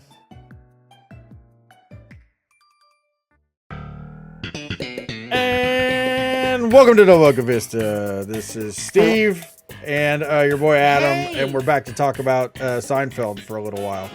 How's that for a quick intro? It's episode 3, and I'm also part of the Van Buren boys. Yeah, right. Yeah. It's funny. Whenever I watch Seinfeld, not in preparation for the show, my daughter's like, she'll come up to me like, Dad, are you doing homework? I was like, yes, I've got to prepare myself for future episodes. And want to take a second to thank everybody for all the comments and for watching the episodes. We really, really appreciate it. Obviously, we're still very, very small channel, and the podcast is very small and stuff. So we really appreciate those of you who have engaged with us. It means a lot. One thing I had mentioned to one of the commenters recently was it's a little painful sometimes to realize how long we've got to go before we start getting to like the really gold Seinfeld episodes, right? And do you ever think about that? It's like, if we do this show every other week, how long is it going to take us to get to the point where we're actually to like our favorite episodes? Because as I've said to many people, a bad episode of Seinfeld is better than most good episodes of most shows. But man, some of these episodes are a little rough on the really, really old ones, though. I mean, so. Yeah, I've got a buddy of mine, an IRL buddy that has started watching this since I had advertised it on Facebook and stuff, and he like was messaging me, and he sent me a text like, he's like, man, he's like, you got so far to go until you get to, you know, some of the good episodes. He's like, going back to watching that pilot again is rough. And I was like, yeah, I was like, you're not wrong. We do have a ways to go, but you know, having a great time in the process. And as Steve said, thank you guys very much for tuning in. It does mean a lot to us, and you know, hopefully we'll keep on until we get to the good stuff. So yeah, it's going to be quite a while. I'm not even going to do the math on how long it's going to take us, but a good long while, unless we start recording a ton of these at once or something. Yeah, let's just button it up and say a while. Right, exactly. I told you mentioned an IRL friend, one of my best friends from childhood. Hello, Cody, if he's watching or listening or whatever. I told him about the show, and he was like, oh my God, because he's been a huge Seinfeld fan forever. Like, I remember he was way into the show when we were in like high school and stuff. And like I mentioned before, I liked the show, but I couldn't watch it a whole lot because my parents didn't like it and they didn't let us watch it really. So if you enjoy the show, share it with a friend. I mean, the thing about Seinfeld lovers is they tend to know other Seinfeld lovers. So we can smell our own. Right. So get the word out. We'd really appreciate it. This week, getting into the robbery. I was messaging with Adam a couple days ago, and I was like, I really can't wait for us to talk about this one, because I feel like I have a lot to say about it, or there's a lot to comment on, maybe is a better way to put it. You said you have some strong opinions. I've got some opinions. Did I say strong opinions? I've definitely got some opinions. I don't know how strong they are, but well, maybe there's a couple of them that are a little girthy. But the robbery, this, going off of, of course, as of up to this point, we've talked about the pilot, and then we talked about good Lord, what's the second episode called? The Stakeout. The Stakeout. There it is. So looking at the pilot episode and the last episode, the Stakeout, the robbery, I feel at least, really kind of stands out from the others. Do you agree with that? I was going to say, I feel like this one stands on its own a little bit more than the other two. It's definitely more, is sitcom-y the right word? Yeah. But, it's got just more flesh to it, if that makes sense. More meat. I love me some good fleshy meat. Who doesn't? Who doesn't? Yeah, the robbery, it definitely, and we're going to comment on this as we get into this episode, but it definitely has some of those vibes you just described there. Starting off in the first scene of stand up, this is back when every episode still opened with a segment with Jerry doing stand up, talking about giving the finger. Yes. I remember like where I was standing and my thoughts and feelings and stuff in the moment when I first learned what it meant to give someone the finger, because I remember someone doing it and then other people laughing, and then but not having any idea what it meant because I was a small child. This wasn't like last week or anything. What does that mean? And I'm just walking around giving people the finger. Like, Weird. Yeah. But I remember learning that's a bad thing, and it actually means this. And really, honestly, kind of having the same thoughts as Jerry. I'm like, why does that matter? Why is that something that should hurt anyone's feelings? It's like, okay, you raised a finger at me. Right. But no, it was just weird because as he's talking about that, I remember finally discovering that. But that, and then he describes the situation. I don't remember the exact verbiage. I probably should have written this down, but he's like describing, well, she may have thought that I cut her off or something. I can't remember how he explains it, but he gets cut off in traffic. Is what he says. Yeah. Well, no, but he cut somebody else off. He cuts her off in traffic. Yeah, but like I remember hearing that story and always feeling like, and I don't know, tell me how you feel about this, but always feeling like, boy, the way he told that story, he most definitely knows that he cut her off. He's like, it's like he's deflecting a bit. Right. I mean, I perhaps may have cut her off. Oh, really? Did you now? Tell us, Jerome. So I was struggling really to find anything for this because I mean, I've flipped people off and have been flipped off before, but none of them have really stood out to me. So I looked up the origin of this. Are you familiar with the origin of giving the finger? No, at least not in America. Okay, well, I don't know if I have the American origin, but it came from like like Romanesque times. Okay. And it's supposed to represent a certain part of a male anatomy. Okay. Right? And then the finger on either side. Wait, what part? I'm kidding. The fingers on either side that are bent down like this are supposed to represent the boyos. The boy. You know what's hilarious though, because now that you explain that to me, doesn't that make it seem that much more hilarious when you see the people that flip people off like this? Like where they just like really put that one finger way up there. No boys to keep him company. It's just this guy. And he's like way up. Nice small balls, dude. That because now knowing that makes that seem that much more funny. Yes, it does. And I can realize in the camera, I'm not catching. Maybe I should angle my finger a little bit better. This is the screenshot we're gonna have for this thumbnail.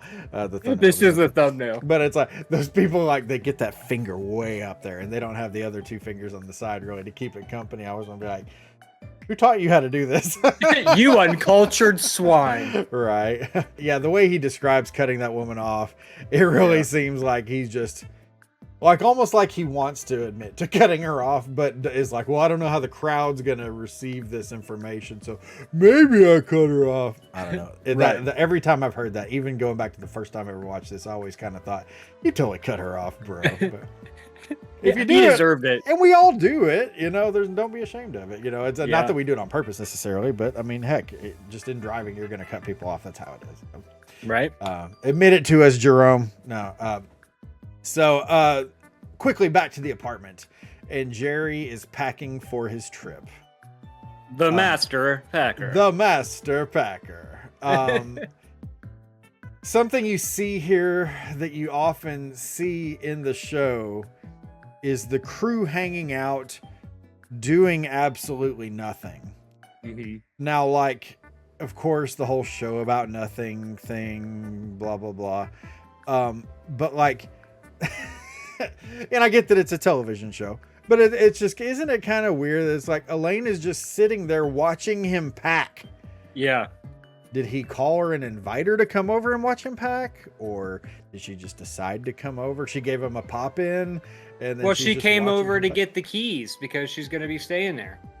It just seems like an odd, like she's sitting there and watching him pack because she gets the keys and he gives her the instructions about the compartment, describing all of its various quirks. But it's just kind of one of those things where I'm just like, these people are together for things that I would never have called anyone up to do. Well, maybe she came over earlier than she was supposed to while he was still wrapping up the last couple things, the mini umbrella, mind you. And she's just sitting at the table bullshitting with him. Well, it happens. That could be a thing. It could be. The one thing that before we get into the rest of it, and I want you to kind of go back and see if you can figure it out, but I frantically tried to figure out what movie tape is on top of the TV during that scene. It's in a purple VHS jacket, and I swear it has the parade is the last word.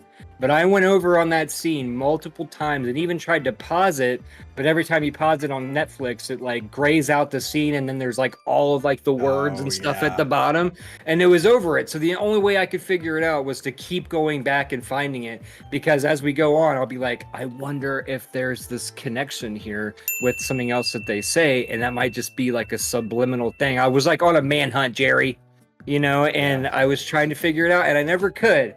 So I tried Googling purple VHS tape parade. Is it the dog parade? Because the word says D, there's like starts with a D. I'm like, is it dog parade? Purple VHS cover. Oh my and I could not find it. So if anybody out there knows what tape that is, let me know. Let's just take a second here to bitch about Netflix. Because Netflix is very quickly becoming awful.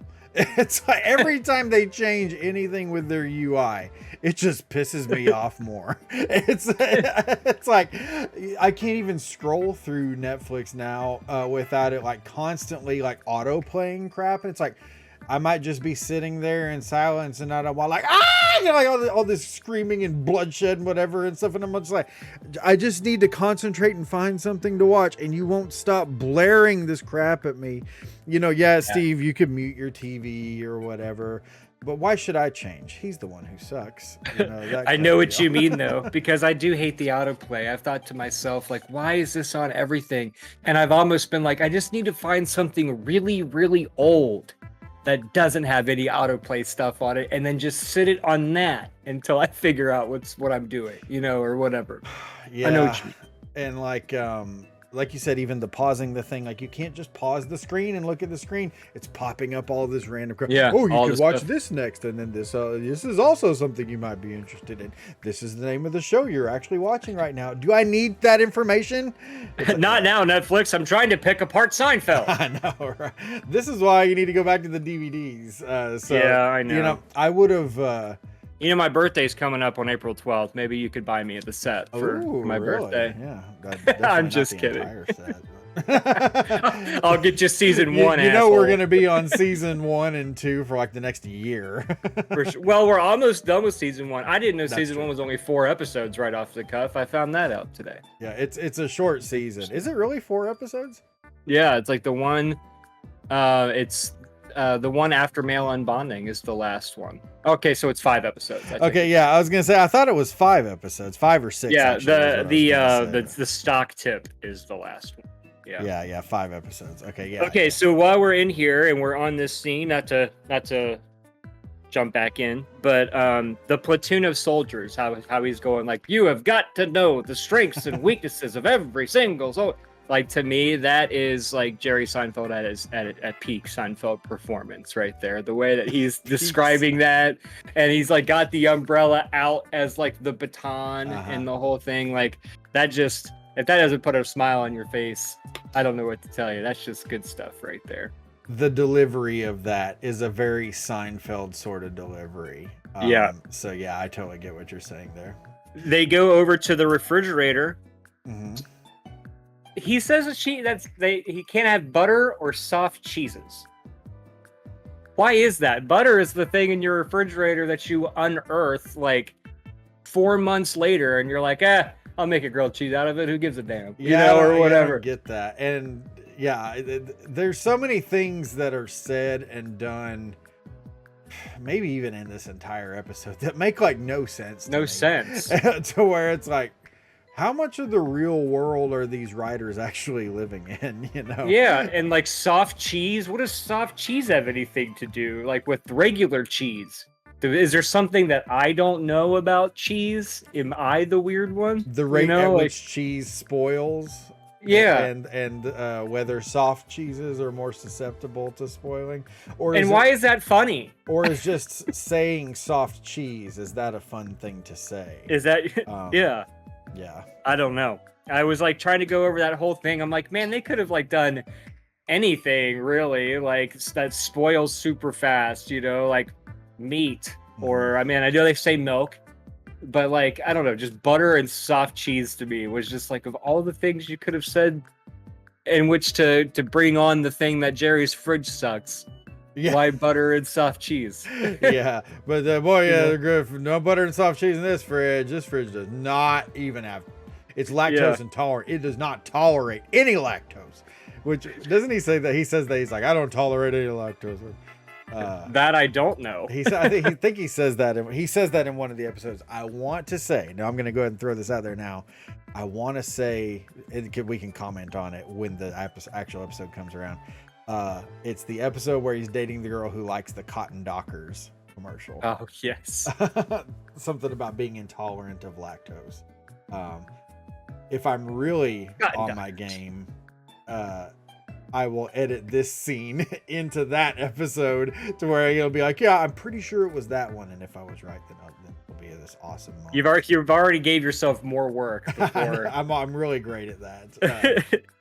One of the things that I was gonna say about this is just real quick. Also, if I'm gonna go refrigerator shopping in the future, I'm gonna ask how long soft cheeses are good for in there as part of my buying process. Like, would you say that soft cheeses last longer in this model versus this? You know what would be hilarious is if the salesman was like, funny, you should ask, and went on this big and then I'm gonna come back and be like, turns out I was an idiot, Steve. It really is a thing that me and other fellow refrigeratorists discuss. Refrigeratorists. The Kenmore, you don't want soft cheese. The Whirlpool, soft cheese out the yin yang. That's what you can do.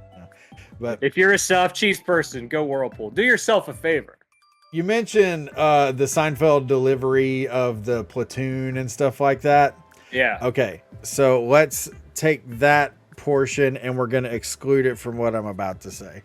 Is like the conversation with Elaine, her reactions to the things he's saying, George showing up and the things that he talks about and the conversation from there.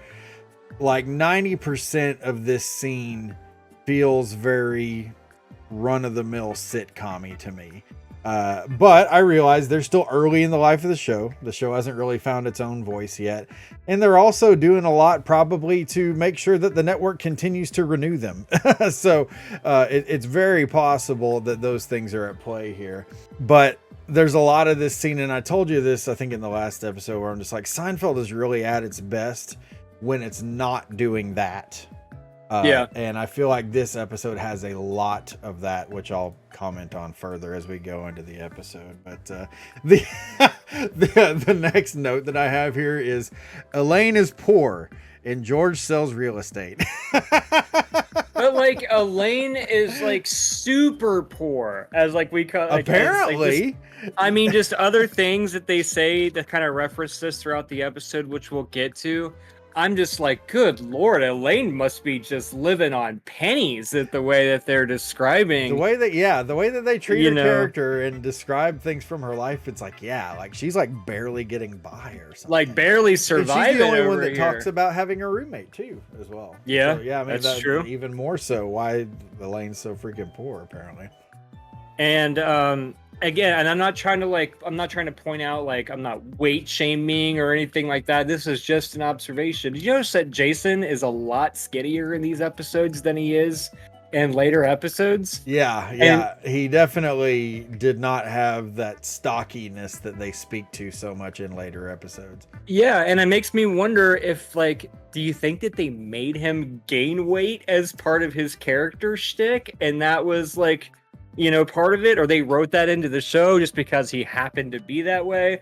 Like, again, I'm not trying to like view this as like a negative thing by any means, just simply from an observational angle. I don't know. I mean, I think thought that was super, it's worth noting, I feel like. I've never heard anything about that. It definitely, I feel, serves his character though. I mean, history has shown us that people love a funny fat guy. So like, yeah, I can totally get that being a thing, but I've never heard anything or read anything that talks. Well, about and I also him feel like he's trying to get dressed Jason really to- nice in this scene too. Like George doesn't really necessarily known for his fashion choices throughout the series, at least for me. But he's like coming in and he's just like dressed like he's just off of work. I mean, this is like successful life together George, and we don't really see that. You know, like Elaine is going to him for help. You know, like you've got to get me a nicer place than what I'm living in now, or whatever. And he's like, well, I'll see what I can do. You know, like it'll be hard to find something in your price range. Like he's like the man to go to, and that's just so strange because he's just not later. And did you notice that there's a box of baseball cards on Jerry's fridge? I was about to mention that actually. Yeah, the box of baseball cards. Like this is a whole box of them. A whole box of them, and it's like the cards with like gum in the pack, you know. Oh, is it? See, I don't remember that. But I remember because I collected baseball. Did you collect cards at all, sports cards or anything? Yeah. Okay, so I totally did. For like a summer, there was one summer I was really into it. But I was really hardcore into it for one summer, but I mean, I collected it beyond that. But there was one summer where I was absolutely nuts about it. Yeah, I just remember the crappy gum that comes in the pack that you never chew. Gum. Yeah. Ooh, yeah. It was like that, and I was just like, "What a weird thing to have on your fridge." The gum like slices your cheek open. Yeah, that's how you lost baby teeth back in the '80s. You just put in 2 pieces of the gum from the baseball cards, and if you had a loose tooth, right out. I'm looking through my notes because I'm trying to find where I wrote this down, but I guess I'm gonna just say this now here so I don't miss this point because you just commented on it. But like, George put together, George is so unfunny and unlikable. I know I shit on George a lot in these early episodes, but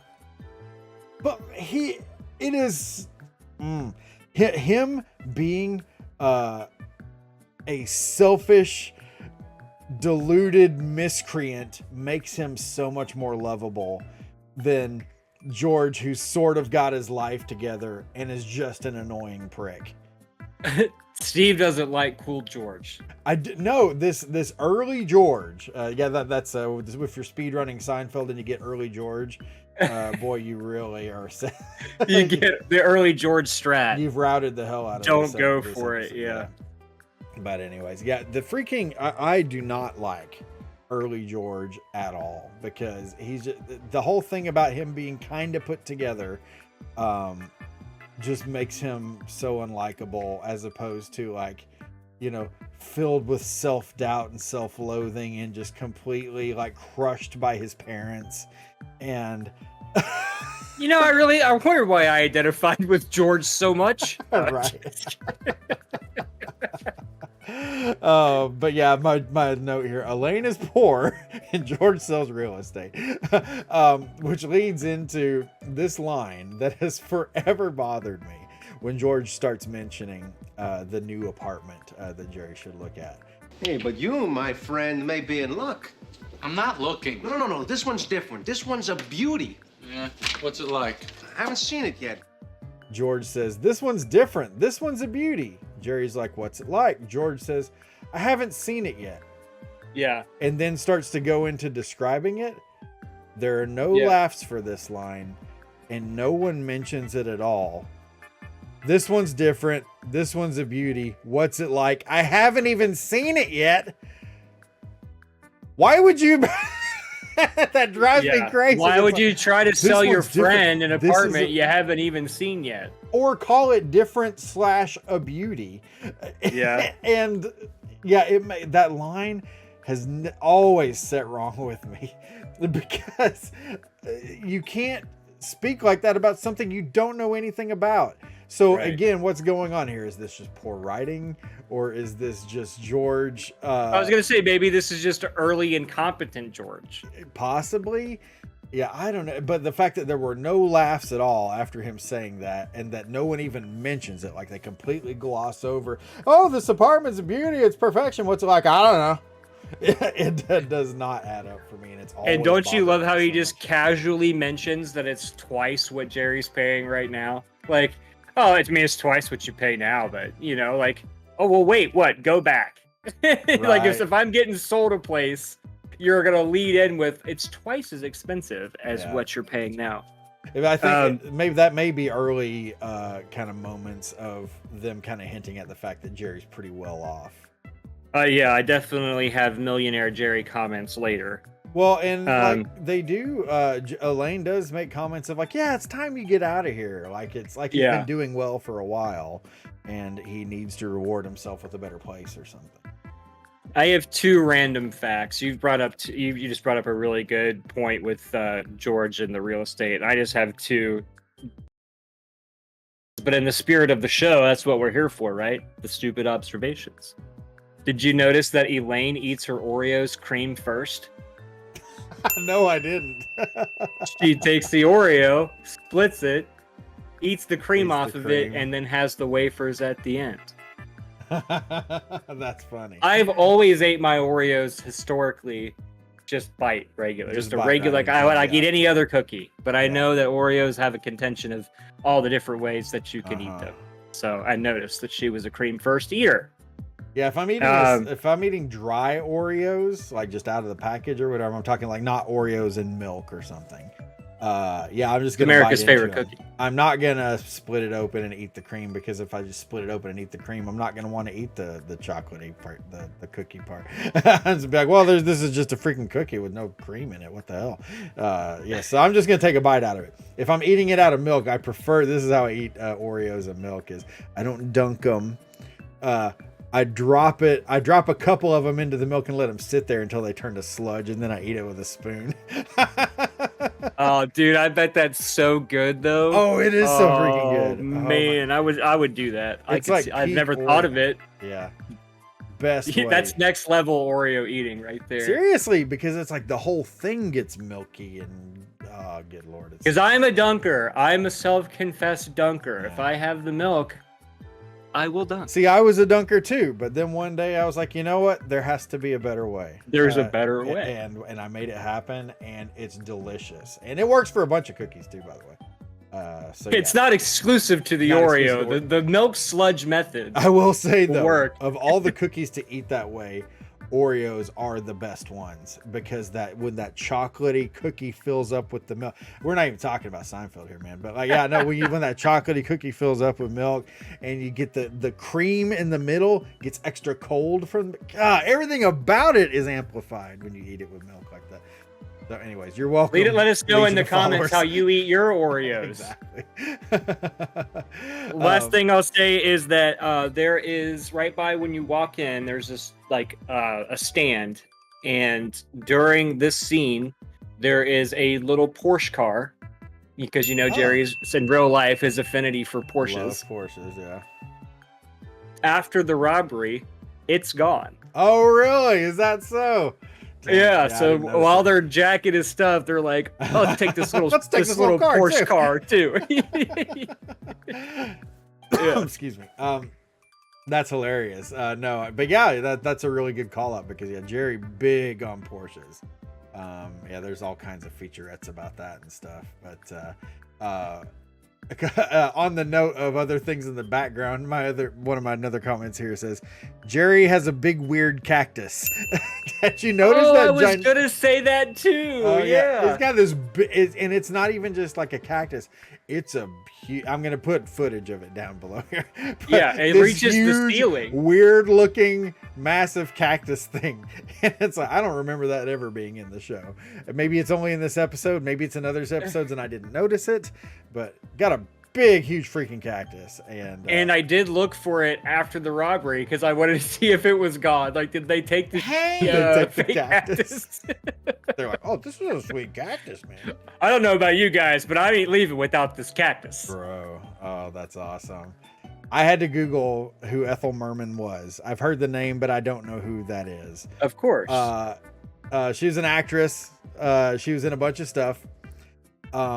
Her latest roles, or her last roles rather, before either death or just getting out of the business, she had a part in Airplane, the movie Airplane, in 1980, and was in a handful of episodes of The Love Boat between 1979 and 82. You know who she was in Airplane? I thought, didn't she play herself? Oh, maybe. Because like, It's yeah, been a long time since I've seen it, but I do love that movie. I only know this because of what I Googled before, but I think if memory serves, it was like there's a part where someone jokes about someone being Ethel Merman, and then later on in another scene, it's her, actually Ethel Merman, like being that, so it's like self-referential humor. But right, okay. But okay, so Airplane in 1980. The Love Boat between 79 and 82. This episode was filmed in June of 1990. A decade later. Again, I say, who are these references for? I Google Ethel Merman and it's a black and white photo. I don't know why they think that like the audience that they're going for is going to totally get a joke like that, you know? Like, and who thinks that that's funny anyway? I know. Yeah, seriously. And this is another thing I've noticed as I've watched a ton of Seinfeld in recent weeks. It's true, he really has. He messages me like random little factoids every now and then, like, oh hey, did you notice that this happens in this? I'm like, are you watching Seinfeld at what time is it? Well, like, it's funny because when you watch it critically, to be able to discuss it critically on a show like this one, you notice all kinds of stuff that you wouldn't have noticed before. And I thought I was a real Seinfeld super fan. But like, there's so much stuff that I feel like I'm either discovering now or just noticing for the first time now. But yeah, the references in this show often, I'm like, who in the hell are these references for? They would have been references for Jerry's parents. Yeah, and I'm glad that you don't get them either. So it's not like I'm the only one that like, am I just not in tune with Seinfeld era pop culture at the time? You know, but like if we're both like, who the hell is this line for? Like, makes me feel better. And if I have to Google someone to understand what the reference is, and the picture of that person is in black and white, yeah, what in the world? Now, for sure. Like I said, her part in Airplane and in Love Boat, you know, yeah, that was a decade before this episode, but like really, truly, her being like active in the entertainment industry stopped before that even. Like, I mean, she did stuff, but it wasn't like she was just cranking shit out or anything like that. Oh man, I was gonna look because I feel like I still had her Google page pulled up, but I think she was like last active in like the 50s or something like that. Like active as far as like her career is concerned. Yeah, she still had parts. I still had the VHS tapes. She still had parts and stuff, but yeah, it's like she wasn't like, her heyday was long before Seinfeld. Right, for sure. But the last point from this scene, it's like moving from Iceland to Finland. Oh yeah. Elaine talking about how like moving from her apartment to Jerry's crappy apartment, because he's like, you just said you wanted to live here. She's like, it's like moving from Iceland to Finland. I thought to myself, I'm like, is Finland being better than Iceland like a known thing? That's exactly what I thought. I was like, am I supposed to laugh at this? And then two, is Finland actually better than Iceland? Because Iceland's pretty nice. I mean, it's a beautiful place. I was going to say, they make Iceland to be like the shithole. Yeah, exactly. It's like, it's not friggin' Siberia or anything like that. Yeah. But yeah, it's like moving from Iceland to Finland. It makes me wonder if they weren't still under the assumption that Iceland is like this Antarctic sort of place, because it's a very it's very poorly named country for what it actually looks like, you know. Yeah. But Iceland and Greenland are reverse. Yeah. You know, I know that is from Mighty Ducks 2. Yeah. Maybe that's how I know. That's how you know it too. I guarantee it. Yeah, because Greenland is full of ice and Iceland is very nice. That's in D2 Mighty Ducks 2. Go watch it on Disney Plus. Stay tuned for our upcoming podcast on Mighty Ducks on all the Mighty Ducks series. That would actually be pretty fun. But the next scene, Jerry has just returned from Minneapolis. So Jerry, goes to Minneapolis. In the pilot episode, he mentions that his friend who comes to visit him is from Lansing. Jerry must be really popular up north. That's what I'm thinking, because it's like all these places are, certainly not in the center of the country or anything like that. Jerry's really popular everywhere and has more money than anyone else in the nation. Then Yeah. Ethel Merman. And Ethel Merman, yeah. Yeah. He comes back from Minneapolis, and Elaine's back in the bathroom as he's like first putting his stuff down or whatever. And she comes out and greets him with the toilet plunger in hand. With the plunger, yeah. Did he say anything? Because I didn't think about this until like right before we'd started our phone call here, but like phone call. Oh my gosh, how dated does that sound? Our telephone call as we twirl the cord around our finger. No, but So what are you thinking about? before we started our Discord call, I got to thinking, I'm like, maybe he mentioned that in like the first scene we was talking about all the random crap about his apartment. But like she comes out with the plunger in her hand. And not only that, I mean, first of all, what do you think of when you think of a plunger? What are you using it on? She took a big dump and clogged the toilet. You think I think of plunging a toilet if I have a plunger. Yeah. Plungers you can use for other things, but I think of plunging a toilet. Anyways, I have a plunger. I'm sure you probably do. Do you just walk around waving it around and like have conversations with people and like anybody can just wave them? Yeah. She walks around the apartment with this freaking disgusting plunger in her hand, and the whole time I'm like, why? It's almost like they want her to have a prop or something to hold on to. Yeah, well, she comes out of the bathroom, which it was like when I was watching this scene, I was like, man, all of Jerry's crap just got stolen and his toilet's clogged on top of this now. Like, and the hits just keep on coming. yeah, it's like, man, Jerry's never gonna leave again. Right. I leave you guys alone for 2 days, and look what happens. You leave my door TV open, and gets you're stolen taking and I can't take a elephant-sized dump because of dumps a in my toilet. Oh my gosh. Yeah, no, but yeah, that really, I get the toilet plunger, because as a grown man who has had to plunge many toilets, all I can think is like, I have a plunger, and that thing is very restricted on the places that it goes. I definitely don't just go walking around the house having conversations with it. Yeah. Especially with as weird as Jerry is about the toilet. Oh, with, yeah. Well, yeah, and cleanliness and all that crap. Yeah.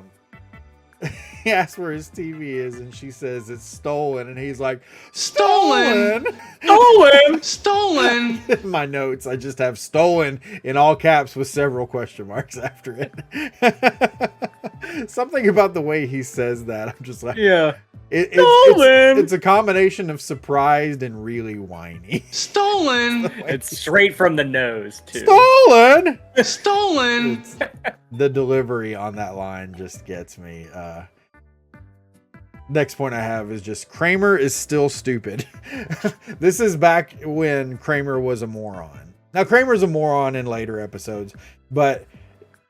Or a genius, depending on how you look at it. Exactly, that's the thing. Either a moron or a genius, kind of depending on how you look at him. But in these old episodes, he's just straight dumb. Like there is... I don't feel like there is any genius to be had in Kramer in these old episodes. He just kind of seems like an idiot. Yeah. Do you disagree, or what do you think? I can tell you're thinking something. Well, I'm thinking of what I have down for this is when he's telling the story of like, well, I was going to bring the spatula right back. Like the way that he says it, like he really sells this in a way of it just reminded me of being young and getting in trouble with something, and I just kept wanting to hark on like the good part of it, like maybe that'll like take it back from like the bad, so he keeps repeating like, well, I was gonna bring the spatula back, like like he's had conversations before, like, hey man, if you're kind of gonna come in and use my stuff, could you just bring it back? So like it's almost like he's like, remember, like we talked about it and I was gonna do it, and like please don't be mad at me. Like it was almost like I felt for him in that moment of like, man, I really hated having to explain like my mess ups when I was younger to adults, and having to like, at least I was trying to smooth it over, or whatever. And I thought that he just sold that really well. And I think this is also the beginning of like Kramer's like way of saying things later in the series, when he's like, so the door was left wide open, like when he says like wide open like that, like that's a Kramerism that happens many times throughout the series, and I think this is like the first time he does that. Michael Richards is genius as Kramer. it plays out in so many ways, and it's like there was a point really where they just kind of realized, oh shit, we have Michael Richards, we're just going to turn this guy loose, and that was when Kramer became what Kramer became. And I'm laughing because one of these moments recently, this is a future episode that we'll talk about, but I'm going to mention it now. But in the episode where Peterman buys Kramer's stories, for the Peterman book that Elaine's working on, when there's a point where Kramer finally realizes, oh shoot, I can't tell these stories anymore because I sold them to somebody, and he calls up Peterman to try to buy them back. And Peterman's like, oh, you vagabond, just get lost or whatever, because now I have Elaine who's gonna make me. And Elaine obviously realizes, oh shoot, the story that Peterman actually liked is Kramer's story. We can't have him getting rid of these stories because we need Kramer's stories. But anyways, Peterman basically gives Kramer back his stories, and instead of Kramer doesn't say thank you or doesn't say all right, he doesn't say anything that would be a normal response to this, but he's like, you're gonna have your stories back, you vagabond. And Kramer goes, ah!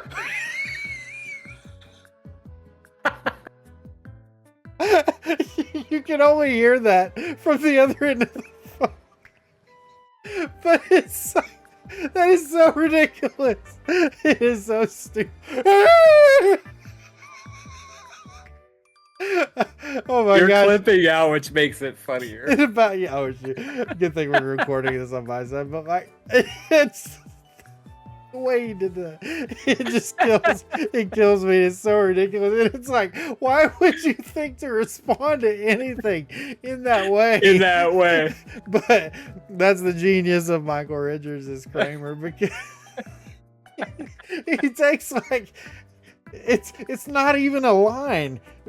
Peterman's ending the conversation instead of saying, okay, bye, or thank you, sir, or, oh, I'm so happy to have my stories back. Ah! This is fantastic. So anyways, I'm going to make us move on here. Kramer watching a soap opera is such a 90s thing. The Bold and the Beautiful. The Bold and the Beautiful. And you probably noticed this. Sorry, I have to wipe all the tears out of my eyes now. This is not the first, or no, this is not the only Bold and the Beautiful reference in Seinfeld. Makes me wonder if someone like on staff was into that show, but they mentioned Bold and the Beautiful a few different times in the show.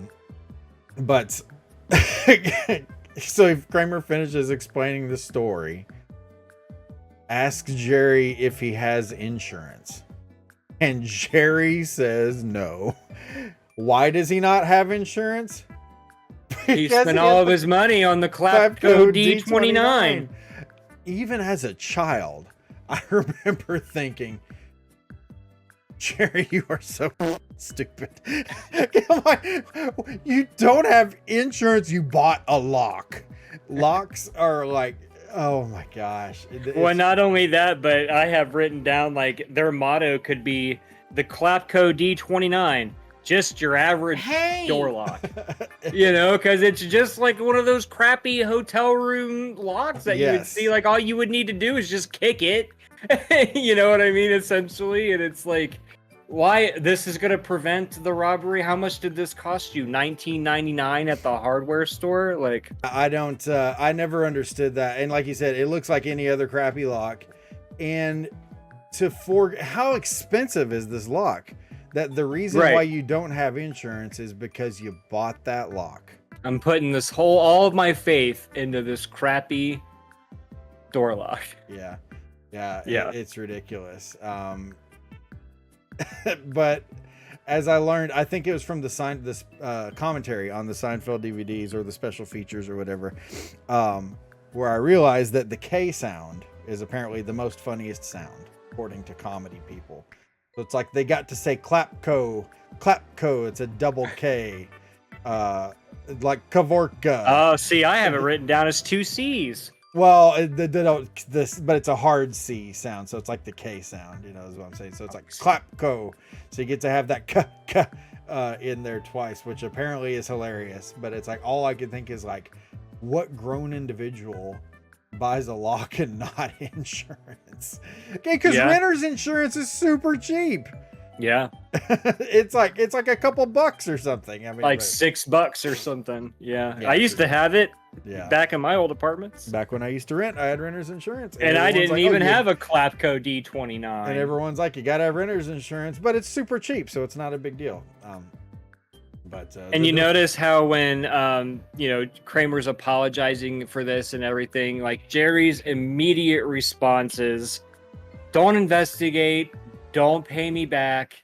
Like, wait a minute, you wouldn't want him to at least maybe replace some of it? I mean, it is his fault. I don't think it's a bad thing, and not only that, but we're also going back to millionaire Jerry. Right. Like, oh, it's no problem. I could replace all of this. This is pennies on the It's all dollar for penny, me. yeah. Don't even apologize for it. It's fine. But I don't have renter's insurance because I bought this schlock. That, like I said, even as a child, I knew that was ridiculous. But you can't have a show if you don't have stuff happening, so whatever. But it's one design flaw. The door must be closed. Yeah, I love his delivery of that. Seinfeld delivery, It's right very, there. very Seinfeld-y delivery. and then Jerry and just explaining to Kramer, don't pay me back, don't investigate or whatever. And Kramer's like, "I'm human, Jerry. In your way. That's like, I think one of the maybe not the very first, but like one of the first few of those little slights that Jerry kind of slips to other people in the crew, in the Seinfeld crew, which I always find hilarious. But I'm Because you can't make fun of Jerry for anything. He's the coolest one by far. Than all of them. Well, I mean, that's the way that they make it seem, and especially in Jerry's mind, he's the coolest of them, I feel like. I will agree with that in later episodes, but we're still in the phase where like Jerry's still pretty dumb too, though. I feel like, at least, because he's definitely the cool one eventually. But like, okay, we'll go back to a line that I forgot to comment on earlier. 2 bedrooms. I've got enough trouble maintaining activity in one. So it's like they were still kind of down on Jerry, at this point. Which made me have 2 thoughts. First of all, that's a very sitcom-y sort of comment to make. Again, like I said, a lot of that whole scene was very like average run-of-the-mill sitcom, and that's where I feel like Seinfeld is its weakest. But then the second thing I thought of was like, was there like a point in making this show where they just decided, you know what, Jerry and we're gonna make him a total Mac Daddy, that he's gonna have a new woman in every episode and she's always gonna be beautiful and have some fantastic thing about her? It's like, because here in the beginning, Jerry's still pretty losery in a lot of ways. But then there came a point where Jerry's freaking untouchable. Tons of money, though, still. Jerry's always had money. Lots of money. Yeah. I don't know. So, it makes you think, like, why is Jerry having all these problems? He's traveling the nation on comedy tours, going to different states. He's doing well for himself. Why isn't he getting the ladies? What's going on here? Yeah, I don't know. Some of those comments always just kind of like, who is Jerry supposed to be? And like I said, I think it just took him a while to kind of figure that out. It's one of these things that like you don't realize it until you're an adult. And I'm trying to think of a good way to say this that's not going to be offensive to anyone. Oh, she just bumped my camera. Because I have all the respect in the world for people who are police officers. I know several police officers. Now, obviously, there's a lot of commentary out there about the cops, and you can feel however you want or whatever. I'm just saying that, like, I know several people that do this job and know all that they have to put up with, and I have a lot of respect for them for that. But the thing in this episode shows that you really don't realize until you're probably an adult and in a situation where you've had to call the police is just how useless calling the police actually is. Because it's like this scene does such a great job of showing that, in that it's a guy showing up, he writes it down on a paper, he gives you your copy, and then That's all. It's like, it's basically just a cog in the insurance machine. So Yeah. that like I have We'll to let do you this know thing if we so they'll give find me my money anything. back. Yeah. No, we're not gonna find anything. But yeah, no, I titled this section of the show as Jerry and Elaine with Biff Tannen. You know who Biff Tannen is? I do. Yeah, he's the for those of you out there who may not know, Biff is the antagonist in the Back to the Future series. This police officer, every time I look at him, I always kind of squint and look a little bit closer because every time he looks to me like that guy. He's got the same kind of hair, the same kind of build. He's tall. I did not get Biff. Yeah, but anyways, Maybe I need to go back and rewatch Back to the Future. Yeah, you absolutely should. You don't even have to ask that question.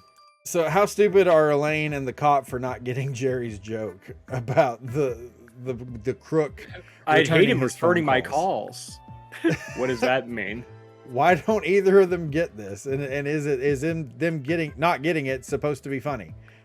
I think them not getting it is maybe supposed to be like kind of like Jerry isn't as funny as he thinks he is, you know, or something. Yeah. Like it's almost like, okay, what do you mean by that? You know, Right. It's like it's a joke, you know, like you're not that funny, Jerry. Yeah, it's just like, why do they not get this? And again, it's kind of like he's making a bouillabaisse. Why is that funny? Yeah, I do like the in the stand-up bit where he's like, unless they give the crook his copy. I thought that was a funny part to end that. You know, like they give you your copy, but unless they give the crook his copy. If you're getting bored partway through watching that episode of Seinfeld or this podcast in covering that episode of Seinfeld, here's a fun little tip. Have a drinking game here for a few minutes and take a drink every time you hear the word crook used, because it's like 74 times. Oh, wow. I didn't notice that. It's like, the crook. And he's answering my calls. He's the crook. And then Jerry goes into Seinfeld and he's like, crook this and crook that. It's like crook. And the whole time I'm like, who refers to these people as crooks? Like, are you in like an old, 1950s serial or something like that? It's just the fact, like, I have never referred to anyone as a lawbreaker as a crook. Yeah, I haven't either. You know why? Because I don't live in an episode of Batman. I never got that. Or like Leave It to Beaver or something where bad people would be referred to as crooks. Yeah, crook all over the place, and this is so funny. And then George annoys me again by walking in and doing his little I Dream of Jeannie I thing. thought that was funny. You're just a George hater, bro. It's so average sitcom-y, and Seinfeld is so much better than that. How is that average sitcom-y? Because it's cheap laughs. It's like, it's a reference that we get. It's related. We would get that joke because it's relatable. I Dream of Jeannie was. I mean, come on. Nah. Let us know in the comments if you're with me or with Adam. I did not think that was funny. I thought that part was funny. Stupid, and it just made me hate George even more. And then Jerry, of course, decides to look at the new apartment. And George just happens to have the keys on him. So they're at the new apartment. George, in my notes here, I had George has a case of the Adams in this scene. In that everything that anyone says, he turns right around and repeats the exact same thing. Like, Jerry's like, a fireplace. It's a fireplace. And then Elaine's like, you can barbecue. I forget. But yeah, go back and watch that scene. And he just repeats everything that everyone else says. Thanks, man. Elaine, look at all this great light.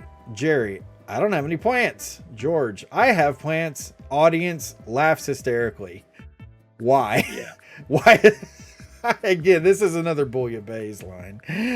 We need a because he's obviously trying to graphic infer that he wants the place, I guess, by saying that. Like, I assume so. Yes. Yes. But why is it funny? That I can't tell you. Yeah, I don't get why that's a funny joke. But yes, I do believe that that's what they were driving at. One of the this is kind of fast forwarding to the end of the scene here. Did you pick up on the George jealousy in this scene? I guess just about by the way he says congratulations at the end, you can kind of tell it's like a tongue-in-cheek, like congratulations, kind of like I wanted that apartment. Even outside of my George hatred, it may just be me not picking up on those cues or whatever, but like I didn't understand that George was actually jealous of Jerry or wanted the apartment for himself until the later scene when they actually start talking about it. Because George, they didn't do a really great job, I don't think, of like making that clear. If they wanted you to come out of that scene knowing that George definitely wanted that apartment, I didn't get that from that. Like you said, you could kind of take the comment about him having houseplants as leading to that. You could kind of take the way that he said congratulations to mean that, but he didn't even say it really in a begrudging manner. He just said it in kind of an awkward manner where it's like, I think I'm supposed to think something based on the way he just said congratulations. But so much of this show is already kind of not funny that I don't know if it's just him delivering a not great line or not delivering a line really great. I don't know. I think you're just a George hater. That could very well be it. I won't deny that. But yeah, I did not pick up on the George jealousy here. I don't know. And that may just be me. I'll admit that. It may just be me, but I just never really got that until the later scenes. They're back at Jerry's. Or did you have anything else to say about this one? About the scene? Yeah, about this particular scene. Yes, I have a few things actually. Go for it. I hate the way that Jerry chews gum in this scene. Yes. He chews it like he's like a super cool guy. Mm-hmm. And I do feel like he even talks about the way that people chew gum in a later episode. Like, I feel like at some point he remarks of like maybe like in a stand-up or something about chewing gum where it's like you just look cool when you do it, or something like that. I don't know. I remember the episode where George is eating an apple, like when he's on the phone with a girl or something, and talking about how like the chewing, makes him feel more nonchalant or something. Maybe it's... No, this is definitely a Jerryism, and he definitely talks about... He mentions chewing gum specifically, but I can't remember. There's anyone out here watching that knows this, leave it in the comments. Yeah. Tell us where that happened. So let's talk about the garden that's supposedly back there, and the fact that you would even need a gardener for something like this. Like, you have a one-story apartment in a building with a sliding glass door that releases into like, a 20 by 30 foot patio area. And I'm gonna need to let somebody come in and tend to this professionally, like when it's really just probably a pile of dirt that's back there that you could put a couple flowers in, or something like that. Like, I don't know. I was like, I think we're getting a little bit ahead of ourselves with the luxuries here. And then they're like blown away by the fact that there is a fireplace. They're blown away the fact that there's this garden out back. And it's like, man, how, I guess when I was apartment living, like I had an apartment with the fireplace in it, but it wasn't anything where I was like, look, babe, if we don't get this place because of the apartment or because of the fireplace, I'm going to lose my... Hey! Like it was just kind of like, sweet. We have the option of having one. Why not? Yeah. But these people are losing their mind. And then they're talking about like, can I have wood delivered? Like, do you need wood delivered? Did they deliver the wood? Yeah. How much wood are you planning on going through now that you have this apartment that you would need it delivered? And then again with the charcoal, like you said, like, did they deliver that? Like, can Jerry just not be bothered to buy things that he would need for himself? Like, it's funny you mentioned that because that is exactly kind of how I took this as a young, I don't know if I'd say a kid, but a younger person, because I'm just like, number one, like you said, that garden is so freaking tiny. Like, you're getting someone to tend that for you. I get that you're on the road, Jerry, but good Lord, it's like 20 But good Lord. feet.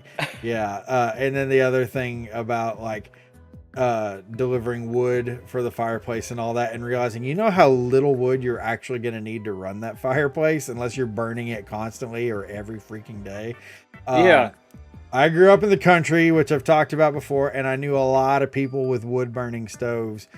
you're not going to need any wood delivery guy again, unless you're using it like constantly, which he's constantly basically hinting at he's not going to be, because he's not there a lot, Yeah. And I don't know if this is just the way that different fireplaces are.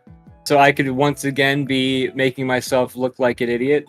But if you look at the fireplace, there's like a little key turn thing, which is either the flue, or it's a gas fireplace. Right? And you don't even need wood. Why are we having this conversation? I never understood. One thing that always cracks me up about gas fireplaces is like when they have the fake wood on the inside, and then you. So I actually have a gas fireplace upstairs, and it has fake wood. It has the fake wood.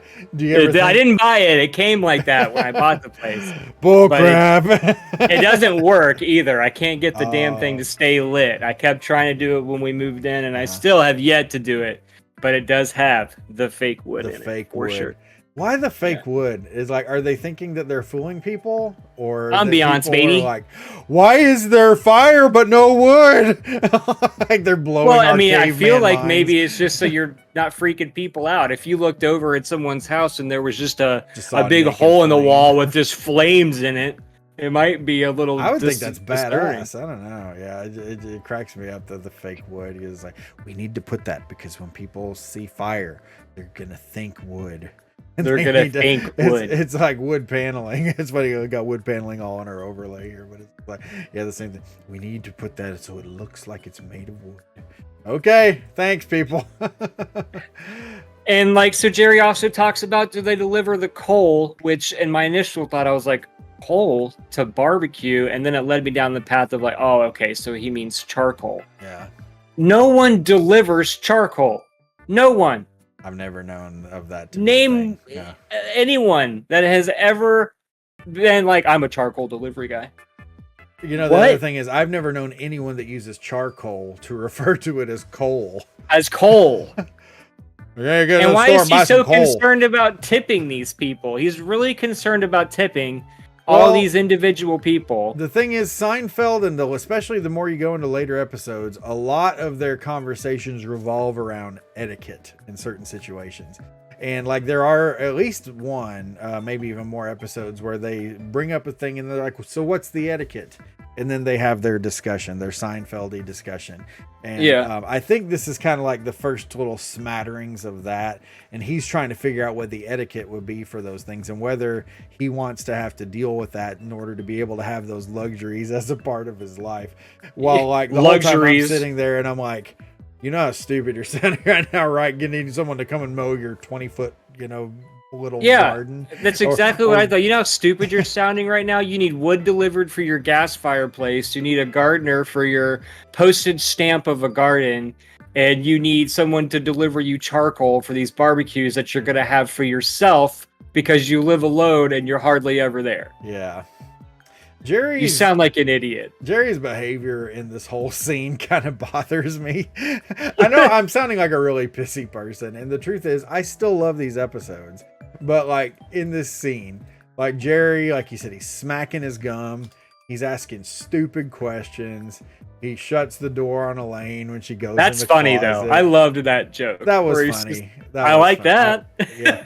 And then like the whole thing, like she's kind of walking back and forth with him, and then he does that thing where he kind of fakes her out. Fakes her out. It's just, I'm just like, whole scene is just so, man. Like I'm sure somebody at NBC was really psyched to see this scene, but to me, I'm like, there's so many things that bother me about this here, because which is weird because I think that you score episodes higher than I do, and I think that you're like way harder on this show than I am in parts. I feel like. But yeah, I think you have better scores. Well, yeah, I don't know. But like I said, I'm critiquing it because that's the whole kind of point of what we're doing. Yeah, here. For sure.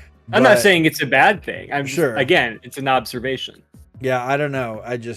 As I've watched the show critically, I've noticed just so many more things that just kind of jump out at me like that. Back at Jerry's apartment, Jerry and Elaine are discussing Jerry's couch.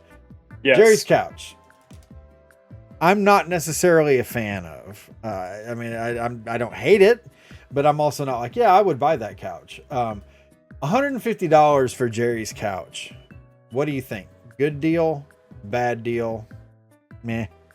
Well, $150 in the 90s is how much would you say today? Well, that's a good point. Yeah, about inflation. 225, maybe 250. Yeah. I don't think that it's a bad deal. You know, I mean, I don't know why he's not taking it with him. Yeah. You know, if he's just moving, this was like another thing that I have, like, so he can afford to pay double the rent. He can afford to get all these little helpers that he has to tip. And on top of that, where he's got to completely refurnish his apartment because he can't be bothered to take his old furniture with him. So again, millionaire Jerry. Yeah, millionaire Jerry. That's what we just need to start. We need to start developing our own vernacular for these sort of things. It's because I took the same couch through like 4 different apartments when I was younger, man. And you know how much of a pain in the ass it was to do that? Yeah. But I was poor, Steve, and I needed to take my couch with me. You know, but not Jerry Seinfeld. We've got millionaire Jerry moments. And this is a millionaire Jerry moment. This is a millionaire Jerry. So I think he's just like, this is the easiest way to solve this problem. You know, I get a little bit of money back on it. What's money? What's money? $150 to me seemed like a really good deal for Jerry's couch. That's I would happily pay for it. And I get that Elaine is poor, but I really don't feel like her $150 for this couch was warranted. And on top of that, I feel like an offer of $20 is a really scumbag offer. Now, you and I do not live in the same place, but if we were in a situation like this where you were offering me a couch because I was buying your house from you or something for $150, if I didn't want the couch, I would just say no. If I did want the couch, you can bet your ass I would not offer you $20 for it after $150. After 150 was the start. Yeah. I mean, it's I don't know. I really kind of feel like that's a really scumbag deal to offer $50. And then they settle on, I think, 50, which is a ridiculously good price. But again, I guess millionaire Jerry. So millionaire Jerry. I love how he's just like, tell you what, $150, take it. I don't want to see it. I don't want to see it. It's a very Seinfeld-y delivery there. Yeah. It is. I thought it was hilarious. I liked that part. I did too. Yeah. And then with the moving, and then George comes in and he's like, you know, because she's bitching about her roommate and stuff, and he's like, well, why don't you just kick her out? And she's like, well, I can't. She's on the lease. But she's so eager to move out, to move into one of their apartments. Is she not on the lease? Yeah, I don't know. You know, like, you know, just coming from what I know of renting in the past and stuff like that, it makes it sound like it's her apartment and she's doing the chick a favor by having a roommate, you know, but then you find out that she can't because she's on the lease, but she can leave at any moment. So is she really kind of like the one that's getting the benefit from the apartment? Like, can she not get an apartment on her own? You know, I don't know. I was like, man, they really make Elaine look like her credit's terrible and she has no money. So early, so in summary, early episodes of Seinfeld, Kramer's an idiot, George is king of the world, Elaine is poor as sin, and Jerry is kind of a loser. But he has a lot of money. Kind of a loser, a bit of a moron, and he has a lot of money. So, yeah, it's so funny the way they portray these people in light of who they eventually become. But I want to piggyback off of what you just said there about the whole thing with Elaine and the lease. So George comes in, he gives Jerry the lease, and then that's when the conflict ensues. And they're going back and forth, and Jerry's like, just take it. You know, I can't take it if you want it. You take it, and I want it if you don't want it. Yeah. Well, Elaine asks George if he takes the apartment, if she can take his place. Yes. Isn't that easy to just take someone's place? That's what don't you have to go through like credit? You know, you have to do the application and all of that. Like, they make it seem like the other person just moves in under the cover of night, and then the landlord's like, I guess this is okay. It just doesn't make any sense to me. I kind of thought the same thing because they're just like, oh, I can just move into this place. Mm-hmm. Oh, I didn't realize it was that easy. Yeah. But I don't know. I mean, it was also the 90s and it's New York. I don't know. I don't live in that world. I've never lived in that world, but that always got me. I'm like, is it really that easy to just kind of flip flop these apartments and leases and whatnot? But one thing that cracked me up is Elaine saying, I don't know who to root for. George's place has carpeting. My house has hardwood floors all through it. It has So does mine. Tile in the kitchen and stuff. So, okay, so you too. Do you ever just really miss carpeting? No. I don't either, but with an asterisk. Not even a little bit. With an asterisk next to it, because sometimes it's just like I go to someone's house and you just lay down on the carpeted floor, just like, oh man, this is nice. It's cozy, it's soft, it's textile-ish or whatever. I don't know. But no, I do like the ability to just like sweep the floor or Swiffer or whatever, mop it, but it's just like you clean it and it's so no fuss and all that crap. So man, anytime I look at carpet, I guess I'm always just like, well, at some point this is gonna look like crap, because the inevitability. Like since we're talking about renting apartments, the first apartment me and my wife down here we had here, we were kind of notorious. We were the hangout spot. So all of our friends came over. We always just partied and stuff, back then. And it was just the place that everybody congregated to. So needless to say, that apartment was completely destroyed when we left it after all the, 5 years that we lived there. And during that time, a giant candle had gotten spilled in the middle of the living room floor. So there was just like a splattering of candle wax that had dried on the carpet.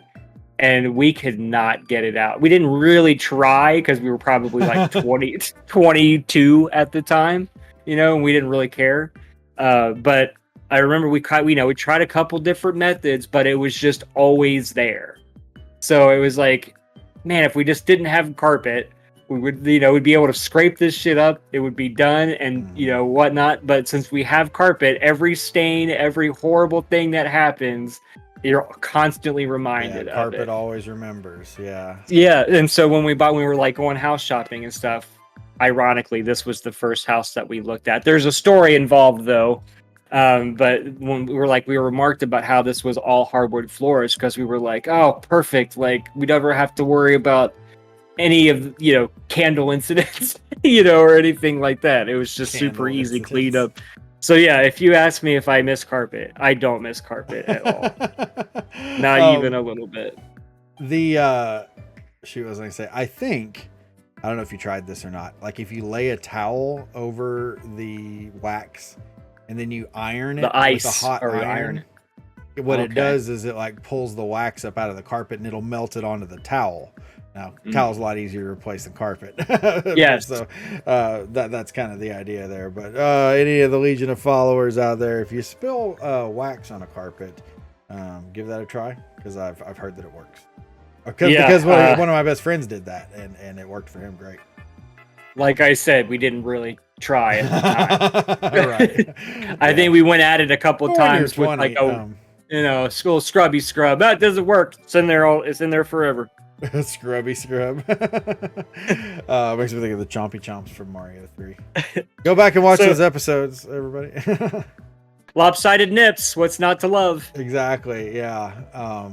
So when they're flipping the quarter, they flip the quarter to see who's going to get the apartment, and it lands on the countertop and then hits the ground. And then when it doesn't go his way, George says there's interference. Now I have two things to say about that. One, that if it had hit the countertop and it had gone George's way, he would not have said shit about interference, right? That's a given. Secondly, have you ever had that same situation happen where you have flipped a coin for something and it's like something like that happens and it either doesn't go your way or it doesn't go the person's way, and then they're all like, you didn't say it could hit the countertop first, or something like that. Maybe not referred to as interference, but like, all of a sudden now there's like clearly established rules that we did not establish in the beginning because it didn't go a certain way, if that makes sense. Have you ever had that happen to you? Not really. The only thing I can think of though is one time when I flipped a coin with someone And I remember, and it's crazy I'm even remembering this, because if had you not asked me this question, I never would have thought of this. But like, I remember being a kid and being in a flip a coin situation. I flipped the coin, I caught the coin, and then I just showed them, and they're like, "No, you got to do the thing where you put it on the back of your hand." And I'm like, "Well, what the fuck does that mean?" It's like, this is that. I mean, yeah, it gets, I guess, one more flip if I do it that way, but the whole thing is that it's a game of chance. You flip, Right. Does that make it any more chancy if I didn't do the thing where I put it on the back of my hand? But I mean, I've never had anyone really like dispute, you know, the validity because like it hit the countertop or whatever. Or Oh man, I have. And I'm just like, but in that situation, I'm like, man, that is such bullcrap. It's like again, because it comes back to the whole concept of it's a game of chance. You flip it, it hits the countertop. It's all chance. It's all. How can that be interference? I don't know. Like his flip was the divine flip, and if it didn't have that particular flip, then all hope is lost. I don't know. I have in my notes here.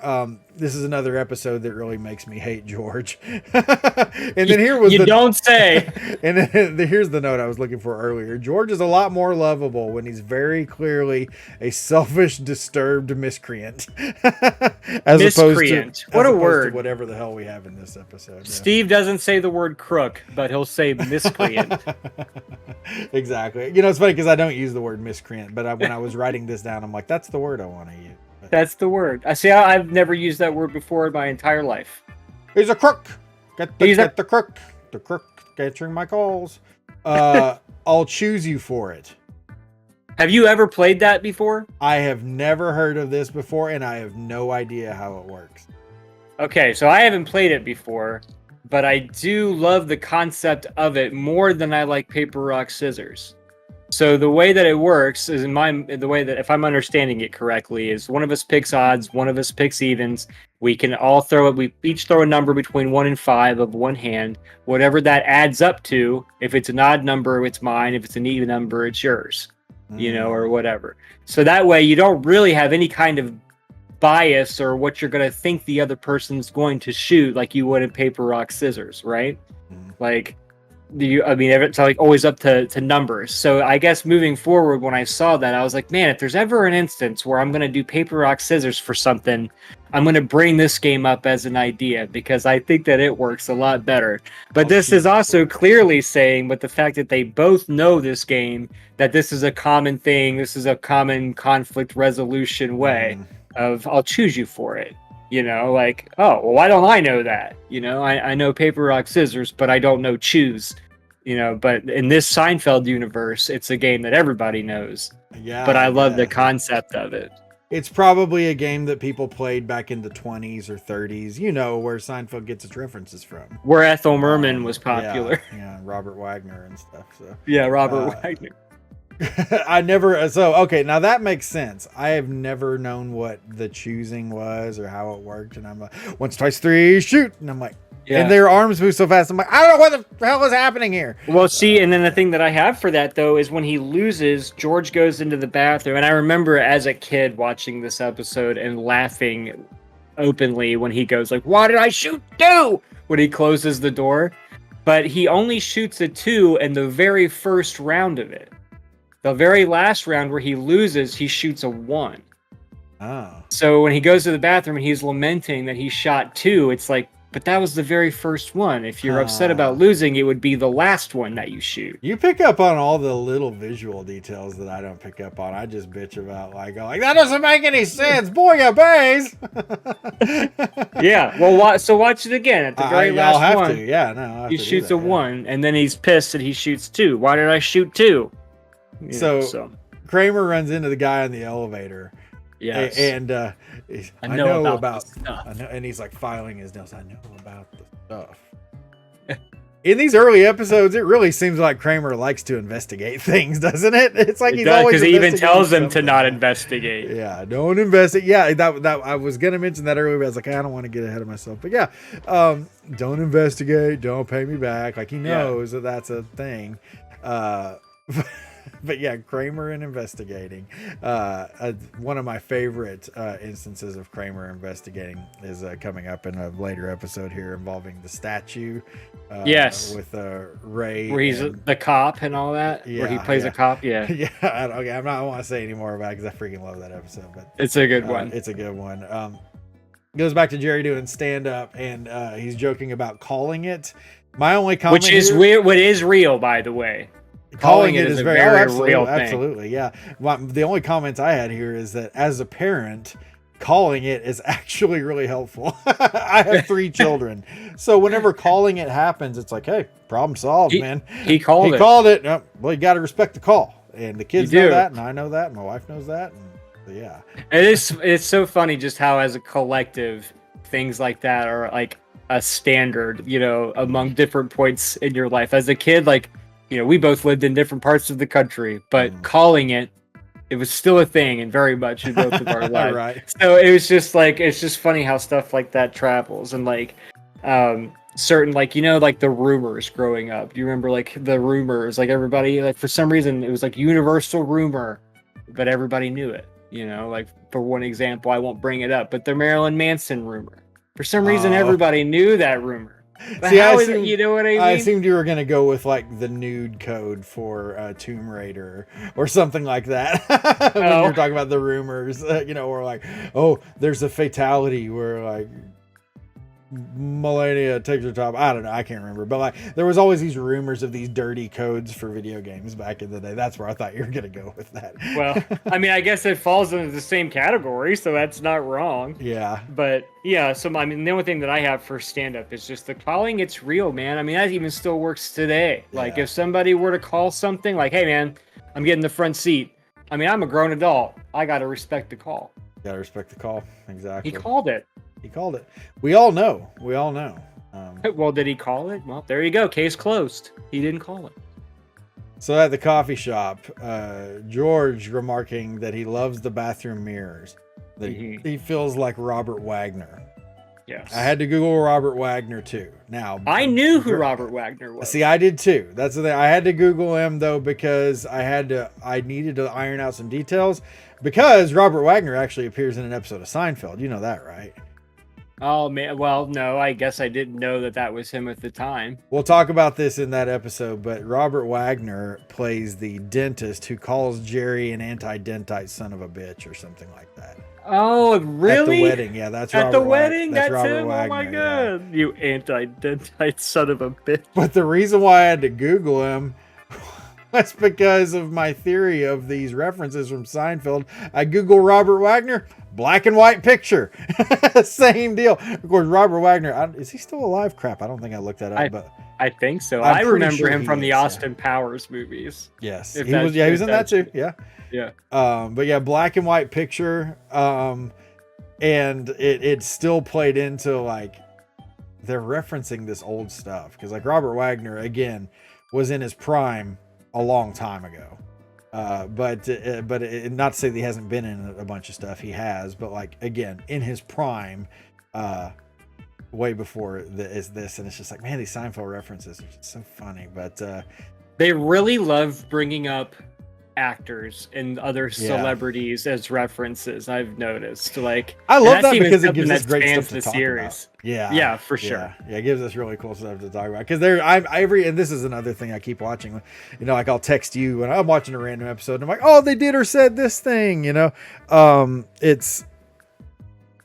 learned so much of like they reference all these things and people that I'm like, who in the heck even uses this as a reference? Because like generally when you're going to reference something, you're trying to kind of paint a picture for someone who may not necessarily get the thing, but they get the reference to the thing. And it's like the reference kind of makes it all come together. Ethel Merman really tied this story together for you. Is that it? I don't know, man. Ethel Merman. That's what they really did it for you. Oh, it's an Ethel Merman situation. Oh, now I get it. Yeah, the person from the 30s. Yeah, that makes sense. Yeah. Why would I not know that? So George is listing all the things they can't eat, which can't have coffee in a coffee shop. Again, with the coffee, yeah, them being like all anti-caffeine. And, I love how George says when they talk about the apartment, he's like, I wouldn't mope. He's like, you're just going to be around there moping all the time. I wouldn't mope. George would be the king of moping. Absolutely. Like undisputed moper. Yeah. He would refuse to enjoy himself anytime that he was in that apartment because he didn't get it. Like I totally am with Jerry on this. There's no way I could stay there. You're the king of moping. Yeah, George commenting, I'm so sick over losing that choose. Yeah. As a naturally guilt-ridden person, this kind of behavior from George just absolutely sickens me. Yeah. I hate to use this word because it conjures up things that I'm not happy about, but like this sort of really triggers me. You lost, shut up and be a man about it.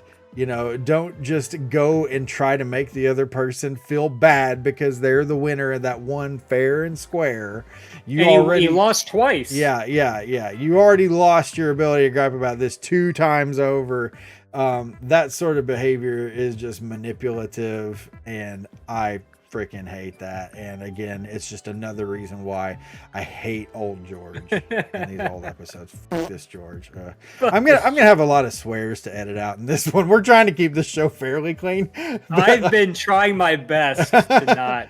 No, I'm talking more about myself here. Yeah, you've dropped a few, but yeah, whatever. You've dropped a few. The waitress inquires about the apartment, overhearing their conversation. And then we're back to the new apartment and nobody's happy. Elaine no longer has a couch and George is still pissing and moaning about the countertop interference of the coin.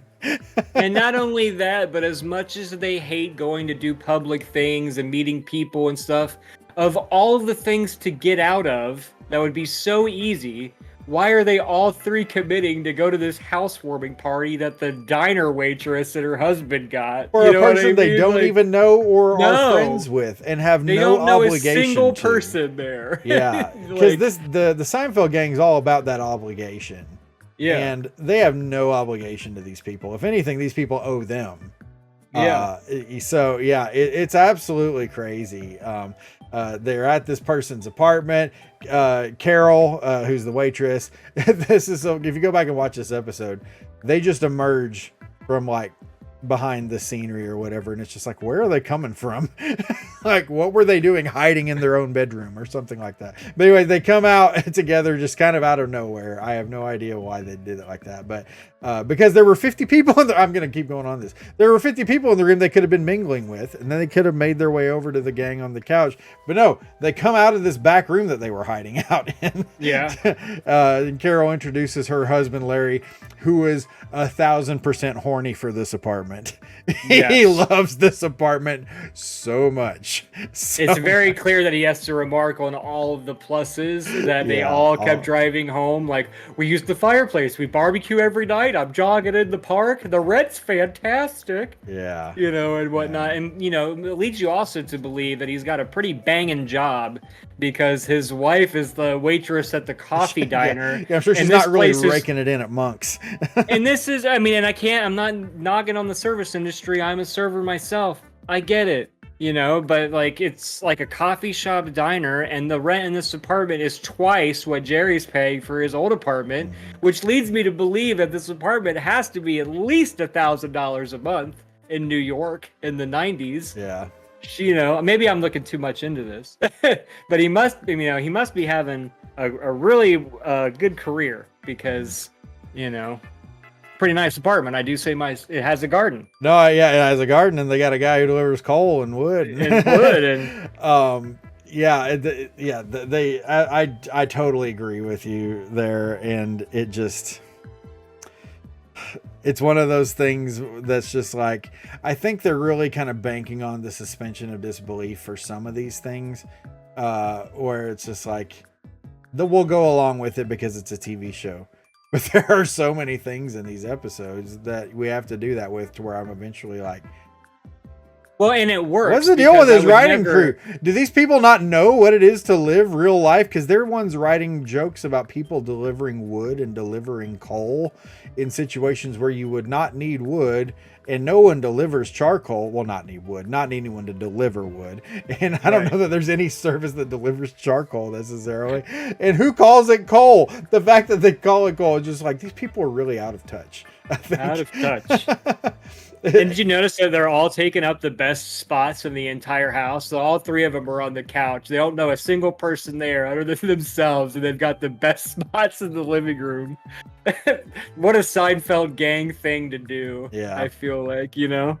They as they was it her husband Larry finishes raving about all the things about the apartment. The next point I had here is Jerry's still a bad actor.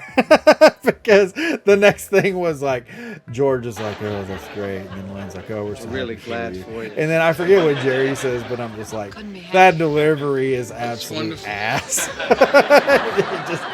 It's the whole thing where I'm like, if there was any part to point to where you're like, this guy's not an actor, this would be it right here.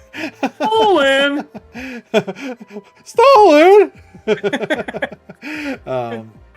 But before they sit back down, though, Diane, the neighbor, comes over. The masseuse. They got a real thing for masseuses in this series, too. Right? What the deal is with that.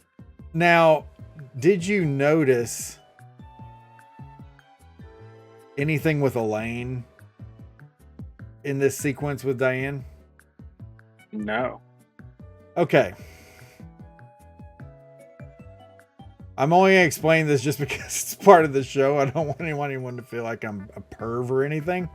But they call over the red-haired woman, the masseuse, Diane, the neighbor. I really kind of feel like, and I don't think I ever would have come to this conclusion if I hadn't noticed this so many times and then finally been like, oh. But like, she appears to be pretty well endowed. Not massive necessarily, but the whole reason why I even noticed this is that when they sit back down on the couch, Elaine keeps like, she's looking at her own chest and almost kind of pushing her boobs together and fiddling around, and it's like almost trying to make a joke without making a joke about like, is my chest as big as hers or something like that. It's just the weirdest thing where, again, I'm just like, they didn't even make a joke about it. They made her do something that kind of drew attention to her chest. Huh. But no, I didn't notice that at all. Yeah, I've always noticed that because I'm always like, and for so long, I was like, why does she do that? And then I realize, oh, well, when they have Diane come over, she's like this very petite woman, and she's got like her shirt's tucked into where it almost kind of looks like it's drawing more attention to her chest and stuff. And it's like, and then it goes to Elaine, who there's other times in the series comments on being, not so well endowed, maybe. Oh, that's just crappy, poor Elaine. Yeah, I know. It's like, let's just find another way to crap on Elaine. She doesn't have boobs, or something. But anyways, yeah, no, pay attention to that, and you'll notice she's fiddling with her little vest thing and her shirt, and it's just really, it's weird, it's awkward, it's not funny. I don't get why they did that, or was that? And I love the assumption that just because your neighbor is a massage therapist, that she's immediately willing and able to come over and give you massages anytime that you want. Like, well, yeah, everybody does that. My neighbor's a doctor, and I just go over to his house if I'm sick. Like, it doesn't work like that. But they were trying to make it as this is just another wonderful perk. And I think that's probably why the shirt's tucked in, to make the boobs look so nice and everything. Because it's like, well, now on top of all these luxuries, you've got the super hot, massage therapist right next door. And it's like, come on, give me a break. We get it. It's a nice apartment. My absolute least favorite line from this episode, and is the last one. No. Possibly even the entire series. It is uttered in this scene, though. And I'm going to play it right here. Diane gave me the greatest back rub today. She's a masseuse. I can't hear it. Well, I didn't play it yet. I'm going to edit it in later. Adam Blunder. Edit that part out. No, she's the Carol is talking about Diane coming over here and giving her the best massage, and she says she's a masseuse. I don't know what it is. The way she says, she's a masseuse. Oh, Every time I will legitimately fast forward through that part because I cannot hear the way that she says that because it drives me absolutely insane. She's a masseuse. See, I thought you were going for the last because I literally have "What's the rent?" groan afterwards because to me that was such the catty sitcom way to end the show. Like they all look back, "What's the rent?" Yeah. You know, like that's such a again very very sitcom-y. It's so that much. was over the top for me where I was just like, oh my god, stop. Yeah. That was the last thing I had. Guys discussing the apartment, the gang overhears, and what's the rent. And oddly, I didn't put this in my notes. No sitcom, no stand-up at the end of this one. Oh yeah. So yeah, kind of an odd thing. And like Jerry didn't even want to move in the beginning. He was completely fine with his apartment. Now it's like just because this one fell through, the other guy's talking about giving up an apartment, and he's like, "Oh, what's the rent?" George wasn't eager to move until he saw the new apartment. He was content with his apartment. Why he wants to know the rent? The only person that wanted to move in the beginning was Elaine.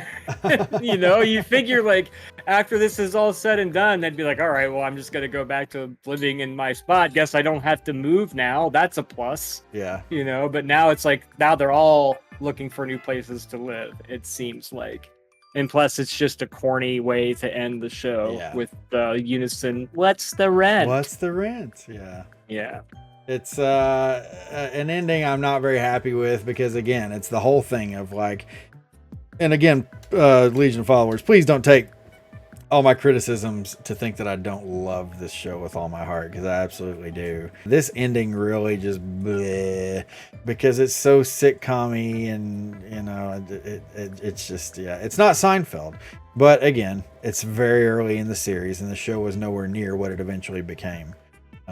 And plus, I don't know about you, Steve, but this is the first time that I've ever sat down and really tried to examine a show in such detail before, like to the point where I'm like taking notes and I'm like trying to compare it to other. This is the first time I've ever done this. So like, I do feel like there are certain things where I'm like, maybe I'm looking into this a little too much, you know, or whatever. And if that's the case, you know, I apologize for that, but don't apologize to these people. But at the same time, you know, I mean, I feel like if you really look at it, there is some more stuff to talk about, but that you wouldn't notice until you started doing it this way. Because, like you said, with the just like the suspension of disbelief, it works for me because I didn't notice half of this crap until you start watching it critically. Yeah, for sure. So it sounds like we're nitpicking and being old geezers about it. But it really is just what happens, I think, when you really sit there and, you know, examine it. Yeah, I think it should always be taken as just us dissecting a show that we love and have a lot of respect for. Absolutely. Because I think even though, like, I'm noticing things that I'm not necessarily happy with about the show, I feel like it still amplifies my appreciation for it. So, We're to the Ovaltines. Yeah, that's what I was about to say. Ovaltines. What kind of Ovaltine situation are we looking at on the Robbery? Out of 10, Adam. It's out of 10. I'm on it now. I'm on the level. So I'm going to say that, as I said earlier, I think this is the funniest overall of the three that we've talked about so far. I think that it has the strongest plot point of the three. So all in all, I feel like I have to give it a better score than I have the other two, but an arbitrary amount. I think I gave episode 2 a 5 out of 10, or was it did it end up landing on a 6 out of 10? I think it landed on a 6 out of 10. Yeah. Okay, so if that's the case, I'm landing with a 6.5 Ovaltines. 6.5. Okay. Out of 10. Out of 10. Yes. Boy, if you have not gone back and watched the cluster fudge, that was the Ovaltine rating from the last episode. You need to go watch that. I'm going to be a little bit tougher on this one. This episode rather. I don't know why I said this Elaine. Had a whole lot of George pissing me off. It had a whole lot of really sitcom-y trope sort of things that really bother me. again, not a terrible episode, and definitely, like you had said, I think it's the funniest of all the episodes that we've seen thus far. But I'm gonna give it a 5. I just, there's so many things in here that I just cannot give it. And if nothing else, I got scored down extra just for she's a masseuse. You need to watch that line. You must really hate that. That didn't even like get on my radar at all. Bro, I am not even exaggerating. I hate the way she says that so much. It's like when people throw a fit about people using the word moist. That is my moist right there. She's a masseuse. Oh, Carol. So glad you weren't in the show after this. And now we know Steve's trigger word. Yeah. But you know what's funny? I just realized Carol, she's in this episode. She's also in a male unbonding. She's the turkey roll. The turkey roll? Yeah. Yeah. But male unbonding, our first introduction to her should have been in that episode, because remember that should have been the second episode, but it wasn't because they aired them out of order. So kind of because you think if it had gone the way that it is aired, that she would be like, "Oh, hey Jerry, you know, like I had you over at my house." Yeah, you were at my house. Exactly. Yeah. You know. Yeah. Did you ever listen to Tootsie Roll, by the way? I did. I didn't know Tootsie Roll. Are you serious? I'm serious. But like I told you, Adam, I've been to a lot less cool weddings than you have. Yeah, we It's at every wedding, Steve. Every wedding, unless maybe Amish. Well, with the exception of Amish weddings. The weddings that I have gone to, for the most part, have been a lot more conservative. I thought you were going to say have been a lot more Amish. A lot more Amish. Well, that would be accurate. They're more Amish than the weddings you've been to. Yeah. Anyways, yeah. That's all I'll say about that. But no, I did not know the Tootsie Roll song. Well, at least that explains why you didn't know it when I had brought it up originally. Yeah, and it wasn't just me like not putting 2 and 2 together. So yeah, no. I know I can't sing very well, but at least that wasn't the problem. Everybody, we ask that you consider liking and subscribing. Only do it if you actually liked what you saw. But if you liked it, press the like button. And if you liked it, consider subscribing, because we're going. If you want to see more of it, right? If you want to see, she's a masseuse. Oh God, I can't even talk about it. But no, subscribe. We got obviously hundreds more episodes to go of this show, and we got some other funny content on the channel too, if you want to. You know, it's funny. Lopsided nips. I was having lopsided nips even, which may be the video that like YouTube liked the least of all of our stuff. It's like everything was going great, and then I posted that video, and all of a sudden YouTube's like, "Screw you guys!" You point to a nipple, and it starts going downhill. It didn't even matter that they were pixelated nipples from Super Mario, from one of the most beloved video games of all time. It's true, but no, it's funny because I was talking with a friend about this show. And he's like, saw that we had a whole bunch of other stuff. I'm like, well, yeah, like the majority of the stuff that we do is like a let's play series and stuff. And he's like, well, what's that? I'm like, it's I was like, honestly, you don't even have to watch it. You can just listen to it, because it's really just a podcast over a video game. And we talk about stupid stuff. But yeah, please check out those other episodes. Like I said, consider liking and subscribing. Leave us comments about this stuff, because I absolutely love some of the comments that we've gotten on this series, because there's a guy who, I don't have it pulled up in front of me, so I can't remember his name, but there's a guy who like learned English from watching Seinfeld. Oh yeah, I was like, that is freaking rad. I love that. Yeah. And just it's really fun learning the things about you guys that are watching the show, your thoughts and opinions on the things that we say.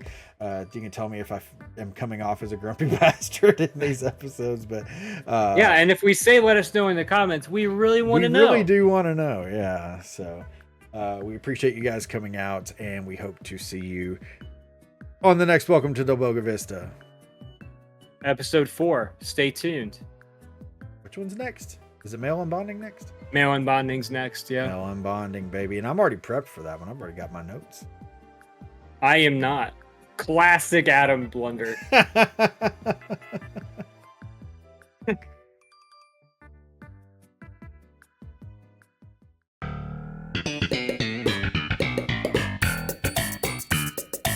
What's up, everybody? Welcome to Del Boca Vista, the show where we are going through the entire series of Seinfeld from the beginning to the end, discussing every episode in excruciating detail. Emphasis on excruciating. For sure. What's up, Adam? How are you doing? I'm good today, man. How are you? Good. Okay, before we jump in here, Adam was mentioning that he has a delicious beverage. Adam, want to tell us a little bit about what you have there? This is a homemade frozen peach margarita coming at you live from my basement. That sounds so freaking delicious, I swear. It is pretty good. And I'll tell you what, peach is a flavor you don't get enough stuff of, in my opinion. I'll tell you what, my kids love like fruit in general. They've always loved fruit. Fruit flavored sodas. There's a lot of varieties out there. A lot of them are really not great, but when you find the really good ones, it's like, oh yeah, we found a sun-kissed peach soda one time. And holy hell, was it delicious. But we got never seen it again since, though. So I've never even heard of it. Yeah. I've heard of Sunkissed, obviously. But just not the peach version. When people think of Sunkissed, they typically think orange, obviously. But Sunkissed peach. Holy hell. I've drank this before on the Beer Clock podcast. I have a Nitro Milk Stout. I never even noticed that. America's Stout. So yeah, back off every other stout maker. This is America's Stout, apparently. This beer is always kind of a cool one to show off because you're supposed to hard pour it. So you just flip this thing upside down and it glug, glug, glug, glug. I cut it off just on time. But watch what happens here. It cascades. Got that freaking delicious, thick, foamy head on it, bitch, and it tastes so damn good. So yeah, in the Cuphead mug, no less. Yeah, in the Cuphead mug, exactly. I should have had Mugman. I have a Mugman mug cup as well. Maybe that would be more appropriate with a beer. But have you ever played Cuphead before? Have I? Yeah. Yeah, that's a great game. It is a great game. So we're back this week with a little bit more Seinfeld for you guys, obviously. Male Unbonding. We've been talking about this episode for weeks because this was technically episode 2, but they shuffled them around, and rightfully so, I think, because I think this is not a strong second episode of a series that you're hoping to get picked up, by a network, television network. Right. By a TV network. I have not yet given this episode Ovaltines in my mind. We'll do that later. But I as we discuss this, I'm going to develop my opinion, but I really feel like this one's going to be down there for me. This was kind of a snoozer. Yeah. We'll talk about the snooziness in a minute here because but you're right. It's a bad episode of Seinfeld. Is still better than a lot of other shows. I'd rather watch this than probably any episode of Friends, but I'll probably get some hate for saying that. But how could he say something so controversial and so brave? Yeah, exactly. Yeah, because I'm a brave man, so I'm going to drink some of this beer. So, starting out the episode, obviously with a stand-up scene. Now, let's think about this actually in proper order, though, because, again, technically this is episode number 2. Remember, we talked about the stand-up in episode 1. Main difference is, you notice, is episode 1 stand-up sequences were very long. I think they really kind of quickly realized we don't need that much of it. Now, there are still more stand-up sequences, I think, in this episode than you see in, like, say, season 3 or episode, yeah.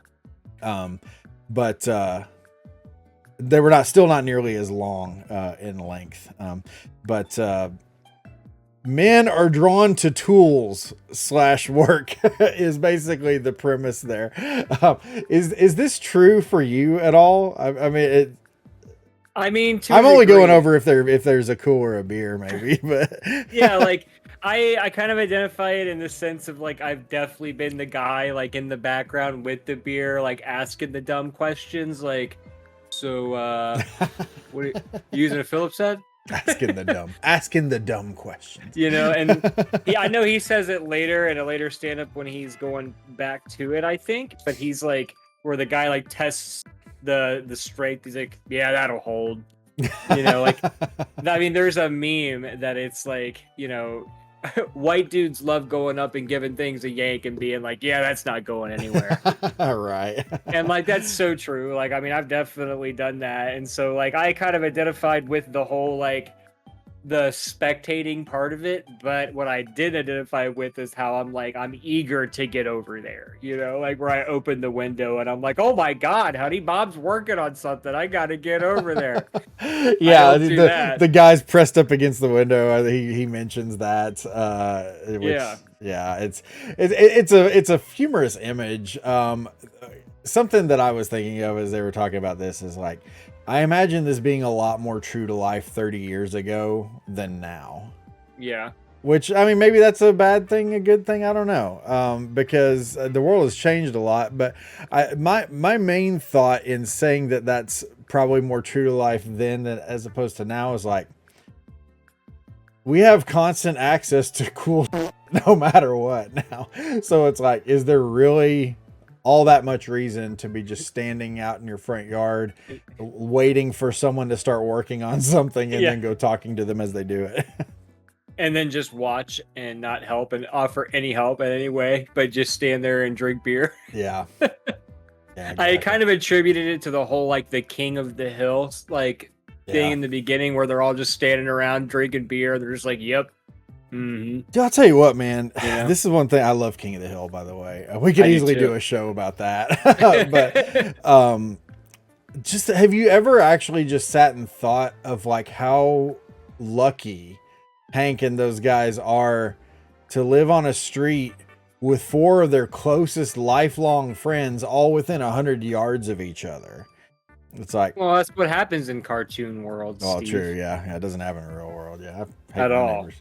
I'm pretty sure one of my say- neighbors is selling drugs. The other one is a really great guy, but I never see him because he works odd hours. But yeah, anyways. Yeah, neighbors, I fun also, stuff. the only 2 cool neighbors we had both moved. So Oh. now we're like the last ones left, you know? I've been meaning to point this out for the last couple episodes, so I'm going to point it out now. And if you're someone who has been watching the episode from the beginning, first of all, thank you for watching. Second of all, tell your friends. And third, make sure you press that like button and leave us a comment because we ask a lot of questions in here to you guys and we love reading the things you guys write.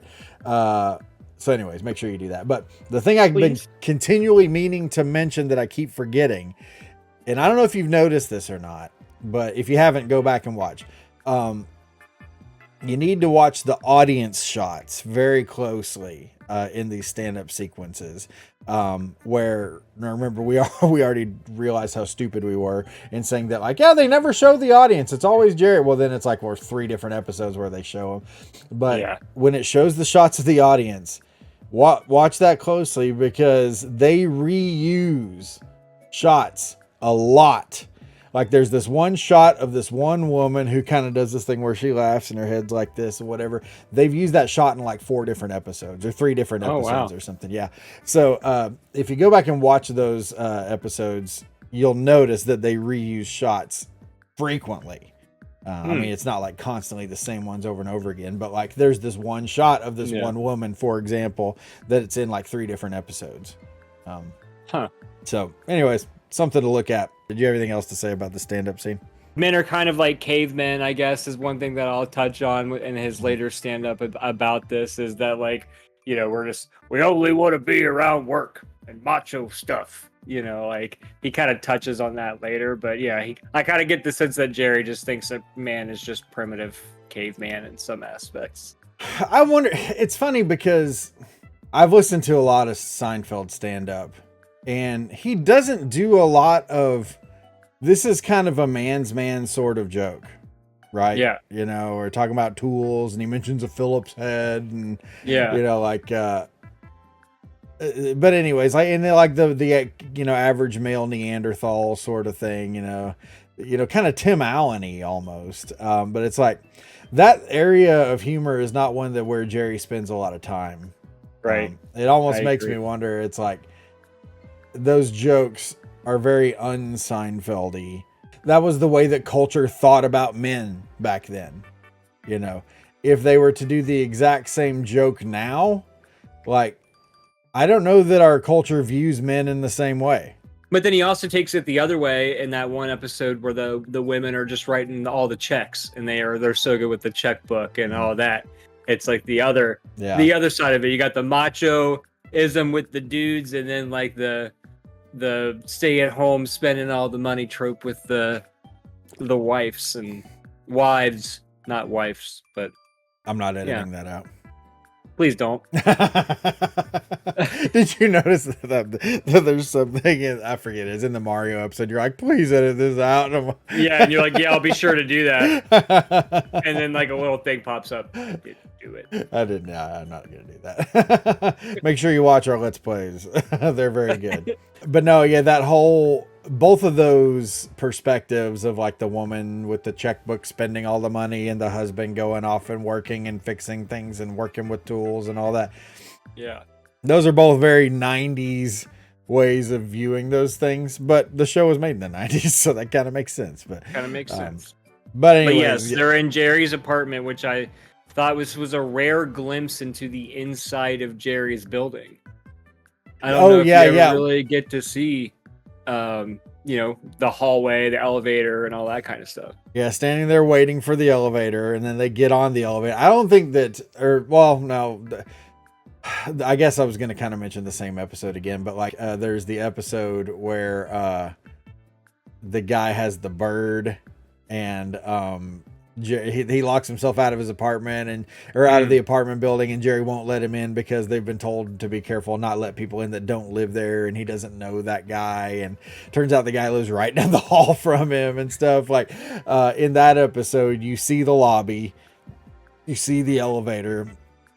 I don't know that there is a shot in the elevator with the bird guy, and then there's a shot in the elevator with George in this episode. I'm not going to say that there are no other shots inside the elevator in any other episode. It's certainly possible, but we'll just say that there's very few of those. You don't see a whole lot of the building outside of just Jerry's apartment. Now, they seem to experiment with that a lot more in these early episodes, because here, of course, in this episode, we see the lobby, we see the elevator. Then as you go down, there's you see the hallway and stuff, and I think that in the next season, I believe, is when we start. There's the Harold and Manny who manage the building apparently, or whatever. You see more hallway there and stuff, but this one is a little bit out of the ordinary in that you see some scenery that you don't normally see, and it kind of makes you wonder why they didn't show more of it more often. Like what did they is there something about it that they didn't like? I mean, the building looks just as much the same as Jerry's hallway that you see all the time. So like, I mean, I don't know. It was just strange to me that they only show just a little bit of, because obviously people come and go in that apartment building all the time. Yeah. So it was kind of rare to me. And it looks like they're coming back from dry cleaning as well. Got a really big thing for dry cleaning. Yeah, they love the dry cleaning. Do you dry clean anything? No, I don't know if I've ever dry cleaned anything.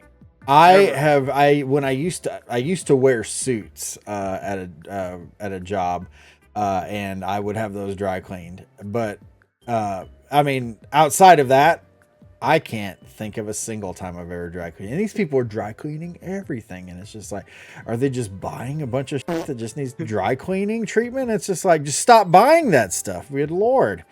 I wish you would have said that like masseuse. I used to wear suits. With suits. A masseuse. Oh, good Lord, that woman. Oh, I hate it so much. Watch our last episode to understand that. One of my least favorite lines from that episode. Not most in the entire series. Yeah, if not, it's definitely my least favorite line in that episode, if not the entire series. It's the way that the waitress says, she's a masseuse. Oh, God, I can't even talk about it now. So yeah, Jerry and George waiting for the elevator. This is not the last time that we will see or hear George Louis Costanza bemoaning, telling a woman how he feels about them. Yes. Yeah, it's kind of. And are we supposed to know who the girl is in this episode? I don't. I'm like, okay, so if this was the second episode, is there something in the first one? Does he talk about he's dating someone in the first one, or? Well, he certainly knew everything about women in the first one. For sure. Which is why I thought that was so interesting that if this was the second episode, how they went from him doing all the relationship advice to him like, oh my God, Jerry, it's over. I told a girl how I feel and she's gonna leave me and he's a douche wearing a fanny pack and Oh my like all that gosh, kind yeah, of the stuff. fanny pack. Yeah. The what was it? Looks like your belt is digesting a small animal. The one of many jokes in this opening sequence, in the lobby, on the elevator, and then into Jerry's apartment that didn't get big laughs. You can tell that it was supposed to be a funny comment, but it's just like you get a couple titters from the audience. But like, I just find that really interesting. I guess I should go on to talk about this because it ties in as well. But there was a sequence after they're into the apartment, and we're not going to skip forward to this. I'm just mentioning this because it's related. But like, once they're into the apartment, there is a space of like over a minute where there are no laughs, or no big laughs, at least. Like, you hear a couple chuckles from the audience, but it's like, think of how long a minute is, especially in the span of a TV show. That's like 5% of the entire show practically. And to have an entire minute go by where there are no big laughs in a comedy show, it's just it's really weird and uncomfortable. And that's what makes me hate that portion of this episode, is that first sequence where they're in the apartment with George and Kramer, and it's just like, oh wow, this is kind of painful. Yeah. I wonder if there is with the fanny pack. I wonder if there's another. I'm sure we're gonna find out, but if there's another episode where George wears one, or if it is this, if this is the only instance in which it makes an appearance, and then Jerry busts his balls about it, and he's like, "You're right. Maybe I shouldn't wear it." That's funny. Yeah, I don't know. There is another fanny pack appearance, not by George. But there is another fanny pack appearance coming pretty soon. We won't mention that yet today, but in another episode before that we'll get to. But we need to be on Fanny Watch for George and future episodes. Fannygate. I'm not saying anything so I can make audio clips of that, because did you know that fanny in the UK means vagina? So we're like, we need to be on Fanny Watch. The fanny pack digesting a small animal doesn't really get a whole lot of remarks. Have I ever worn one?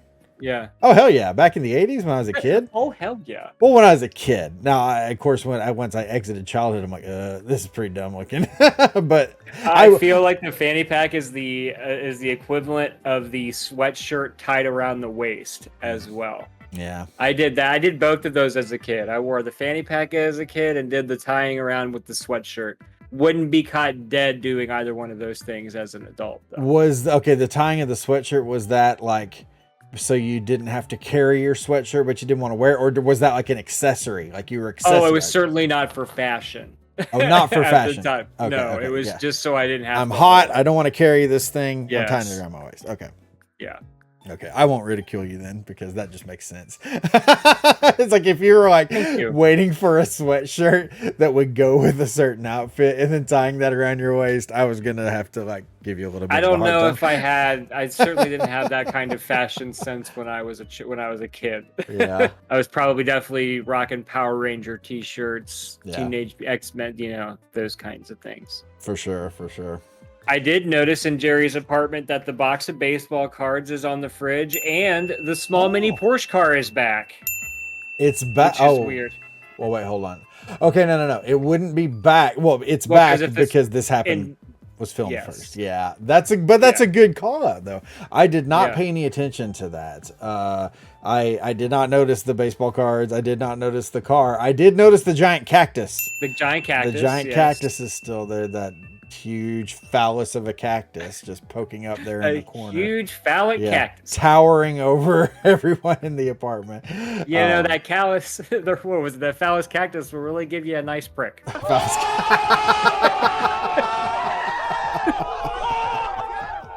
Gotta be careful around it. Oh, we're gonna have to epic maneuver that right there. So, do you carry floss, or have you ever carried floss? Not on my person. I've certainly used it, but I've never carried it around with me in any kind of sense. You? No. You carry floss? No. I will say, I mean, Say now, I was like, am I gonna be weird if I say no? Well, no. Well, George, that's his whole thing in this is that he has. Well, the George floss in is his, weird though. Well, right, yeah.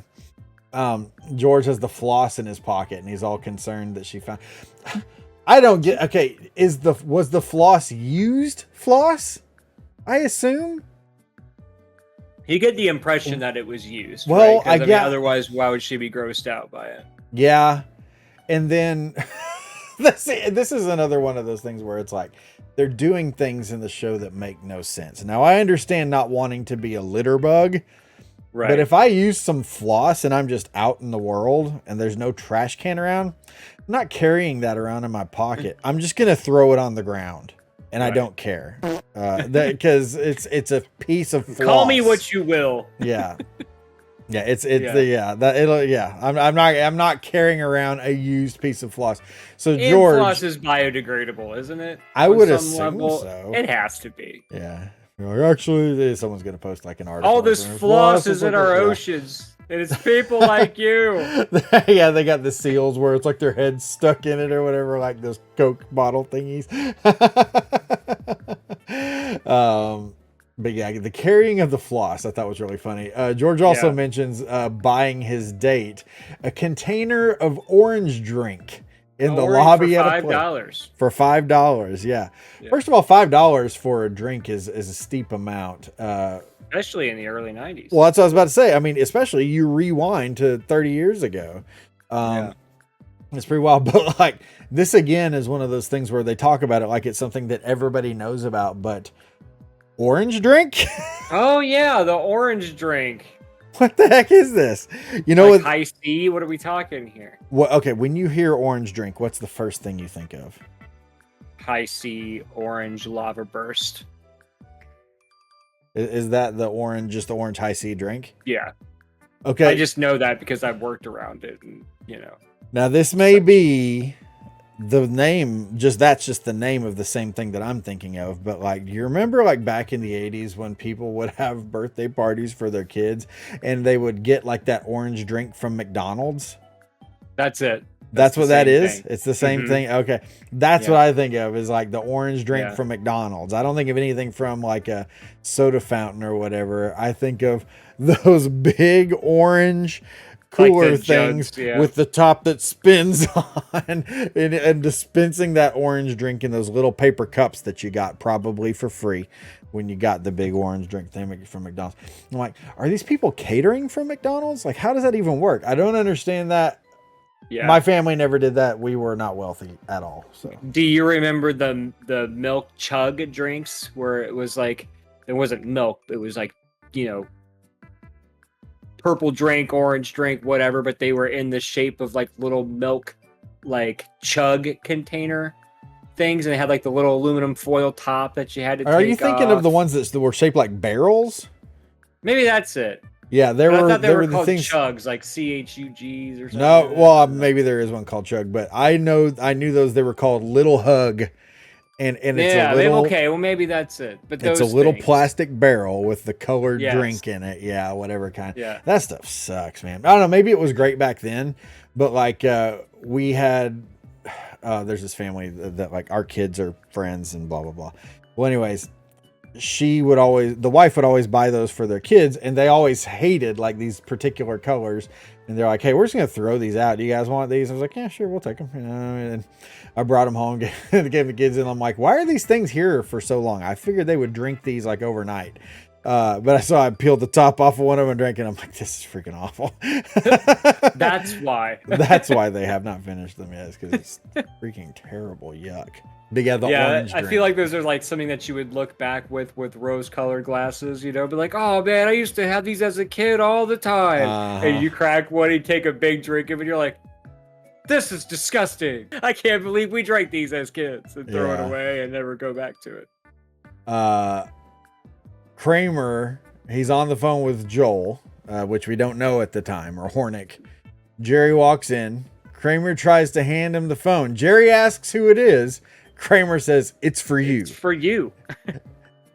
not answering Jerry's question. And they do that a couple of times until Jerry finally takes the phone, finds out it's Joel, and then he's upset. Oh, hey, Joel. I hate the way he says that. Yeah, he's like, oh, hey, Joel. Like, he's like, hey, Joel. Oh, hi, Joel.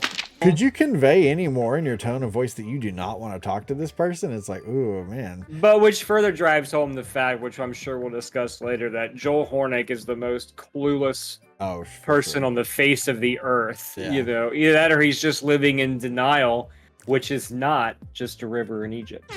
Oh, boy, you are on today, sir. On fire. I hate it when people do this. When you ask them a point blank question and they give you, well, maybe they don't even give you an answer. They say something in response to you, but it has nothing to do with the question that you just asked. That drives me insane. And Kramer, this is back in early Seinfeld, when Kramer's still kind of an idiot. I mean, Kramer's an idiot in the later ones too, but in a different way. I guess I can't think of how to describe that. Maybe you have a better way to describe that, but yeah, Kramer's stupid in these older episodes, and it was by design. That's how they wanted to portray him until they figured out, oh, we actually need to make this guy kind of just an eccentric who could be a genius, could be an idiot, who knows. I will say he's cleaned up a lot more in this episode. Yeah. Than the previous ones. Like when you first see Kramer in the pilot, he looks like a homeless person, you know, like that hasn't seen daylight in forever. Yeah. But he actually looks put together. Yeah. Kramer's got his life going on. He's got a cell phone, Kramerica Industries, you know. I want to call 555-8643. I want to call that and see what happens. I was going to last night, but I was like, what if this is actually somebody's number? And I think that's why they use 555 is because it's like a decommissioned or an unused prefix or whatever. See, I thought but I didn't know if it was going to be, if I was right in that, you know, and I don't know. I was like, this is going to be one of the times where I think I'm right. And then I'm just going to hear like, hello. Oh my God! Sorry, the fettuccine. Click and hang up on him. The fettuccine. Yeah. So I wonder if so if it's a decommissioned number, I wonder if there is some kind of like an automated message or something that would play if you call. I don't know. I mean, there have been things that have done that, which kind of on topic but off topic. Have you seen the new trailer for the Super Mario Bros. Movie, where it's the commercial for the Mario Brothers plumbing? No. Okay, you need to look for that. It's really good. I hate the term fun fact, so I'm going to say interesting fact. The woman who voices the woman in the commercial is the same woman who was the voice for Princess Peach in the Mario Bros. Cartoon from back in the day. So I thought that was pretty cool that they brought her back around. But anyways, the whole thing is a commercial for the Mario Brothers plumbing. And they have a website and a phone number that pop up on that. And I'm like, I bet you if you go to that website or call that phone number, something cool is going to happen. And I haven't done it yet. So was that you that was telling me about the Aqua Teen Hunger Force movie when it was coming out, how they had like that weird marketing campaign where it was like you had to call a number or it was like a website or something like that? I just remember the whole thing with the Moonanites where there were people who like they were hanging up these light bright looking sort of neon thingies or whatever on like bridges and underpasses and stuff, and it caused like a whole hubbub of like people thought it was like terrorists and everything, and then come to find out it was just viral marketing for the Aqua Teen Hunger Force movie. Well, I thought there was something that you showed me where like you got something in the mail and like you called the number or something and it was like a really kind of eerie message that was left. It was like in some postcard. I feel like we talked about it on one of like the live podcasts that we did, or it wasn't you and it was something completely different entirely. But my mind's eye, it was from one of our old podcasts. I think, but way back, we may have talked about, because I talked about this on stream back then, was the William Refrigerator Perry G.I. Joe, and how you had to like call a special number to be able to get that G.I. Joe. And I called that number like a bajillion freaking times and could never get through to anyone. And then I recorded a TikTok of looking at I'm gonna splice that in right now. Oh, I wanted this so freaking bad. William Refrigerator Perry, G.I. Joe. Boy, look at his. He's got a very thin penis. Maybe it's on a diet. Maybe his on keto. The TikTok of talking about that freaking. Hey, at least I wasn't G.I. like Joe. I didn't hear anything. I didn't hear. I know, Adam, because I'm gonna edit it in later. I know, Adam. Adam Blunder. But yeah, I think this is the only time in the series where Kramer actually reveals his phone number. So I thought that was kind of an interesting little thing. Which is like as big of a conspiracy person as he is, you'd be surprising to me that he's willing to just like broadcast that information out. Yeah, give it out to Joel Hornick over the phone, right? There seems to be a lot of confusion over what Wednesday the Knicks game is on. Yeah, throughout the episode. I have a point about that, and it basically just says like, I really get the feeling like they thought this confusion over Wednesday was gonna get big laughs, right? And it absolutely did not. Like they made that same joke 2 or 3 times, and like it never went anywhere. I know. Do these people just have a hard time grasping the concept of events that happen in the upcoming week? Right. No, if I said this Wednesday, I would have said this Wednesday. Or however he says it. But, yeah, like I guess of all like you said, they just take so many weird things. Like why the floss in the pocket? Why the whole like no, it's next Wednesday. Oh, ha, ha. Like that's not like a common thing that happens. What the fuck? I'll tell you. So I have I have Kramer's giant cell phone because my God, that thing looks huge, right? Enormous. But I guess really, that's how big they were back then, though. That's not out of place, Like remember the old car phones in the '90s too that were gigantic like that. Yeah, it's just funny how like. The big joke now is like how big computers used to be and how small they are now. But like just when you look at it from like even something as a cell phone, man, those things were gigantic and they're so small. Yeah, for sure. Now, I never watched this show back in the day, but I know me and my wife were really close with this other couple, and they were super into the show West Wing. Well, this was years ago. But after that couple had like moved away and stuff, sadly. But like, I was browsing Netflix trying to find something to watch, and I see that they put West Wing on Netflix. So I'm like, oh, I'm gonna watch West Wing, and oh my gosh, the archaic, outdated technology that you see in West Wing is fantastic. It's just like I remember them talking about like faxes being preferable to email. It's like okay. Said no one ever, by the way. Right, or like cell phones just being freaking massive. Anyways, if you want to take a trip down technology memory lane, go watch the first few episodes of the West Wing. Are beepers still a thing in the West Wing? Oh, beepers, people get paged. Yeah, beepers. Yep. I did not. Did you have a beeper? I didn't have a beeper. I did have one. Yeah, you did. Oh, you were. I did, man. I mean, I don't like to brag, but he's like, "Oh, hold on, people paged me. Let me untie the sweater from around my waist so I can check my beeper." For a second, you thought I was gonna be lame, but booyah!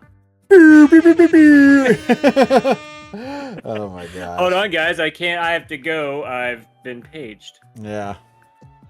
Gotta call my parents back in 10 minutes or I'm in big trouble. That's pretty much all that it really was. I think. I don't just for your parents. Yeah, just hold on, guys. I gotta check in with my parents real quick. I like that voice. That's my young Adam voice. Young Adam. I'm a little busy now. Can we talk Wednesday morning? Is a genius move by Jerry, in my opinion. Because it's like it gets you off of the phone in that moment because clearly he was not wanting to talk to this guy, but it also puts off conversation until Wednesday morning.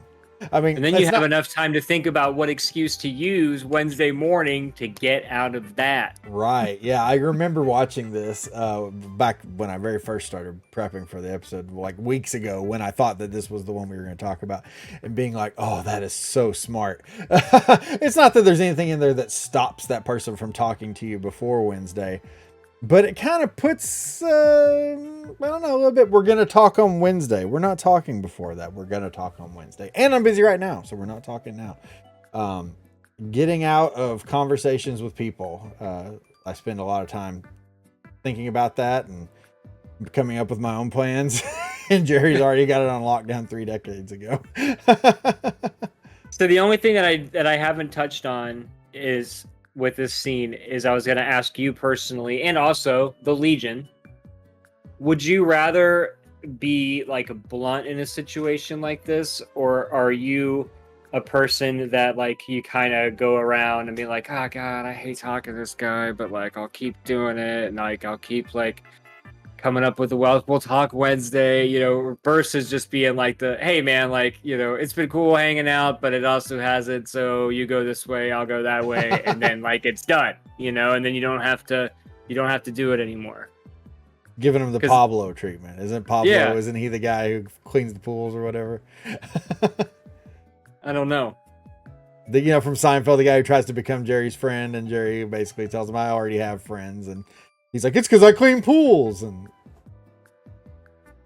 we're going to edit all this out. Okay, so to answer your question. I don't know that episode. But yeah, but to answer your question, because I feel like you're either one of those people, you know, like you either deal with the situation as is and it's over, or, you know, you kind of dance around it forever and you just live in misery. I've never really been in a situation like that before. I kind of feel like I'm that person on the other end, and they're like, how do I tell this guy that I don't want to hang out with him anymore? No. But I've never really been in a situation where, because I had this written down too, where I was going to ask you, like, have you ever had to break up with a friend, you know? And basically, like you're saying, you know, say like, hey, it's been cool, I just don't really think we need to hang out anymore, or you know, we're not on the same page, or yada yada yada. I don't know, I've never been in that situation. As a streamer, I've had to message people privately when like maybe they cross a boundary or something on stream, and some people I've had to do that multiple times with. And that's always super comfortable. But to me, it's right here, Steve. Right. But to me, I would rather do that and be straightforward. This is where I'm kind of relating this to your question here. I would rather do that and be straightforward and make sure that there's no ambiguity there than to just leave it and let it become a festering issue. Because there have been times where I'm like, oh, they'll just figure it out and you know, read the room and blah, blah, blah. But I assure you, there are some people who are absolutely oblivious to what's going on in the rest of the room and will continue to be an asshole until you tell them, hey, bro, stop being an asshole in my stream. I promise you, there will come a point like that eventually. Now, I've been in the game for 4.5 years now, so I've had a lot more opportunities for that. But in those situations, yeah, I would rather just do it. But to go back to your original question, though, I've never really had to do that with a friend necessarily. No, I haven't really either.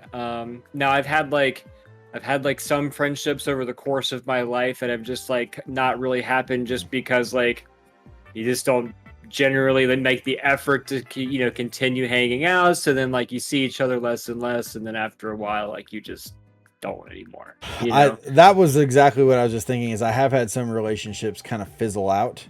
And I think that it sort of resolves itself naturally like that, because eventually the fact that you guys are not on the same page or the same wavelength or whatever is going to come into play, and it will slowly cause you to distance from one another, and nobody may even have that intention, but it'll happen. Now I think the difference here though is like with Hornick, for example, he clearly had nobody else in his life, and he makes that statement even when they're in the restaurant and stuff, when Jerry is quote unquote breaking up with him. like he talks about how there's no one else, I don't have anyone else I can talk to, and blah blah blah blah. And so, like, because of his lack of having anybody else, I can't think of a better way to say that, he's constantly the one who's calling Jerry and stuff and making plans and blah blah blah. And Jerry's just kind of sitting there on the receiving end, letting it happen to himself, So, anyways, not really an answer, I guess, but there's content. There's content. I mean, I'm bad at confrontation, so I think if I were in the same situation as Jerry, I would probably do exactly what Jerry does. Yeah. I don't even know if I would get so far as to attempt the breakup and then like have to backpedal halfway through. Out of it, yeah. Yeah, like I think I would just be the guy that would just be like, oh, hey, I gotta hang out with this guy again next Thursday, but it is what it is, and that would just be my life, and hopefully the fizzling happens. We hope for the fizzle, Jerry. We hope for the fizzle. Exactly. And it's one of those things where I don't think very many people really have that, any sort of like talent or skill for handling those sort of conversations. So a lot more people are. I mean, some people are just brutally blunt though, and have no problem telling people how they feel at situations like that. I've encountered that with people who just don't give a fuck, and like, I'm gonna have to edit that out. and they are gonna say whatever, no matter whether it rocks the boat or not. But I don't know that I've encountered a whole lot of people where I would say that about them, and also think that they would have the balls to do that with someone that they were once friends with. Because you're also thinking like, these are people who were legitimate friends at one point. I mean, maybe they have more history than they do friendship, because Jerry, even going back to when I was going to say, I mean, he pretty much only brings up the fact that they were friends when he was 10. Yeah. And it's more that they have a lot of history together. I would have been friends with Stalin if he had a ping pong table. Yeah, it's which not like in they itself were like I thought was pretty funny. College, and they hung out all the time, or whatever. Like, he wasn't in Jerry's wedding or anything. You know what I mean? Like, it was just a childhood friend. So maybe it's just like, oh God, I still have to hang out with this guy. It's got to be hard to do. Yeah, it's got to be hard to do that with someone who you've been friends with for a long time, because like, I am still good friends with, like, I would say my two best, I'm trying to think back, my two best friends from childhood. And I mean, we don't hang out all the time or anything, but like when I'm down, I like to visit them and, go get coffee or whatever. And, good Lord, I couldn't think of course, I live far away from all of them, so the distance is there. But like, if I lived in town and I hated their guts, that would be really hard to have that conversation. So I lived in town and then hated their guts. Exactly. So now George here, he's concerned about missing the Nick game. And this is the first. Yes. What Wednesday? No, next Wednesday. Nobody finds this funny. I don't know if you know. Including myself. No, I didn't either. But they have that line, and George is like, oh, yeah. And then dead silence. And this is specifically that point where I mentioned there's like over a minute where without any big laughs. Like, you get a couple chuckles from people here and there. But like this particular sequence in the apartment is so freaking dead. It's crazy. Kramer gets a call from Mike. I wonder if this is the Mike who thinks Jerry's a phony. What's his last name? Mike Moffat. Moffat. Yeah. The only reason why I ask you is because I know you said his name on a previous episode. Yes. But yeah, he gets a call from Mike, and I'm like, oh, I wonder if that guy who gets his thumbs broken. Oh, he was one of our characters in the Cult of the Vandalay. Oh, that's what it was. Yes. Yeah. Go back and watch our Cult of the Lamb episodes, and you see the Cult of the Vandalay. The Seinfeld Inception. Yeah. The Signception. Signception. Yeah. Seriously, that was kind of what set us down this path of eventually doing this show. So Jerry bemoans his friendship with Joel, wondering how he can break up with him. And he's like, he's a guy. This line reappears in the New Friend episode. But Jerry, he's a guy. The whole thing with Jerry and Keith Hernandez. He's a guy, and like Jerry not knowing how to navigate the relationship with another man, helping him move, and is that the episode where he has to help him move and shit? Yeah. He tries to get him to help him move, but he's like, I can't do that. Yeah, or you don't know him that well enough, or however they say. he's a guy. There's so many of those things. Of course, it was a different world 30 years ago and all that, but like, the idea of a man having feelings for another man, like, was not even a thought. Like, that wasn't even on the table, but like now, if you had that line in an episode of a TV show, it would make no sense. Cause it's like, what? Yeah, he's a guy. Well, anyway, it's just interesting. This is one of those things where it's like, you can tell this is a show from the 90s. So now going on to more stand-up, much shorter stand-up scenes. Of course, we already mentioned that. Shots of the audience again, which, oopsie. Yeah, those are definitely in more than one episode. The other thing I picked up on here, no background music at all in the stand-up segment. And it makes it feel kind of hollow.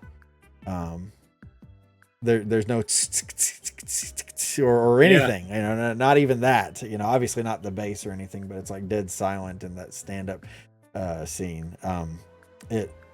I need to go back, because it's one of those things where it's like you have to kind of pay attention, like, I've watched all these episodes 1,000 freaking times, but it's like, did they do that in later episodes where there were stand-up sequences with no music? I can't remember, but it just feels now I'm going to wrong. be like super conscious about it now. Every time there's a stand-up scene, I'm going to be listening for music. Yeah. But the other thing too, though, is like the stand-up sequences were usually, like in the later episodes rather, were in the beginning and at the end. They didn't do like any middle sequences like this. You have the stand-up, you have the music in the beginning because you have the intro. You have the music in the outro because the show's ending. But these middle segments, it's kind of like, what do you do with them? And then maybe that's how they felt about it at the time. It's like, we don't know what to do with this, so we're just going to do stand-up, So just play it. Just play it. Yeah. Yeah. The only thing that I have for this whole stand-up thing is that, again, Jerry talks about men and just how, like, if we only talk about sports and women, if we're not talking about sports and women, the only thing we're saying is what's in the refrigerator. What's in the fridge, yeah. Because, we're cavemen, and it's sports, women, food. Sports, women, food. That's like all we think about in our Neanderthal brains, just on repeat. Yeah. And then whenever one's not an option, then it's just the other options that are there. It's like we can't think of anything new. It's like we're down to just food. We're down to just food, boys. Sorry about that. It's the only thing that we, as a whole group of people, can discuss at this point is just food. Maybe if I would have been an adult in the 90s, I would have been like sports, food. I was gonna say, apparently there was nothing else to talk about back. Very in the 90s, limited interest, but they did. Yeah, this is pre-internet times and stuff like that.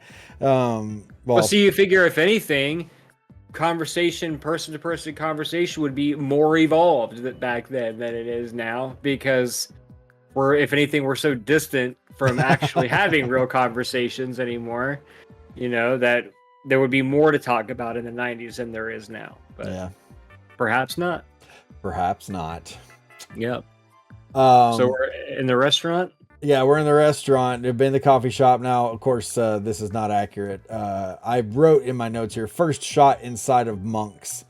Now, of course, if this was actually the second episode, then that would be true. But it's interesting, though, because as far as they were shooting, this was the first episode inside of Monk's. They're not in their usual booth. The lighting is weird. I don't know if I had specifically had a note that the lighting is just weird. Like, it felt strange. I did not pick up on a lighting. Yeah, if you look at it, it's totally different than, the standard Monk's coffee shop lighting. But yeah, they're not at their usual table. The lighting is just strange. And they're talking about Lenny Bruce. Did you Google I knew you were gonna love this. Yeah, I did have to Google it, and guess what? Black and white photo. Black and white photo. Lenny Bruce died in 1966. Classic Seinfeld reference there, referencing a person who was dead decades before this show was even made. And I didn't even know that was a real person. And most of the other references, I at least know that they're human beings. You know what I mean? Yeah. That they were famous people. Well, was Ethel Merman? The name Ethel Merman, even if you don't know who she is, Right. but I had never even like Lenny Bruce. That sounds made up. Yeah. You know, just from that one episode where they're talking about the first episode where they're talking about all the different names. But Lenny Bruce sounds like a name that could be made up. Right. Yeah. He does have one of those like Ricky Bobby, like 2 first name names. Yes. Ricky Bobby, I love it. I wrote down a couple of notes. Lenny Bruce, he was a Jewish comedian. Got in a lot of trouble for the guy was a loose cannon basically, but did a lot to pioneer freedom of speech rights and stuff for folks, but did it by being really, really profane. So whether how you is there any other way? Right. He got in trouble for using the word schmuck, an insulting Yiddish word that was also considered a term for penis, which I didn't know. Schmuck? Wow. Schmuck apparently is a term for penis in Yiddish. So I did not know that. I learned something I can today. call a Jew. Well, I guess I don't have to call only Jewish people penises, but they would know what I'm talking about. If it's like, yeah, schmuck. Oh, he said the penis word. I've always used the term schmuck to be like, kind of just like an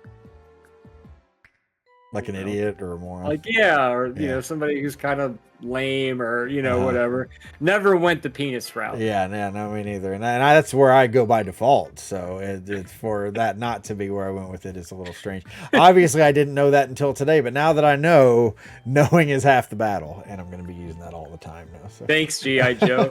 Right. Hornick quickly becomes a piece of shit. Is there a real bird in the back?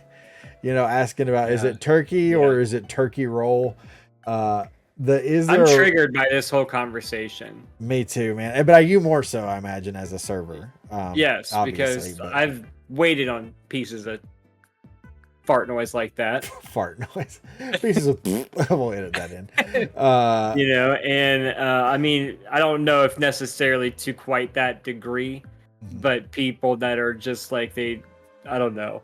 He's just very berating, I guess, and why don't you know this? Go find out for me, kind of thing. Well, the thing that drives me nuts about it, or the main thing, I guess, that drives me nuts about it, a whole lot about it drives me nuts, but like, when people say things like that, they don't say it with the intent of doing anything to resolve the issue that's got them up in arms. They only do it to make the other person feel like, and it's like, it's not a productive way to interact with someone else. If he's upset, obviously, that they've had to wait for a few minutes, whatever, that happens. Yeah, you can be a jerk about that if you want, I suppose. But like, as soon as she gets there, like, he's got her under his thumb about the turkey. And like didn't even give her a chance to try to resolve the issue for him before he just starts berating her. Anyways, you really quickly get the impression of who Joel Hornick is, and realize, oh my gosh, I want to break up with this guy. I don't want to be this guy's friend either. Yeah. And then I'm just real quick about the therapist conversation. Did you notice that after he says Lenny Bruce, he says, "Oh, and Geraldo." And then everyone laughs at Geraldo. Why? Why was that? Why is that funny? Because like you said earlier, there's like a whole minute where nobody's really laughing. And I think this is just one of those things where people are laughing because they feel like they have to. Like Lenny Bruce and Geraldo. Like, that's funny. I guess I'm sure being a therapist. Funny. Now that you're saying it, like I remember it. I can't like go back and remember what it sounds like, but I remember that happening. But it's like, if you would have asked me before this, there's no way I would have remembered that. So it's kind of interesting you picked up on that line. But yeah, Geraldo was a big deal back then. Maybe that's. Yeah, but him seeing a therapist, I guess. I don't know. Yeah. No, it is definitely strange. The crowd thought it was funny, so I guess the crowd loved it. The crowd loves some weird things in these early episodes. They really do. Making a bouillabaisse. Ha ha ha ha ha ha! I'm like, why is that funny? No. Yeah, and like this is the only thing that I'll say about it, just because I think it just relates to this. But I recently went to go see Adam Sandler live last week, and really? Okay. I knew you were doing that. It is true that when you see a comedy show, people laugh at anything, and the things that aren't even, things aren't even funny yet. It's not like the joke wasn't funny and people laugh anyway, but he would literally be like, so I went to the store the other day. Man, I hate going to the store. And people start laughing. Like, why is that funny? Like, if I was sitting back and I was just like listening to him talk, and he would legitimately just be telling a normal story and just the most mundane details of the story. Like, I'm in an arena, and there's an arena of enough people in this arena are laughing at these mundane details, and I'm just like, do people even know what you're laughing at? You should have stood up and said that really loud. Do you people even know what you're laughing at? I would love to see that. And that's how I would have got my ass beat at US Bank Arena. And asked to leave. How many Ovaltines would you give the Adam Sandler show? 5.5 out of 10. Oh wow, that's rough. I didn't think it was very funny. Yeah, but that's time for a different episode. But I just thought it was funny that, you know, whenever you're at comedy shows, people just laugh because I feel like they have to. You know, at dumb things, I guess. Yeah. So maybe Geraldo is one of those dumb. Yeah, Geraldo's one of those dumb things. So Jerry starts breaking up with Joel. The thing about it drives me nuts when they do this in shows and movies and stuff like that. But like, Jerry starts breaking up with Joel, and they haven't even ordered their food yet. Like, I'm like, what's your exit strategy here, bro? Well, especially since later in the episode, him and George are talking about after the breakup, they eat. George continues eating. Yeah. So it would have been like that same thing. Like, so what are they going to do then? Just eat there with 20 minutes? Sit there eating their turkey roll with one another. Like, this is our last meal. Enjoy it. Because it's over after this, buddy. Yeah. It's just so confusing. It's like, in my mind, I'm like, how is that going to work out for you? But also working in a restaurant, I have had breakups happen, at the table, and it almost exclusively happens right at the beginning. Really? Yeah. That's like wild. People will, like those, there's girls or women, whatever the right word is to say, crying visibly at a table. And like afterwards, like, or right before that happened, you just see like the guy get up from the table and then just walk out the restaurant, and he never comes back, like. So it's almost like they go to the restaurant, they sit down at the table, they order drinks, he breaks up with her, leaves, and then she's like devastated at the table. I've seen it more than a few times. That is the exact same thing as those people who drive out in the middle of nowhere, kick their dog out of the car, and then drive back home. It's like, I'm leaving you at this restaurant. Don't follow me. I swear, it's happened. Oh wow! And it's like almost always right at the very beginning. Like, you won't even be able to get the bread, water, back. come back. We'll get our drink orders. All right, it's over. Yeah. Or they come in, they sit down, they get a drink, and then as you're getting the drinks and stuff, you come back. Their mood has changed suddenly. They ask for the check. One of them asks for the check and then leaves. Like, it's never like a post-meal situation. So, what are the tips like on those situations?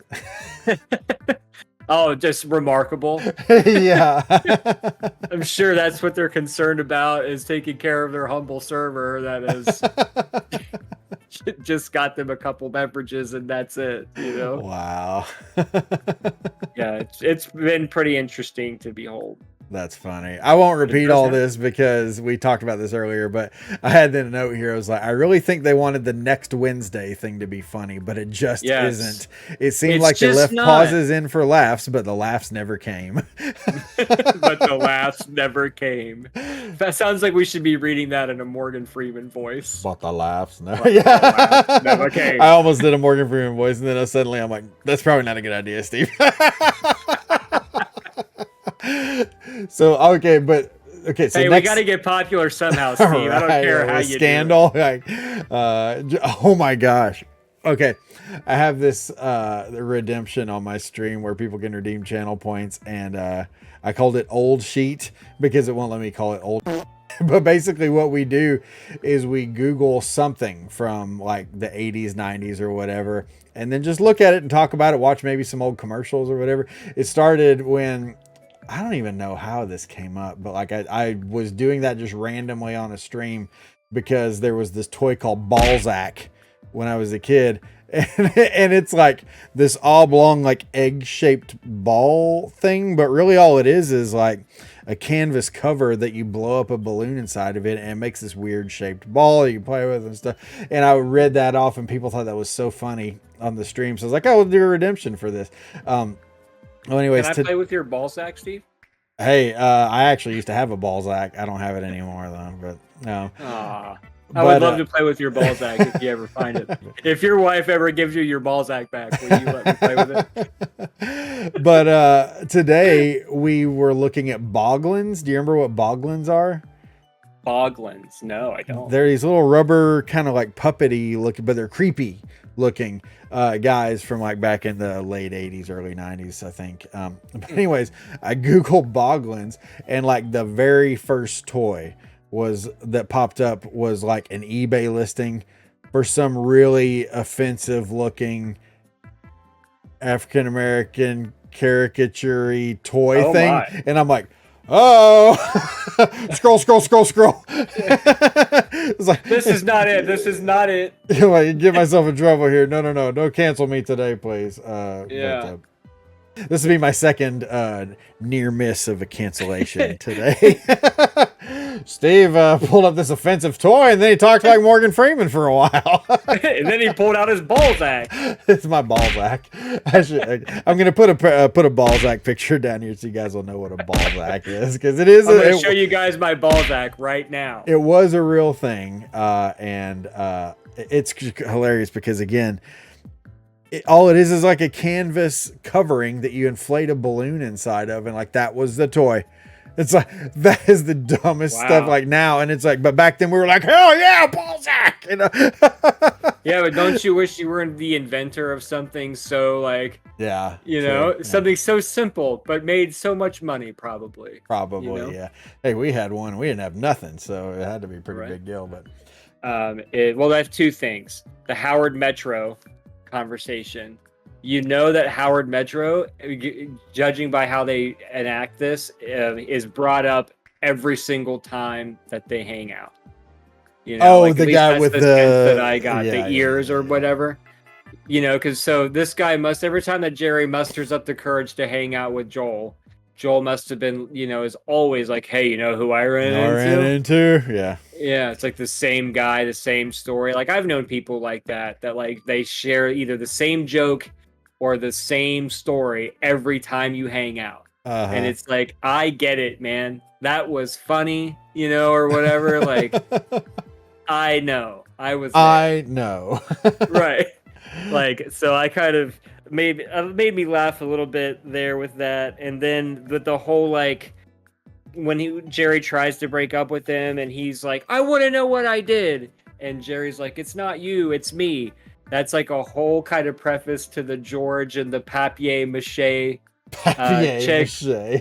chick later with the chopstick. She's like, no, I wouldn't know. I want you to tell me. Yeah. But initially, you know, George is like, it isn't you, it's me. You know, and that's when he's like, I invented the whole it's you, it's me. Yeah. So it just kind of it's kind of like a precursor to that setup of just Jerry trying to do that. It's not you, it's me. It's funny you mentioned that because I had that same thought, but I forgot to write it down apparently. But yeah, this is the first appearance of It's Not You, It's Me, which will make many more appearances in Seinfeld. Many more appearances.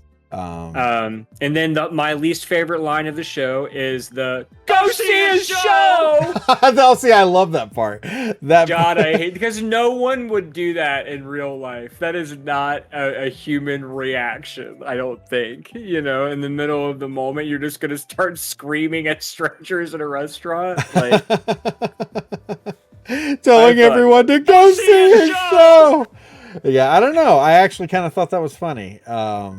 It's like I said, this one's a kind of a goose egg of an episode, but like that was one of the lines that I was like, yeah, that's pretty funny. Yeah. But yes, so that's all I wanted to say about that. Was Howard Metro obviously is an old joke that won't die.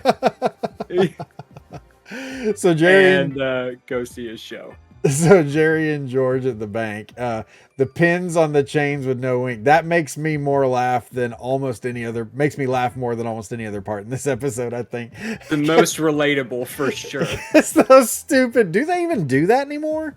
Pins on the chains? No, I mean, not anymore, but it was definitely was a thing. Yeah, it's like pins are so expensive that we cannot afford to not anchor them to the desk. It's just like, what in the hell? But we're gonna know if you steal this pen, buddy. Yeah, really. The pins on the chains, they always cracked me up even as a kid.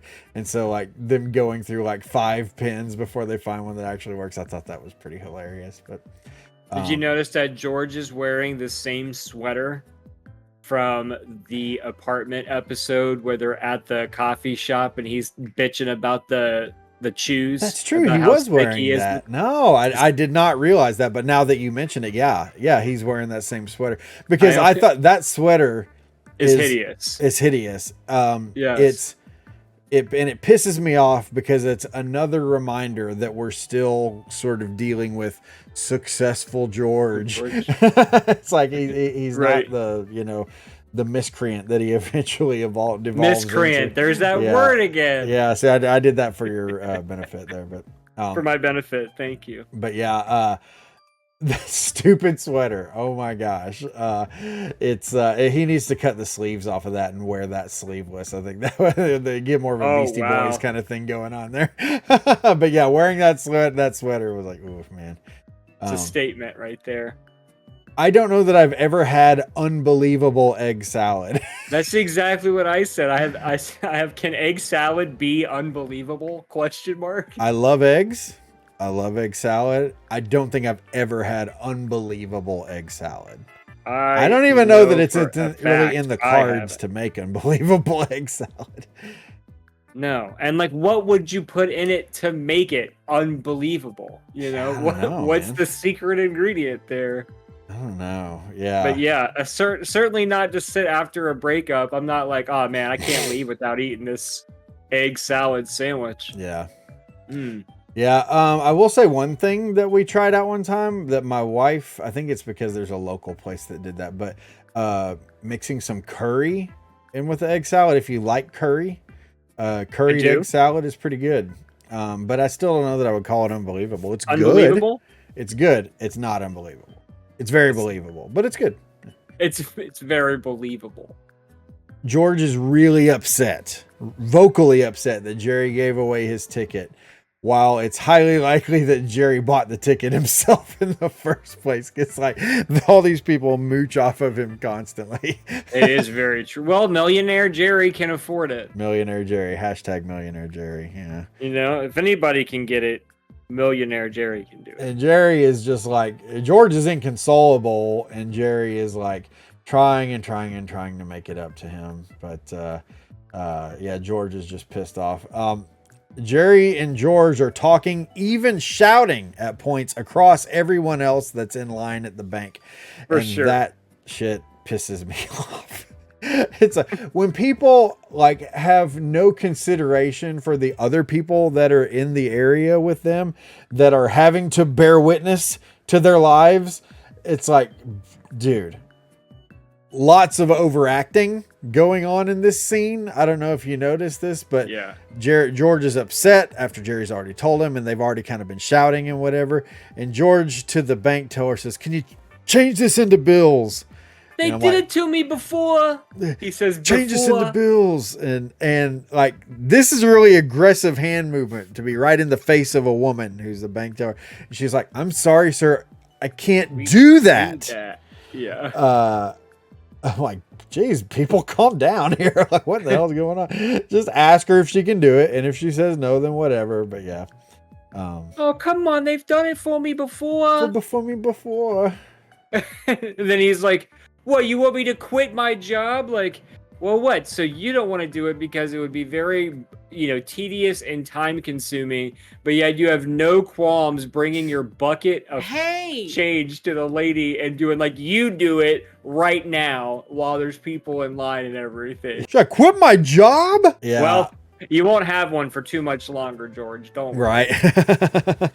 Well, and if you look at that woman's face as it's fading into the next scene, like she's got a real like look on her face. It's just like, oh man. Well, and she should too, because George is a dick, and that's George is being a dick.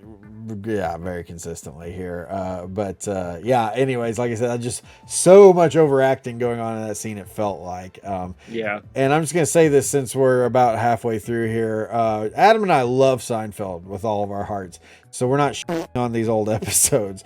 We're just discussing them. Offering criticism, maybe as critically critiquing. We're critiquing. Yes.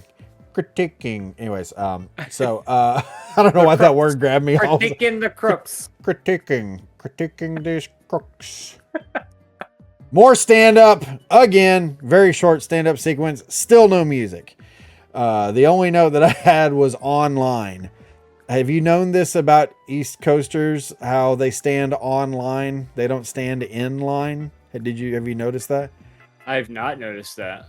People, specifically, I would think, say from New England, the Northeast or whatever, they stand online, not in line, which makes them sound stupid.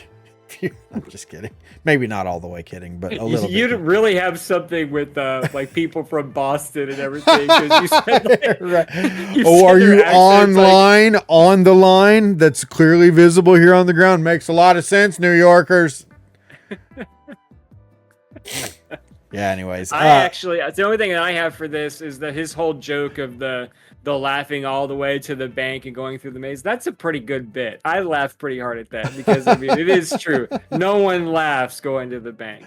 So where did that whole phrase that we've all said it, but no one's actually done it. And then we've all had to go through the damn maze. Yeah, the velvet ropes.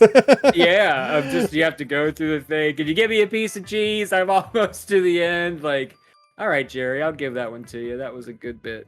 I don't know if this is further remnants of the pandemic or whatever, but like my bank doesn't even have drive-up tellers anymore. Like it's either you use the ATM or you go inside and talk to someone. Oh, wow. But yeah, they I was thinking about this because when I opened the account when I was in college, I've had this account since I was in college, but like the part of how my account worked was I only got to go up to the drive-up tellers or go inside, I think, to actually deal directly with a teller. Like, I think like twice a month, maybe, or maybe it was less than that. Or I would have to pay bank fees for it. But so I'm just like, the banks are just doing more and more to like keep you like, we don't want to have to talk with you. We don't want you. And I respect that. Yeah, right. It's good just on you, bank tellers. Like I said, they even shut down the drive up, so you don't even have that anymore. I was like, get the fuck out of here, people. Just give us your money and go home. Yeah, get online. Back at Jerry's apartment, the idea of George rolling all those coins is so funny to me. I wish they would have made that the entire episode, is George trying to roll all those coins and then just stuff happening. Like the whole time, like every time he gets close to completing a roll, he forgets his count or somebody knocks it out of his hand or something. Well, and that. He's counting out coins and Jerry interrupts him. Did you notice that? Yeah. Like he interrupts. Yeah. He's like, what can I do to make it up to you? It's like, first of all, wait till I'm done rolling these stupid coins, man. Right.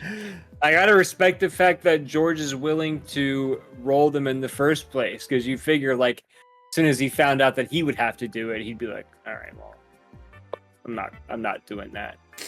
I'll just, take a handful, put them in my pocket, and leave it for the tip of the waitress at the coffee shop. Yeah.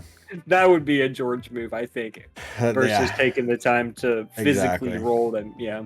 Did you notice that he's not wearing a fanny pack in this scene? Yeah. Wait, was he wearing it at the bank? No, but I just mean like in any kind of casual atmosphere, the fanny pack is now gone.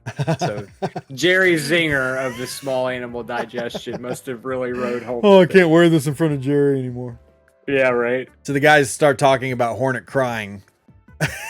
I wrote that down, I guess, because of like people crying, like dealing with people when they're crying.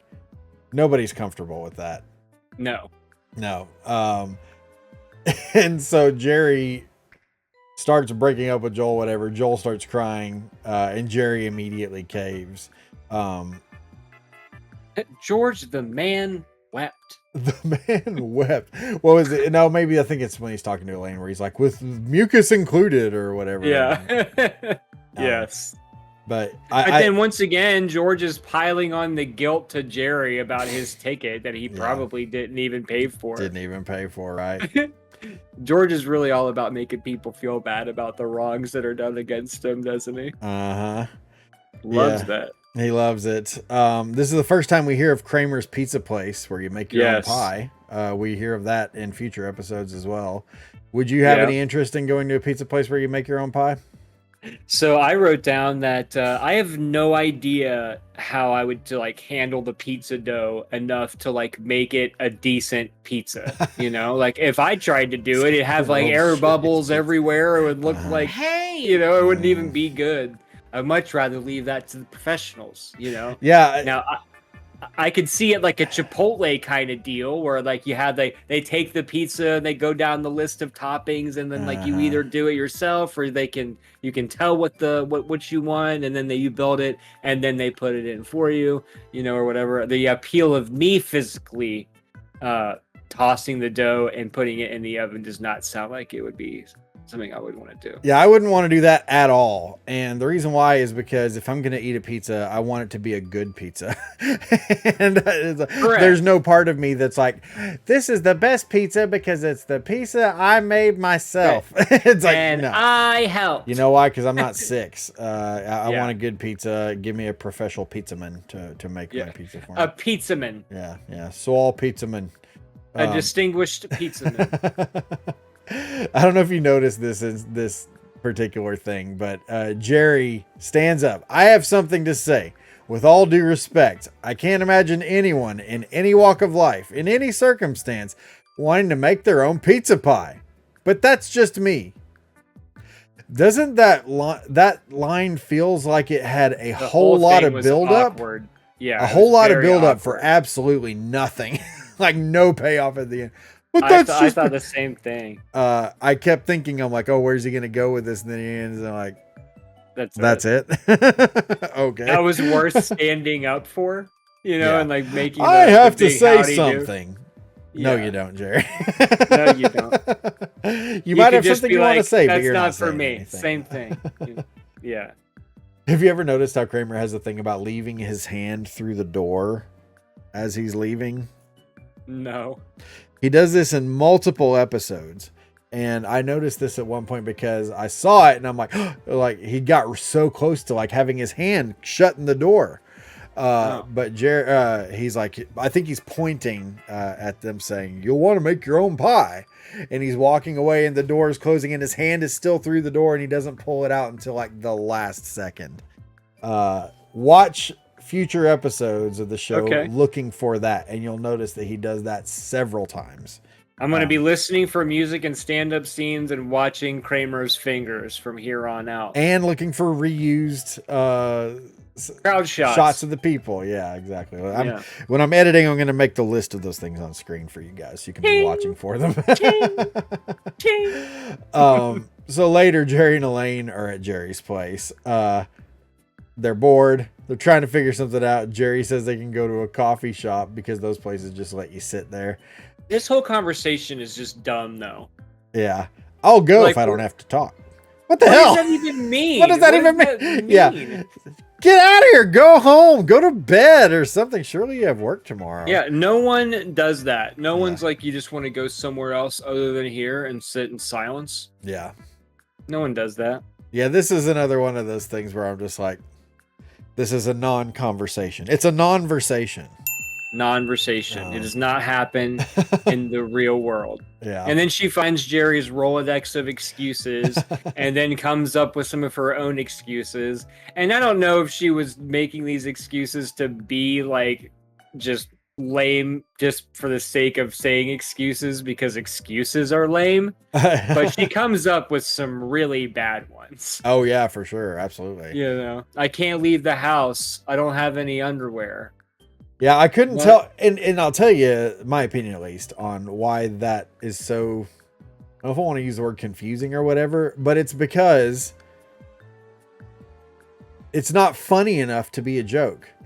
So it's like, is she saying this seriously, or is this like she's, you know, like it's effing supposed with to be dumb Jerry a little bit or whatever, but like, it would either make more sense if they weren't funny at all and were legitimate suggestions, or if they were actually funny suggestions, but instead they're just ridiculous. Yeah, what's the other one? He has multiple personality disorder and he's Dan. He's and Dan. Not Jerry. That one I actually thought was funny though. I'm Dan today. I'm Dan today. I don't know why, but that one kind of got me. Just so, okay, like she goes through the list. Jerry's like, well, what can I do? Elaine says, deal with it. Be a man. Jerry says, oh no, that's impossible. Oh, no. I'd rather lie to him for the rest of my life than go through that again. Kind of goes back to that whole thing you were talking about before where it's like, are you the sort of person that's going to be lying to someone for the rest of their life? Or are you actually going to have the difficult conversation with them? You know? And then once you get through that, you're free of it. Yeah. Then you don't have to do it anymore. Now, when you were going back to, I'm sorry, go ahead. Well, I was just going to say, like, going back, this is relationship talk more than anything, I guess, but like, there's never any talk about Jerry having ever tried to set this guy straight before. Like, they just talk about, like, essentially him, you know, quote unquote, breaking up with Joel, but he never says, like, Joel, I can't stand to be around you because you're an with servers and you don't listen to me when I talk or whatever. That, and I think maybe that's why I didn't have an answer for you on that question before, is that's the conversation I would have before breaking up with someone that I've known for decades. Is like, dude, that's fair. You're not treating me with respect. What the hell, you know? So. Or members of the wait staff. Exactly. Now, going back to your comment about how Jerry stands up and like makes his announcement joke, and it's kind of like, why is that there? What is that whole deal with her, like, where she talks about how she's kicked a guy in the nuts and she got the cab or something, or she still got the cab, and then Jerry's like, a couple of tough monkeys. And then they look at each other and they laugh, but like the crowd does not laugh. Did the crowd not laugh? Okay, I don't think they do. I thought they did, but maybe I'm wrong. Or if they do, it's like a very like a dull roar of a like, and I'm like, what kind of joke is that? I'll tell you a suspicion that I have, because I have a point here. It says, couple of tough monkeys, in quotes, WTF LOL. That's what I had written down. But no, I don't know if you've noticed this, but there are other lines in the show, not in this particular episode, but like where the word monkey comes up, where it's like, people don't say that. It makes me wonder if someone wasn't like, it's not a thing where they're trying to like slip in the word monkey in so many episodes or something like that. Because I've known this was a bet amongst the writers or something. Yeah, it's like, I bet you can't get the word monkey in this many episodes or whatever. You know, it makes me wonder about that. Because a couple of tough monkeys. Who in the world says that? No one. It makes no sense, and that's why probably nobody laughed. But no, watch out for that as well. We should add that to the list of things to watch out for. There are times when they use monkey that make no sense. But I remember there's multiple lines where this happens in the show. Yeah. Elaine likes the pizza idea. She wants to make her own pie. Yes. I found that a little surprising because generally, if one of them thinks Kramer's being a psycho, like they all do, you know, and just kind of count him off or whatever. But yeah, I thought it was kind of interesting that she liked the make your own pie, whatever the heck. Yeah. Joel walks in immediately laying on the creeper vibes. Yeah, and Elaine's immediately like, okay, well, this guy's a douche. You can tell because Yeah, you can she's tell she's like doing the math real quick. yeah, and she's like, all right, I'm on the excuse train now. You know, like, but once again, the excuses that she comes up with to Joel's face are terrible excuses. It's like choir practice. I'm like, yeah, we have Jerry to go is see if in we're the gonna choir. be organ donors. What the hell? Yeah, these are ridiculous excuses. And then Joel's like, you know, I should really look into something like that. Yeah, he's still like, you know what? I should look into organ donation. That's true. That's a good point. Yeah. What? Yeah, it's crazy. But no, you're right. Yeah, her suggestions are ridiculous. Joel's a huge creep.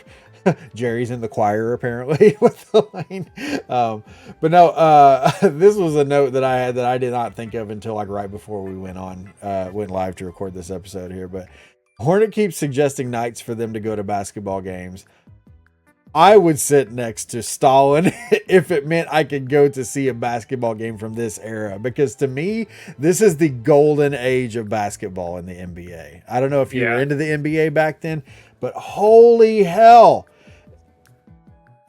it was popping off everywhere you looked. Like, they were talking about, a lot of star power, that's for sure. Tons. And the Michael Jordan, this is the era of Jordan. He even mentions Jordan in the conversation. You can't miss Air Jordan. It's like, man, I was obsessed with the NBA back during this time. And they were two rows behind the bench. They were getting sweat on. Yep, they were getting sweat on, Georgie.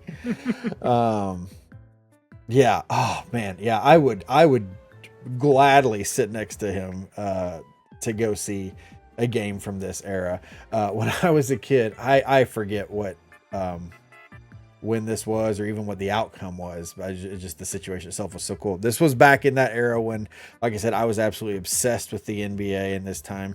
I went to spend some time in the summer, me and my brother both did, with my cousins up in Colorado, and they were also really into basketball.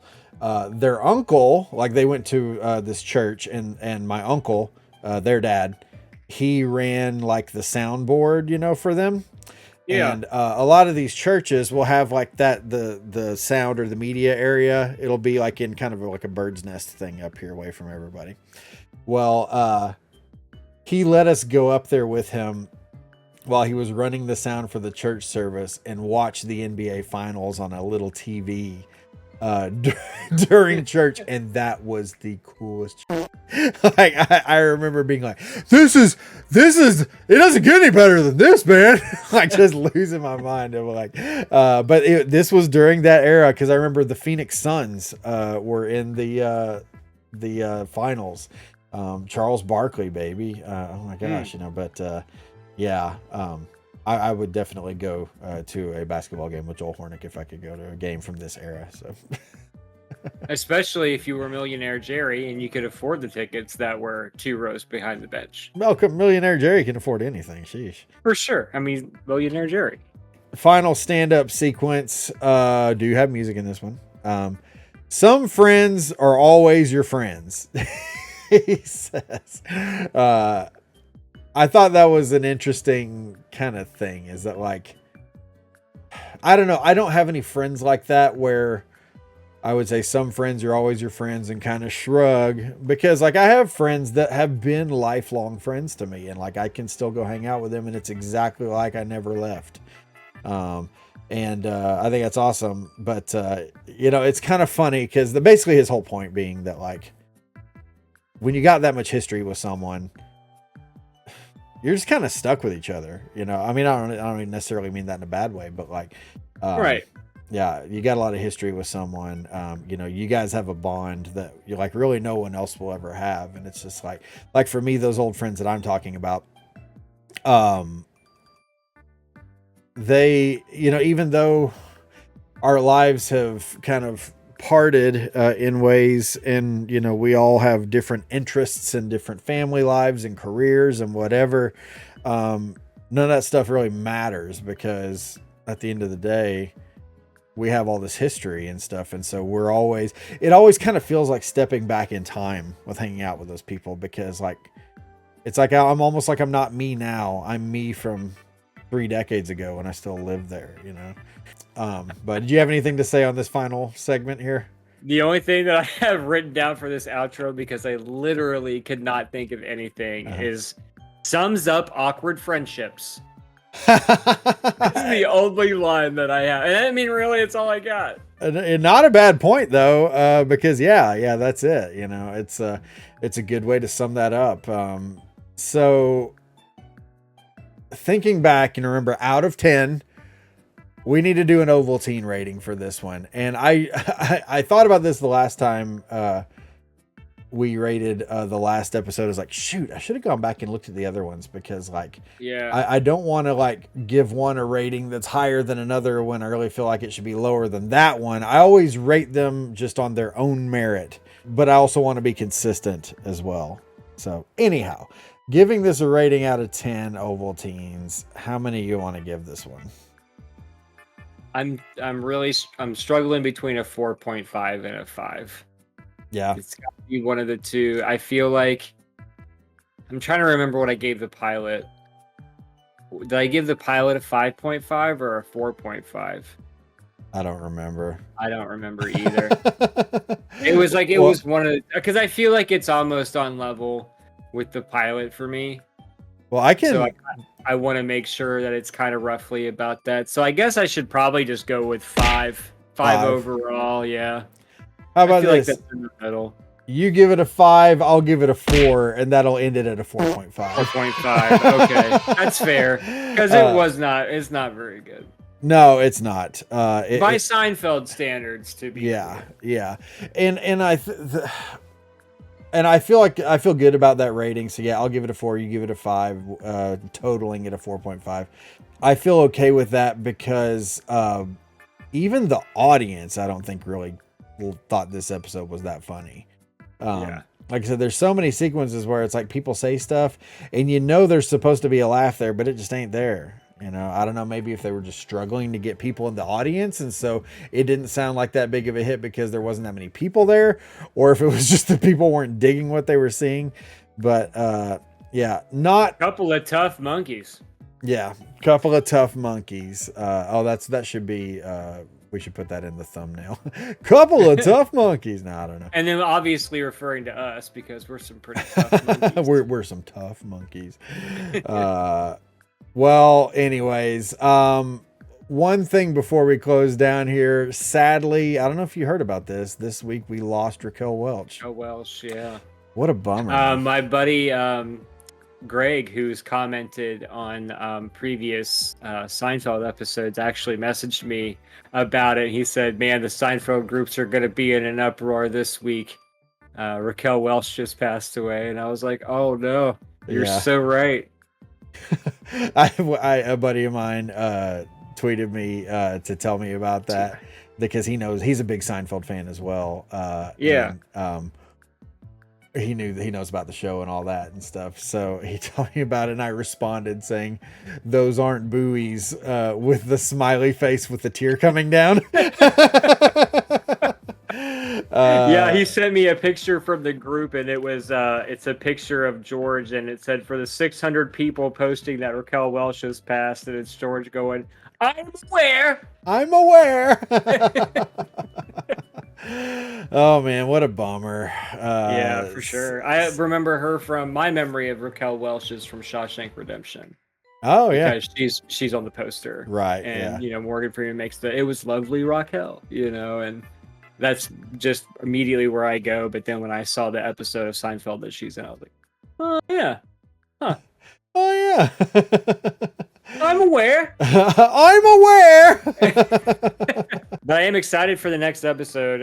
It's the season finale of season 1, and I think it's the best one of the season for sure. So that'll be a good one. I am excited to wrap up season 1. I'm ready to get on to season 2 because as we get on to season 2, we're getting closer to season 3, which is where I really think it started taking off. For sure. Of course, so bear with us, Legion of Followers. It's coming. It's coming, y'all. It's coming. Hey, if there's any thoughts or suggestions or anything for the show, please certainly feel free to leave those in the comments. Chime in on whatever. You know, we talk about a lot of different points here. I mean, good Lord. I've got probably 50 points in my notes about this. So a lot of points made here. Please feel free to chime in. We love hearing from you guys. Yeah. If you agree with us, if you don't agree with yeah, us, hey, if even you have if you a don't. different, if you have something new entirely that you'd like to add, please let us know because we enjoy any and all interaction there for sure. Absolutely. Make sure you hit the like button, subscribe if you enjoyed, like if you enjoyed. If you didn't enjoy, then don't feel like you have to do that. But obviously, we would appreciate it if you did. We appreciate all you guys watching. Bouillabaisse for thought. A bouillabaisse. Yeah, come on in and we'll make a bouillabaisse for everybody. So, so funny. The funniest of all soups. I think it's the funniest soup there is. Yeah, that's a big matzo ball. No, you guys have a great day, and we will hope to see you on the next. Welcome to Del Boca Vista. Hoochie Mama. Serenity now. Oh my gosh. You're not throwing away my water pick.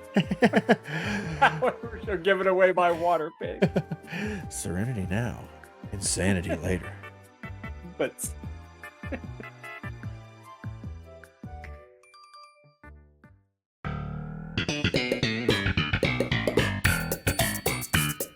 welcome back.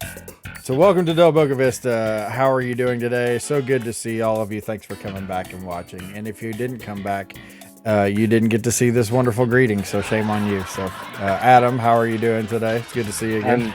That's great to see you, Steve. I'm doing very football-y. Very football-y. I told Adam, I was like, you look very football-y today, Adam. Because he does. Look at this guy. I'm suffering from New Jersey syndrome. He's wearing orange voluntarily. He has numbers and such all over himself. So yeah, he's wearing orange voluntarily. It must be football related. It must be football related, or either that or he was going to prison or lost a bet. I'm going to go ahead and explain this now, so because people are going to see this. I'm drinking one of these Mountain Dew Hard Baja Blasts, which I've wanted to try forever. I'm not that impressed, but it is the zero sugar one. It's like it's mandatory that you say Baja Blast like Hank Hill, though. Baja Blast. Is that how Hank would say it? Yeah. Baja, boah. I think you're doing the boah that he does. Yeah. Boah, boah blast. Anyways, wow, we're getting way off track. It's a sound bite that exists. We're like 30 seconds into the show and it's already a mess. So we are, believe it or not, we are going to talk about Seinfeld today. That is on the docket in some capacity. Yes. Adam, final episode of season 1. How excited does that make you? We are getting closer to bigger and better things. Yeah. It's the first season of Seinfeld. Pretty rough watch. But I know some people, they make have made the statement to me. These are more people that I know, like just in real life, that, when I talk about the show and whatnot, and I'm just like, man, these early seasons, early episodes are so rough, and there's like, shame on you, because it's like, they were the building blocks of what got us to the later episodes, which I agree with them. And we've said that a lot on the show and stuff like that, but it doesn't mean that these episodes aren't still a rough watch, especially when you're watching them critically like we are. Yeah. You got to get past these to get on to Serenity. But as you said before, and the contest, the bad episodes are still good episodes. Yeah, a bad episode of Seinfeld still better. I would rather watch that than Big Bang Theory or something like that. Jeez. Oh, don't even say those words. Yeah. So today we're on to the stock tip. Stock swap. Let's swap some stock. I just thought of that now. We're on to the stock tip, which, like I said, final episode of season 1. Vanessa, she's an accountant, right? Isn't that what her job is? She's a lawyer. Lawyer, that's right. No, lawyer. makes a reappearance, so we get to see her again from episode 2. But no, the stock tip. The episode, as always, at least back in these old ones, kicks off with a stand-up segment. Now, Adam, you're the only person I can think of when I watch this, because Adam is a server, Yes. working in the service industry as a server. I want to know, how badly does this stand-up segment make you cringe? I have actually witnessed does this look right to you? Yeah. I've witnessed that in real life several times. And I do feel like, I mean, at some point in my life, I feel like I've been the person that's like, this will be the greatest meal of our lives, you know, and you're bringing in all the food and everything, like you just go ham out the gate. I've definitely been on both sides of that. I don't know if I've ever done does this look right to you? You know, because I feel like it's some capacity, you know, what you're ordering. But Sure. man, some people go buck wild, and it definitely adds up at the end. Yeah. Yeah, I think, and that's kind of what gets me about it, is like the whole thing of how like they sit down and it's like this epic meal that they're all going to have together. And then, when it gets to the end, you know, just quibbling over little things on the check or whatever, and then wanting to discuss with the server whether the charges are correct and whatnot. And it's like, don't get me wrong, I mean, errors do take place, and I have eaten in a restaurant before where there have been errors that took place, and especially if it's a multi-party sort of meal, you know, there's like, you know, several couples or something like that, or families, you know, like I've got 3 kids myself and a wife, and you know, go with other families and then their children and stuff, and you got to make sure everyone's getting charged correctly for everything, and it can be a nightmare in some cases. Yeah. But, so I'm not saying that people should take the injustice of being charged incorrectly, but that's not the way he's describing it, though. He's describing it with more like, we're unhappy with these charges because we already ate the food and now we're full, and now eating isn't this erotic experience or whatever, like we were thinking it was a minute ago. It's funny that you say erotic experience, because it really can almost be like that, you know, Yeah. when you're talking about the, you know, the egregious amounts of food that are coming. You're like, oh yeah, bring me another appetizer. Appetizer, me daddy. Exactly. Yeah, it's kind of funny how that works out. But yeah, every time I watch this opening segment, all I can think of is Adam's face standing over a table of people, like squabbling over who's paying for what and are these charges correct. And I have to pour one out for you, buddy. Thanks, man. Not a lot of people understand that pain, because it is a thing. There has to be some people in the legion of followers that watch this show that are also servers and have experienced things like this. We would love to hear some comments from you guys. More than anything, I love Adam's, and you don't really hear those so much on this show, but more in our Let's Plays. But like, I love hearing Adam's stories from work. They're so good. The public never ceases to give me content. I swear, You know? if you ever have a job where you're working with people, you will never run out of things to talk about, because there is always something just bat crazy happening, which I've got some stories for you, but I'm going to share them after the show. The one thing that stood out for me, though, in this whole stand-up segment was when Jerry makes the statement about the cigarette butt and the mashed potatoes. That was a different time, man. It was. And I had that mentioned as well. Yeah. Like when you could smoke in restaurants. Yeah, smoking and non-smoking. Sections. Non-smoking. Ooh, what? Yeah. What? You know, being someone on the inside track of the restaurant industry, like how big of a difference does it actually make to sit 10 feet away from people who are smoking versus sitting 5 feet away from people who are smoking? Practically zero. We need to get C. Everett Koop on this show as well, so he can talk about, you know, that's funny because Seinfeld mentioned C. Everett Koop, and I had that in my head for another, even outside of watching in preparation for this show, I still watch the show for enjoyment, and I'm assuming you still do as well, right?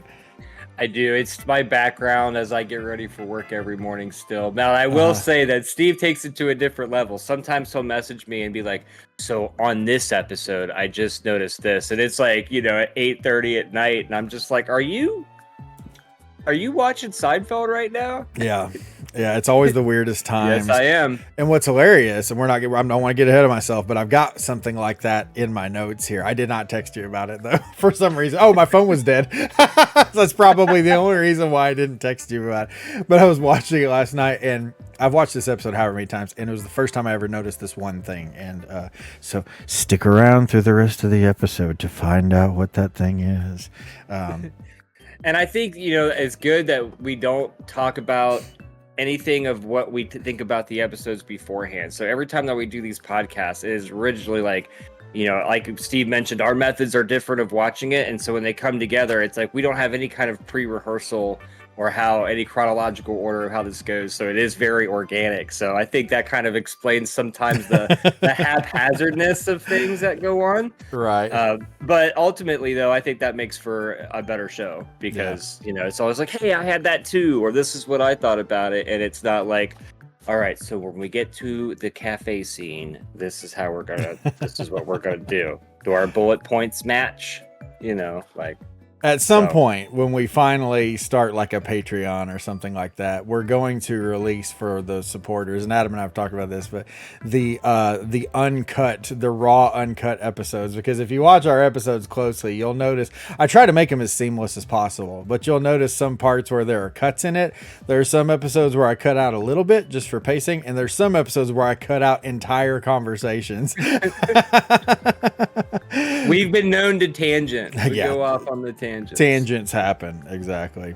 But anyway, so short stand-up scene, and then boom, we're in the coffee shop, and it's interesting. I always kind of wonder why or how they planned this or why these choices were made, but you'll notice they're not sitting in the regular booth.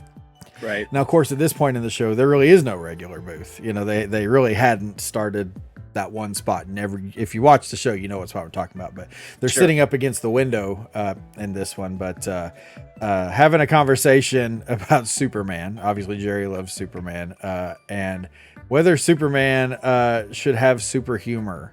Jerry says yes, George says no. What's your opinion on the Superman should have super humor topic? I'm kind of with, I think it was somebody mentions that they've never, I think it was George. He's like, I've never seen him say anything funny or read him say, I think that's true. I don't think Superman was ever really known to be like that guy, like he was just like I'm the defender of the earth. And, Right. That's what I do. And I don't think it's possible for a super great macho man to be also like a killer on stage too. Sure, yeah. And also I think that Superman is referenced in every episode, right? Like moving on from is this the first time that Superman's mentioned? I feel like we would have caught it before this episode, but I think that like after this one, it's in every single episode in some capacity. If he's not mentioned, there's like a Superman doll or something. Right, exactly. Yeah. No, I that's a good point because and we've talked about them before on previous episodes, but you and I both actually are in multiple Seinfeld related groups on Facebook where these people do nothing but discuss the minutia of Seinfeld.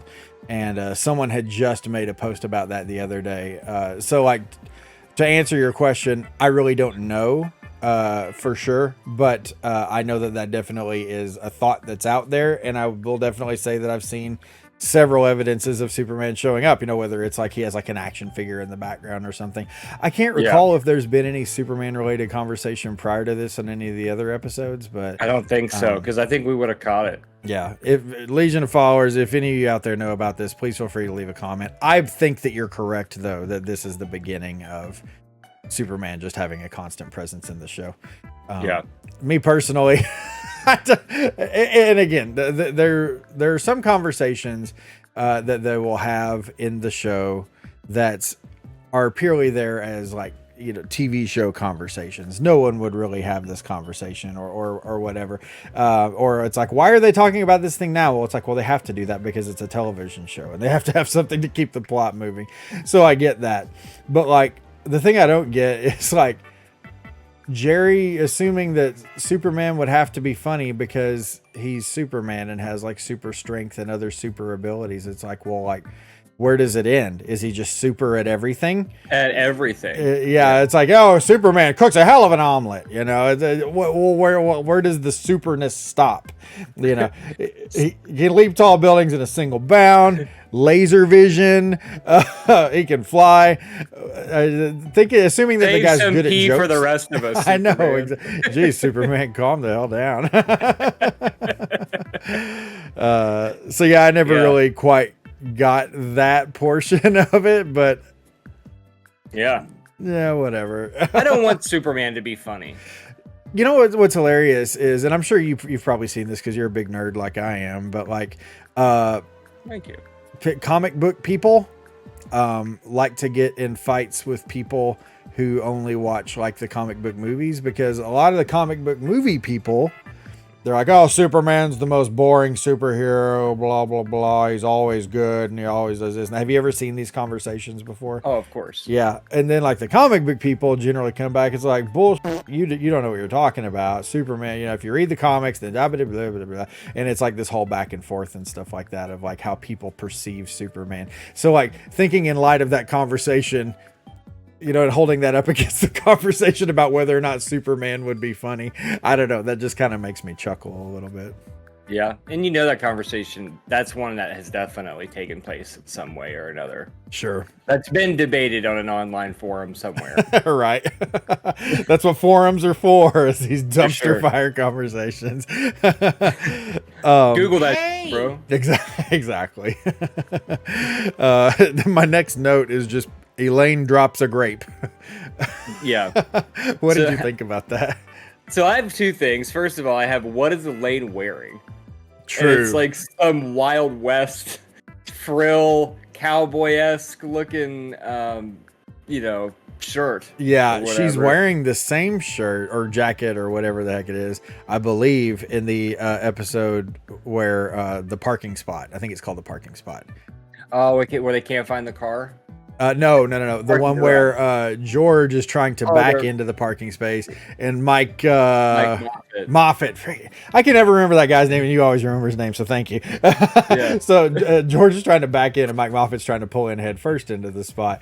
And I'm 90% sure that Elaine has that big frilly, like westerny jacket, whatever that is, yeah. Some questionable decisions were made in the wardrobe department. It's like right up there with George's sweater from the previous episode. It was just like, why? Or George's cowboy hat that he has. Oh, we haven't gotten to that one yet, I guess, actually, but yeah, no, that some of them make some questionable decisions there. Jerry, oh gosh, man, yeah, I don't want to get ahead of ourselves, but yeah, that is hilarious that you pointed that out, because I did not think to write that down, but you're absolutely correct.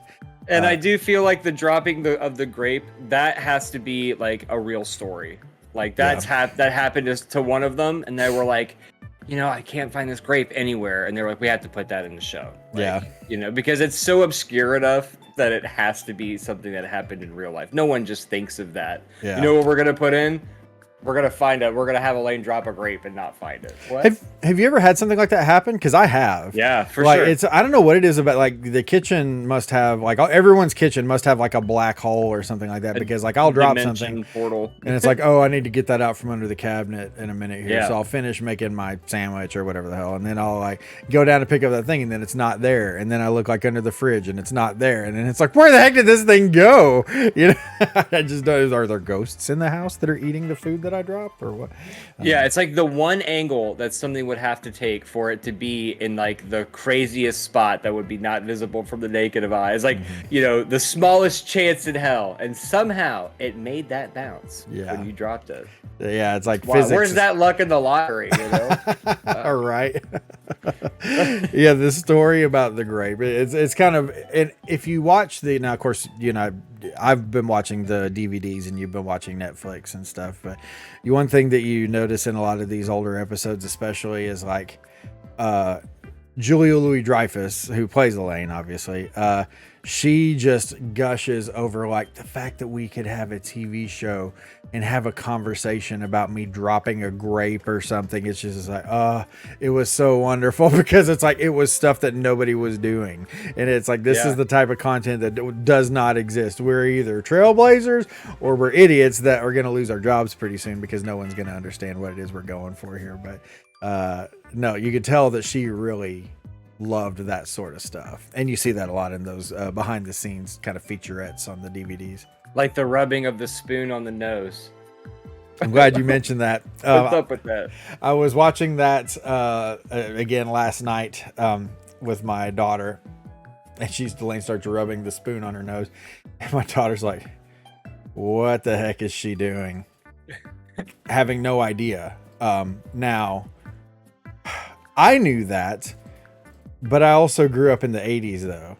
You know, so like when you watch that, while you may have been puzzled as to why she was doing it, you knew what she was doing, though. Sure. So it's like, it kind of makes me wonder, is that something that's sort of lost to time? You know, that we're, because no one else at the table bats an eye that she's doing. No, not at all. Regular conversation, just she's just trying to get the spoon to stick. Yeah, no one's like, "What the hell are you doing, Elaine? You know, get that thing off Could your you nose." not? Yeah, okay, do you mind? You know, that sort of deal. But no, I remember. You know, I don't recall myself ever doing it, but I remember like sitting at usually like you're going out to eat with like your parents, and then they've got another couple with their own kids, and you're sitting together at the kids table and stuff, and someone starts doing that. It again was very natural, but like for my kids, they see that and they're like, "What the heck is going on?" It's just a difference of the time, which that sort of stuff really fascinates me. We didn't have social media. We had spoons. Exactly. Yeah, we didn't have video games on our tablets. We didn't have tablets. We didn't have phones. We didn't have the internet. We had dirt and rocks outside, and then we had spoons when we were at the table. It's pretty much it. So man, it makes us sound like cavemen the way we grew up. But I don't know how we did it. I don't know either, because now I'm like, oh wow, I would not want to go back to living that way. I don't know. Maybe I would. Maybe it wouldn't be so Sitting bad. in the smoking section. The smoking section. After this, Jerry, you know, because Jerry, he's like, I forget how he says it, but he's like, you know, don't cry, or well, you haven't been crying over the grape or whatever. And then he tells this story about how she needs to find that grape. She needs to find it. There's a mutant grape. And he tells this whole like long story about this guy, and the whole time, all I'm thinking to myself is like, what? Elaine's face is priceless. Exactly. That's why I have my notes. Is I'm like, the way that because when he finishes that story, the camera's just boom, it's on her face, and she's just looking at him like, why? It's completely expressionless. She's not furrowing her brow. She's not wrinkling her nose. She's not looking at him like you're such an idiot. She just has a blank stare at him, because which is like the perfect like reply to a story like that. That's the stupidest. I'm like, this story is ridiculous. It's another one of those things where after we've watched so many of these episodes, I'm like, was that supposed to be funny? Or like, did someone think that was a joke? It's not. It's not. I was just waiting for her to say like, what are you doing? Yeah. But yeah, it goes from like, oh, are you crying over the grape? It's okay, to, well, you better get that find grape. it. It's like, whoa, where did we? And plus, it was so like there was like a whole conversation that takes place between the two things. So it's like, has the grape been manifesting in Jerry's mind this whole time? Like, or Jerry's like, boy, I have got one heck of a story to joke. lay on her as soon as she's done jabbering about whatever she's talking about. This joke is gonna slay. This is gonna kill, baby. And then George, of course, he asks for the business section of the paper. And he's flipping through it. Obviously, he sees whatever he's looking for to see. Asks Jerry, "Did you ever meet my friend Simons?" Okay, we're gonna pretend your last name's Johnson for a second here, so I don't dox you. But like, if I was to talk about you in conversation, I would be like, "First name Big." Did I ever tell you about my friend Johnson? I would say, did I tell you about my friend Adam? It's so weird that he refers to this guy as Simons, and then he talks about the other guy as Wilkinson, and I'm like, who are these people? What? Yeah, the fact that he like refers to them by last name and without any sort of context just seems so weird to me. And they do that through the entire episode. Why don't they explain who these people are or give their names or something? Did I ever tell you about my friend Simons? And then he knows Wilkinson. And then this. Did you talk to Simons? Did you tell him? Or he's like, did you talk to Wilkinson? Did you tell him about Did Simons? you tell him about Simons? Yeah. They continue that thread through the entire thing. It is That a just very puzzles me. weird last name basis kind of deal, isn't it? Yeah, it's like he's intentionally leaving off their first names, which is not a huge deal. It's another one of those things where it's like, this doesn't feel like natural conversation to me. So that's kind of what bothers me about it. Now, I will say that it's ironic that you say the doxing thing, but like in high school and then growing up, like with some of my friends and stuff, I've been known solely as my last name. Were there other Adams though? Not always. Yeah. I mean, referring to someone by their last name is not that big a deal because I think we all do that, to a certain extent. Especially if you got like a crew of, buddies or whatever. It's just kind of like you toss around. But not in like a regular, casual adult conversation. Yeah, it just felt really unnatural. I agree with you. And it just mismatched to the setting. But I always wondered about that of like, why didn't they ever tell these guys' names? I don't know. Maybe I'm weird. Legion of Followers, let us know in the comments. I don't think that you're weird. I think that I agree with you that it is kind of a very stiff conversation with with just call them John and Andy or whatever the hell their names are. Yeah. Like if somebody's like, did you know Simons? I'm like, well, who the hell's that? Well, Andy. Oh, well, why didn't you just say Andy? I know Andy. I don't You're know right. Simon. Exactly. Yeah, Simons. What? Centric. Did you notice that George is back to knowing everything? Oh, yeah. With not only the stock tip, but also relationship advice. And when Jerry talks about going away, he's like, I'm thinking about asking her to go away for a few days. And he's like, oh, nope, you don't want to do that. Like, 2 episodes ago or an episode ago, he was lamenting a woman having nothing to do with him anymore. But now he's back to being relationship expert. Exactly. Yeah, I've got this note. George having successful friends and investing in the stock market. You know how much I hate successful George. Because it's like, this is another episode where it's like the way they position George, at least if nothing else, is that like he's a guy that knows stuff. And it's just so it's to me it's so maddening because like I don't want a competent George, I want an incompetent George. The competent George isn't nearly as funny and the kind of miscreant pisses me off. The miscreant. You brought the word back. Boom. I'm gonna have to put miscreant across the screen really big. Bam. That's a callback. That's a callback. So George, Centrex. They've got some new kind of technique for televising opera. Some kind of electronic thingy.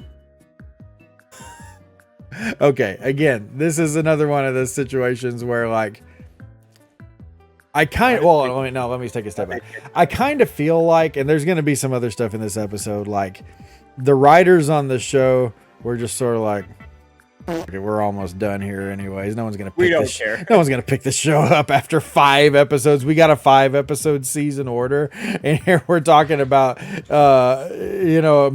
unbonding and whatnot, or this show's going nowhere. So we're just gonna say it's like writer's room nonsense.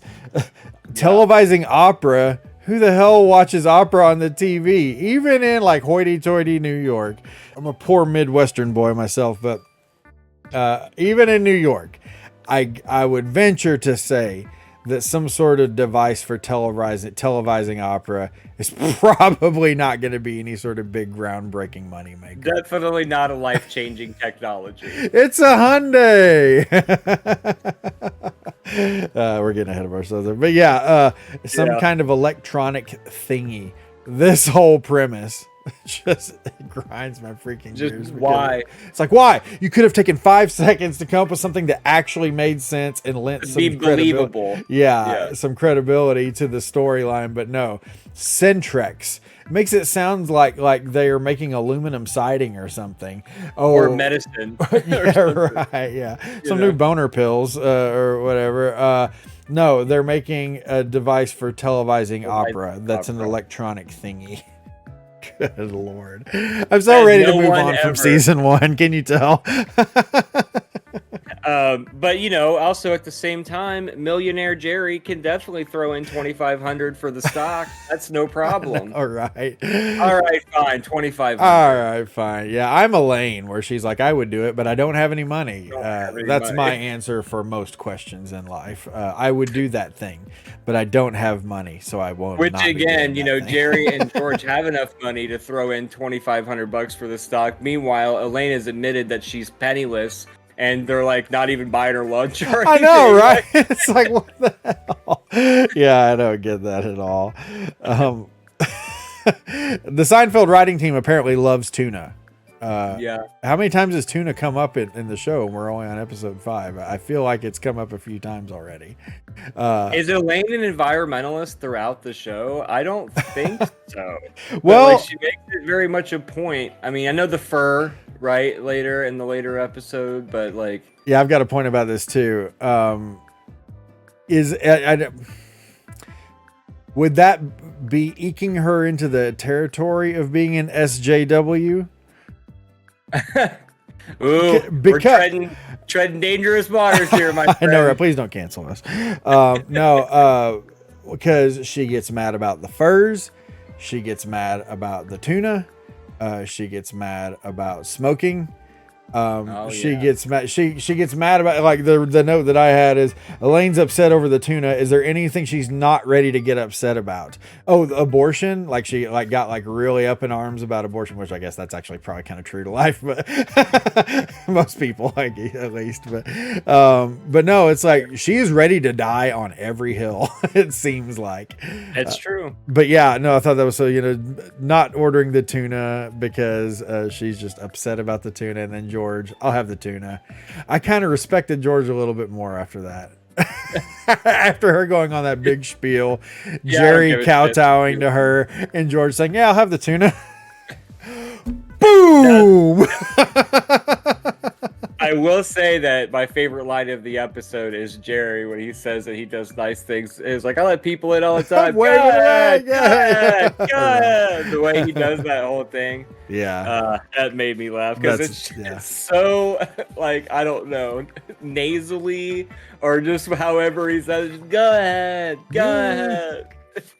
Yeah, no, I'm waving them in. Yeah, oh, it's so good. Ridiculous. No, that was good. That got a laugh from me for sure.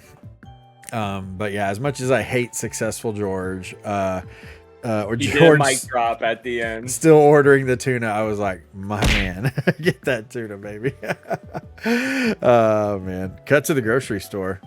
So the one thing that I have most about this supermarket is I don't know New York that well, but I'm sure that a box of stovetop costs $20 in this grocery store. Whenever you see those little small, like, kind of grocery stores that aren't like the huge chains, like everything's like a little mini mart up to a ridiculous. It's almost like a amount. plussed up bodega, almost, because it's like I'm glad you mentioned this because I didn't have a note about it because I wasn't sure how to say it, but it's like, what in the world kind of market is this? It is freaking tiny, but like you had said, everything's probably really expensive because it's like a convenience market or something. So yeah, and it's in New York. Actually, when I went to New York, probably back in like 2003-ish, 2004, somewhere in there. And I remember I was in Town Square and I got a pack of cigarettes and a 6-pack of Budweiser, and it was like $28. Jeez. For those two things. And this was back like then. Yeah, 2003. That's nuts. And I was like, you've got to be pooping me. So I could only imagine a small grocery store like that in like New York City. That stovetop is $20. Oh yeah, Hands down. But that's okay because Millionaire Jerry got it covered with his high-powered, high-paid lawyer girlfriend. Do you have these in the puffs? No puffs, just flakes. Two things. Number one, if you look at that guy's face, he looks so pissed at that question. And I don't know if it's just that's what his expression is. Day. No puffs, just flakes. I don't know why, but that always cracked me up. And like I said, he legitimately looks angry.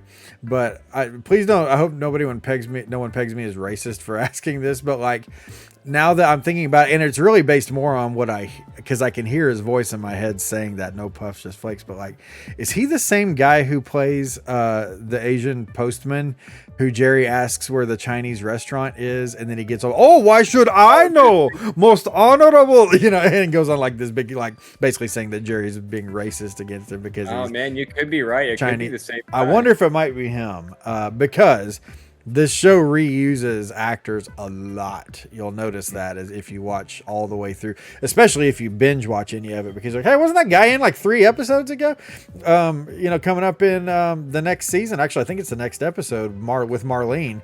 Marlene's back. Marlene was a main character in the ex-girlfriend, I think is what it's called. She like a main character in that episode. She's back in a future episode as the waitress at the coffee shop that George kind of gets a crush on, and she's all folksy with him and stuff like that. They reuse actors and actresses. I don't know if there's maybe actor. I guess they're all actors now. Sorry, please don't cancel me. Actori. But actori, the actorati. Yeah. No, but they reuse them a lot in this show, and it makes me. I'm gonna have to go back and check now to see if it is that guy. If it is him or isn't him, I'm gonna put it right above my head right now. I don't see anything. Well, I'm gonna edit it in afterward, Adam. I love that. The first time I ever did that, like I didn't hear anything. I know, Adam. I'm going to put it in later. Gonna put it in later. You'll have to excuse my friend. He's a little slow. You may have mentioned this. Did you do that on purpose, or were you joking, or were you? The first time I ever brought it up, I legitimately was like, "Hey, man, I didn't hear it. If you played it." Okay, that's what I was wondering. Is I'm like, did he like actually think it was going to show up, or was he just? No, I was literally that dumb. At first. So after no puffs, just flakes, Jerry goes into more conversation with Vanessa. And I had to make the point here is that Vanessa, up till this point, and even now in this interaction, is still a very endearing person. Like she's pretty, she's charming, she's funny, she's got a good sense of humor, seems smart, still a pretty endearing person. I disagree. Do what? I disagree. You disagree? Oh, really? Okay, lay it on me. I think that Vanessa is a B word. Really? In this scene. In this scene. Well, just like when they're talking mainly about the stock The stuff. stock, yeah. And you know, I think it's just the way that she's just so like, you know, there is no more things after the stock closes. The stock is still down. It's like, first of all, I hate the way she says the word down, and that's just me being an asshole. Oh, that's funny. I'm gonna have to go back and watch it now. She's like, the stock is still down. The stock Like, is I still don't down. Yeah, it's funny you said down though, because I will say that there have been other moments where she says certain things where I'm like, she's hiding an accent of some form. I can tell. I can't tell what, but she's hiding it. Well, man, if that is the accent, then I hate her even more. Down. It's that Boston The stock accent is that I still love. down. And it's like, also, she's just like, your dreams are still crushed. You know, I will admit stop checking. it does kind of seem like she's talking down to him a little bit here. Yeah. So- And plus, like, and so she's also been vacant from the past episode. I know that's kind of the way that the episodes were recorded and all that, so the timing's a little wonky. But to, you know, basically assume that they've been dating this whole time, I feel like she's already moved into like the like the nagging person of like the nagging part of the relationship, where it's like, don't check the newspaper again, your stock is still down, and you know, do you think are we gonna go fishing on this trip, you know, and all that, which also leads you to believe that Jerry's a fisherman. do you see Jerry Seinfeld out there with a fishing pole Fighting Marlin? Yeah, do you think I love the way he pantomimes that. Oh, big fighting Marlin. I just don't see Jerry Seinfeld looking forward to a fishing expedition. I see Jerry looking forward to a fishing expedition just as much as I see him walking over to some strange dude's driveway because he's fixing something with a screwdriver or whatever. I don't see either of those things happening. Excellent point. So, but yeah, that's a good point though. I don't know where necessarily that fishing question came from. Maybe it's implied that they had talked about fishing before. Maybe she just asking about fishing. Who the hell knows? But Now, when they're talking about the movie theater, have you ever shushed anyone or have been shushed at a movie theater at some point in your life? it's funny because I had a conversation with my daughter about this yesterday. Is like, and I'm not saying this at all to like pat myself on the back or anything, because I'll explain in a second here, but like I'm an extremely considerate person. Now I can be an ass about plenty of things, so I'm not saying I'm a great guy, but I'm an extremely considerate person to where like I will inconvenience myself. I will even hurt myself, not necessarily physically, but like do things that are detrimental to my own self just because I'm trying to be conscientious toward the other person. And I've had people tell me this all my life, and usually, and they're saying it like, bro, you got to stop acting like this because it's only bad for you, you know? So, all of that to say, the thought of being so loud in a movie theater that I had to be shushed would like never enter my head. Right. I can't recall, however, though, if I've ever had to shush anybody. I will say that you don't strike me as a shusher. Yeah, there have been plenty of times where I wanted to. I'll tell you that. Yeah, I was going to say, now you do strike me as somebody that would just not even watch the movie and focus on hating the person behind you because you couldn't shush them. Bro, that sounds like something you would do. You know me so well. And then I'll make fun of them behind their backs for endlessly. You know, yeah. And like, if anything, be the asshole that talked during the movie. If anything, it gives me a really great story to share in another context. So while I am frustrated, I'm not really that mad. But no, I will say the worst scenario of this that I ever experienced was Jurassic Park. Like, how long ago did that come out? I mean, I went to the theater to see Jurassic Park, and there was a family that brought their like infant, maybe toddler age kid, and the kid just freaking wailed. And it's like, you know, people are getting like their bodies ripped apart by dinosaurs in this movie, correct? What sort of an are you to not know that, you know? Or if you did know that, how big of a moron are you to still bring your little kid to it? Yeah. So, but again, here I am telling you that story, what, like 20 years later, 30 years later or something. Yeah. But at the moment, no, I didn't say anything. It's just like, get that kid out of here. Sheesh, you know, and I'm like sweating it, but yeah, no, that's about as far as it went for me. Yeah.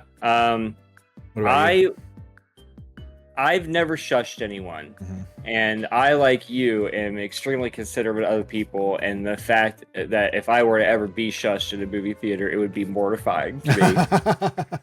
But I will say I was a very different person when I was younger, and I did remember getting shushed during Scream 2 when I was probably like 14 years old. Oh, you know, and man, I was, you know, like talking through the movie and like, you know, like I can totally see myself. Like I want to travel through time and punch past Adam. If there was like a line graph to represent how considerate you are as a person, and I'm not, when I say you, I don't mean you, I mean just people in general. In general, I would say at the age of 14 is when that it just bottoms out because you're like, you are so obsessed with nothing but yourself at that age. For sure. You're blinded to any sort of consideration or conscientious treatment of others. Yes. But yeah, Jerry and the whole, like, I turned around and gave him the eye roll. Yeah, the eye roll. Jerry's really great with the eye roll. Yeah, I can totally see, you know, Jerry's already proven that he's so good at confrontation that probably the turn and the eye roll is all he's got when it comes to getting somebody to be quiet at a movie theater. Yeah. I mean, he can't even break up with his best friend. Or not even his best friend. Well, he's Joel's best friend. Well, and he gave him George's ticket. I mean, come on. Well, that's true. That he bought. Probably, right? Because he's rich Jerry or millionaire Jerry. Yeah. Jerry talking about the bed and breakfast that they would go off to, having the separate faucets. I freaking hate the separate faucets. Have you ever been in a place that has the separate faucets? I have separate faucets. You do? I do, yeah. I didn't think it was weird at all. Yeah. In your house, like in your bathroom, or like are they everywhere? Or Yeah, so it's not just like one universal turn. Like there's one that's for the left, and then there's one for the right. Like they're separate. okay, well, let me make sure we're being clear on this. Now, when I say separate faucets, I'm not talking separate handles. I mean, there's two faucets. There's one that lets out only hot water and one that lets out only cold water. Oh, I did not get that from that. Okay, well, that's an insanely antiquated, approach to the faucet. Let me say, they have not made those in forever. Probably because they're ridiculous and massively inconvenience and don't have any sort of like real world application that actually really fits for them. You want hot water, just turn the thing to hot. Or maybe it was like the vintage appeal of the place. Well, it does look pretty antiquated. Yeah, I think it is the vintage appeal, and that's why Jerry was billing it. But the whole time I'm just thinking, I'm like, is that really a selling point? But maybe he's just trying to put apart, oh, this place is really quaint and it has antiquated things all over the place that you can see that you won't see in other places. And that's just kind of how he's positioning it. But the Victorian era-esque. This is more me just editorializing on how much I hate those faucets. They're awful. I mean, I was just looking at it from the angle of like a single turn knob, and I'm like, well, no, why is it having separate a big deal? Yeah. Again, I guess I'm just oblivious too. Well, my great grandmother had separate faucets in her house. I'll never forget this. Wow! But again, it's a very old house, for a very old woman. But yeah, I remember always being like, "What is this? I'm either freezing or burning myself." It's like, this is not good. This is not convenient whatsoever. So you would not enjoy your stay at this bed and breakfast? No, I would never book that bed and breakfast. No, I want to book that Seinfeld bed and breakfast. we are doing that. Man. We need to figure that out. Find a way. We will find a way. We'll start a GoFundMe. Maybe a legion of followers can contribute to send Steve and Adam off to the Seinfeld Airbnb up in Ohio, which is actually just a stone's throw from where I live. Yeah, and it's like a month, I think, until it opens or so. It's like beginning of April, I want to say, is what they said. Yeah, that's getting close. So back at Jerry's, it looked pretty cool. It did look awesome, and there's a Friends one too, isn't there? There's a Friends one too. Yeah, I don't care about that, but still pretty cool idea. But, still pretty sweet. I'm sure people who are really excited about that lame show would probably love going to that one. So there you go. If you're interested, go check it out. Google that, bro. Google that shit, bro. Are you quoting me when you say that? I think I said that to you one time when we were talking about something in a Let's Play. It was when we were having that conversation over like, when is it appropriate in a conversation to say, man, just Google it. Hey! Yeah. Oh man. The whole "let me Google that for you" thing. The most passive aggressive. But yes, the most ever. Hey! You could Seriously, you can't do that and not be at least 75% a prick to the other person. Here, let me send you this helpful article. So they're back at Jerry's apartment. Yes. The thing I'm confused, I've never gotten about this, and I know it's all for laughs, but like, why is Kramer so excited about Jerry failing? He's so happy to see them just losing money on this stuff. And if anything, you would think he would be bothered by it because he's constantly eating Jerry's food and drinking Jerry's drinks, and he needs Jerry to have money. That's true. But no, he's just like so just giddy over Jerry losing money. I never got that. Well, I think it's because he just like, Kramer strikes me as like a conspiracy theorist kind of guy. And with the whole, like, where he makes the comment, like, it's all fueled by junk bonds. You can't win, and all that. It's almost like he is like, you don't even know what a write-off is. They just write it off. And they're the ones who are writing it off. That whole conversation is great. I love it. But where he's like, you can't win on it, and so like Jerry's like, well, I know, but like I'm taking a risk, and all that, and then like when it's not doing well, this Kramer is almost like being validated by every time Jerry is losing more. Like, see, I told you. It's like an I told you so kind of thing. I feel like, but he's like, one thing that I don't understand is, why are you enjoying this? Yeah. And you can just see, like, Michael Richards' face. It's almost like he has no explanation either. He's like, I don't know, but I just like it. You just see smiling from ear to ear the entire time. That always, I get that it's supposed to be funny and all that. And I mean, maybe it kind of is, but like, I always got like, I'm like, they're friends. Why is he like celebrating his friend's downfall? I never got that. But, the one thing though is the stock thing and somehow tied to Kramer's gambling problem. And is that why he's pushing Jerry so aggressively to sell? Now, at this point, they haven't talked about Kramer having a gambling problem. But those of you who've watched the show understand that and know that from future episodes. So it's like, the thing that gets me, like, he's on the phone with, I think it's with George, and Kramer's like, sell it, and he's really driving him to sell it. And it's just almost like, geez, dude, come on, calm down here a little bit. Makes me wonder if it's not somehow tied to his gambling addiction. Wow, that's a deep thought. Yeah, deep right. thought with Steve. That was my wooden teeth dreaming conversation. So go back and watch the Stakeout episode, and you'll see where Adam blew everyone's minds with the most earth-shattering revelation about the wooden teeth dream that Elaine had.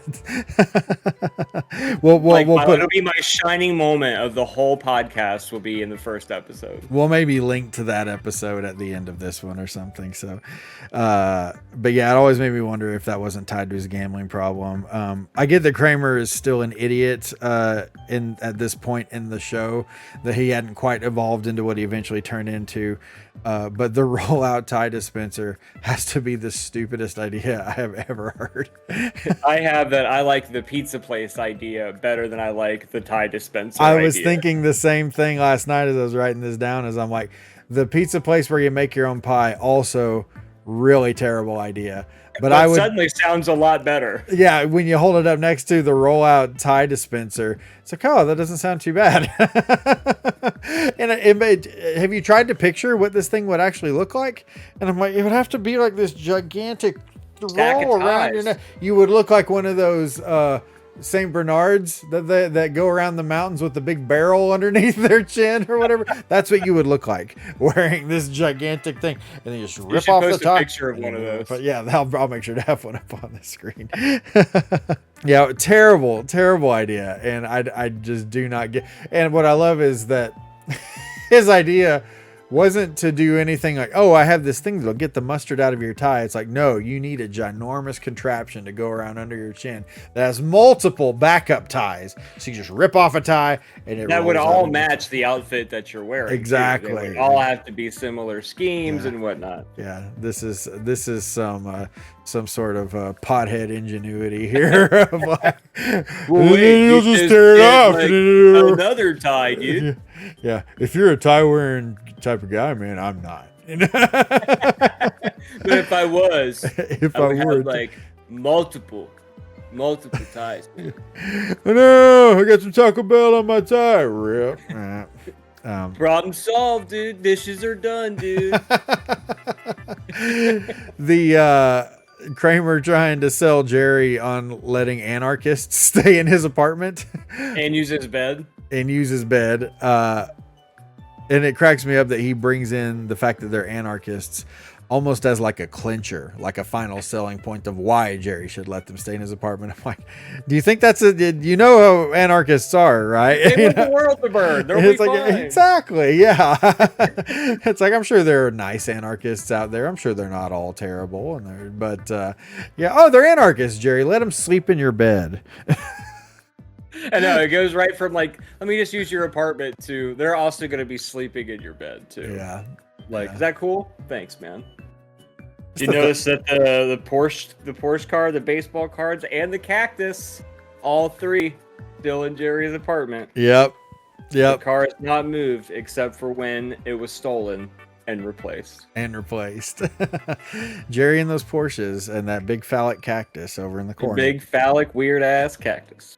I'm going to have to pay extra closer attention as we go forward in the next few episodes as we go on to season 2 as to like, when did the cactus disappear? Because I don't think it stayed forever. I really don't think. Hopefully not. Yeah, because if it does, I'm going to feel really stupid. So I love Jerry's. You got to respect the tucked in button down into the jeans with no belt.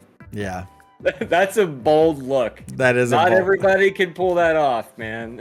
it's bold look. Some might say stupid look. It doesn't say 90s, terrible like, look. Yeah. there's nothing more 90s than a tucked in button down and a pair of denim with no belt. No belt. Yeah.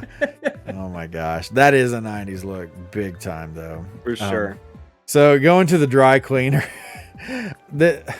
It's funny because this is such a short scene, and I'm pretty sure that literally nothing important happens in this scene to the show or to the plot at all. But this is one of my favorite scenes. This may be your favorite side character, right? Yeah. I forgot we talked about this. Yeah. Yeah. This scene, I freaking love it for so many reasons. But yeah, since you already mentioned it, of all the peripheral characters in the show, the dry cleaner guy. No, you're good. The dry cleaner guy is someone I wish we would have seen more of. I love this scene and I love this guy.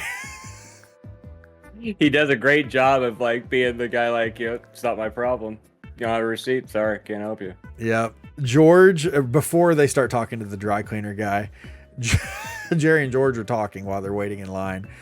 And then Jerry steps forward to talk to the dry cleaner guy. And George was like, man, I've got to go to the bathroom so bad or something. And he turns around and there's an old woman like right there in his face. And again, even that, I'm just like, that's so funny. And it's because it's embarrassing for George. And like how often, I mean, not necessarily talking about having to go to the bathroom, but like how often does that happen where like the person you're talking to just walks off and you're just either talking to nobody or you're talking and you look over and it's some random stranger that you don't know and you've been confessing all these things to them or whatever. Yep. Been there. Very believable situation. Very believable situation. But yeah, I thought that was so funny. And discussing with the dry cleaner, Jerry.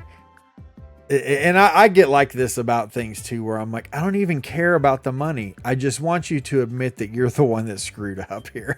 Yeah, I was going to say, I think we've all been in the situation where it's just like, what, you think this is a scam where I'm just taking this tiny shirt around, like, no, I don't even give a shit about the money at this point. I just want you to admit that you did me over over here, man. Sometimes that's all you need. Like, I just want to hear it, the validation. Mm-hmm. That's more valuable to me than the money. Exactly, yeah. The dry cleaner guy, his delivery of 3 words. I shrunk it.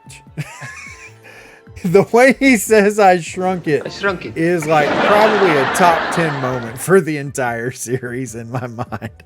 It's like, that's why I wish it's like, if he can nail that line so freaking hard, he should have been a recurring character in the show, but I don't know. I love that guy. Yeah, because it works on different levels. It's the admission of guilt, but also like, are you happy now? Kind of thing. It's like, wow. And like he looks over Jerry's shoulder to see if the old woman in line with George is going to hear him. He's like, I shrunk it. What are you going to do, bitch? Look at it. It's a hand puppet. It's a hand puppet. Yeah. Oh my gosh. And like the only thing that I really have that we haven't discussed with this is I feel like this is dry cleaning reference number 3,496 since the show started. Like, we get it. They dry clean some dry cleaning and tuna. That's all this show's about. Dry cleaning and tuna. Man, we're taking it to the dry cleaning. We're picking up the dry cleaning. We're going back to the dry cleaners because they messed up our shirt that we dry cleaned 2 episodes ago. Yeah. My word, he's doing stand up about dry cleaning. Yep. Yeah, and what's hilarious is thinking that there's even more to come. And like it's the focal point of entire episodes even. It's ridiculous. Dry cleaning is big. These people love to dry clean, apparently. I've never dry cleaned a thing in my life. The next, then it goes on to a stand-up sequence. This, I will say, is one of the few stand-up sequences in these early episodes that I really find truly funny. Like I said, a lot of these in the early episodes, it's like, I don't know what it is. Things are just not firing on all cylinders yet. But this stand-up scene is legitimately funny. And specifically, like the opening line of Jerry saying, like, the only reason why I go to the dry cleaner anymore is so I can say, well, it's ruined. It's like, that is really good. And for them to say, well, it's not our fault.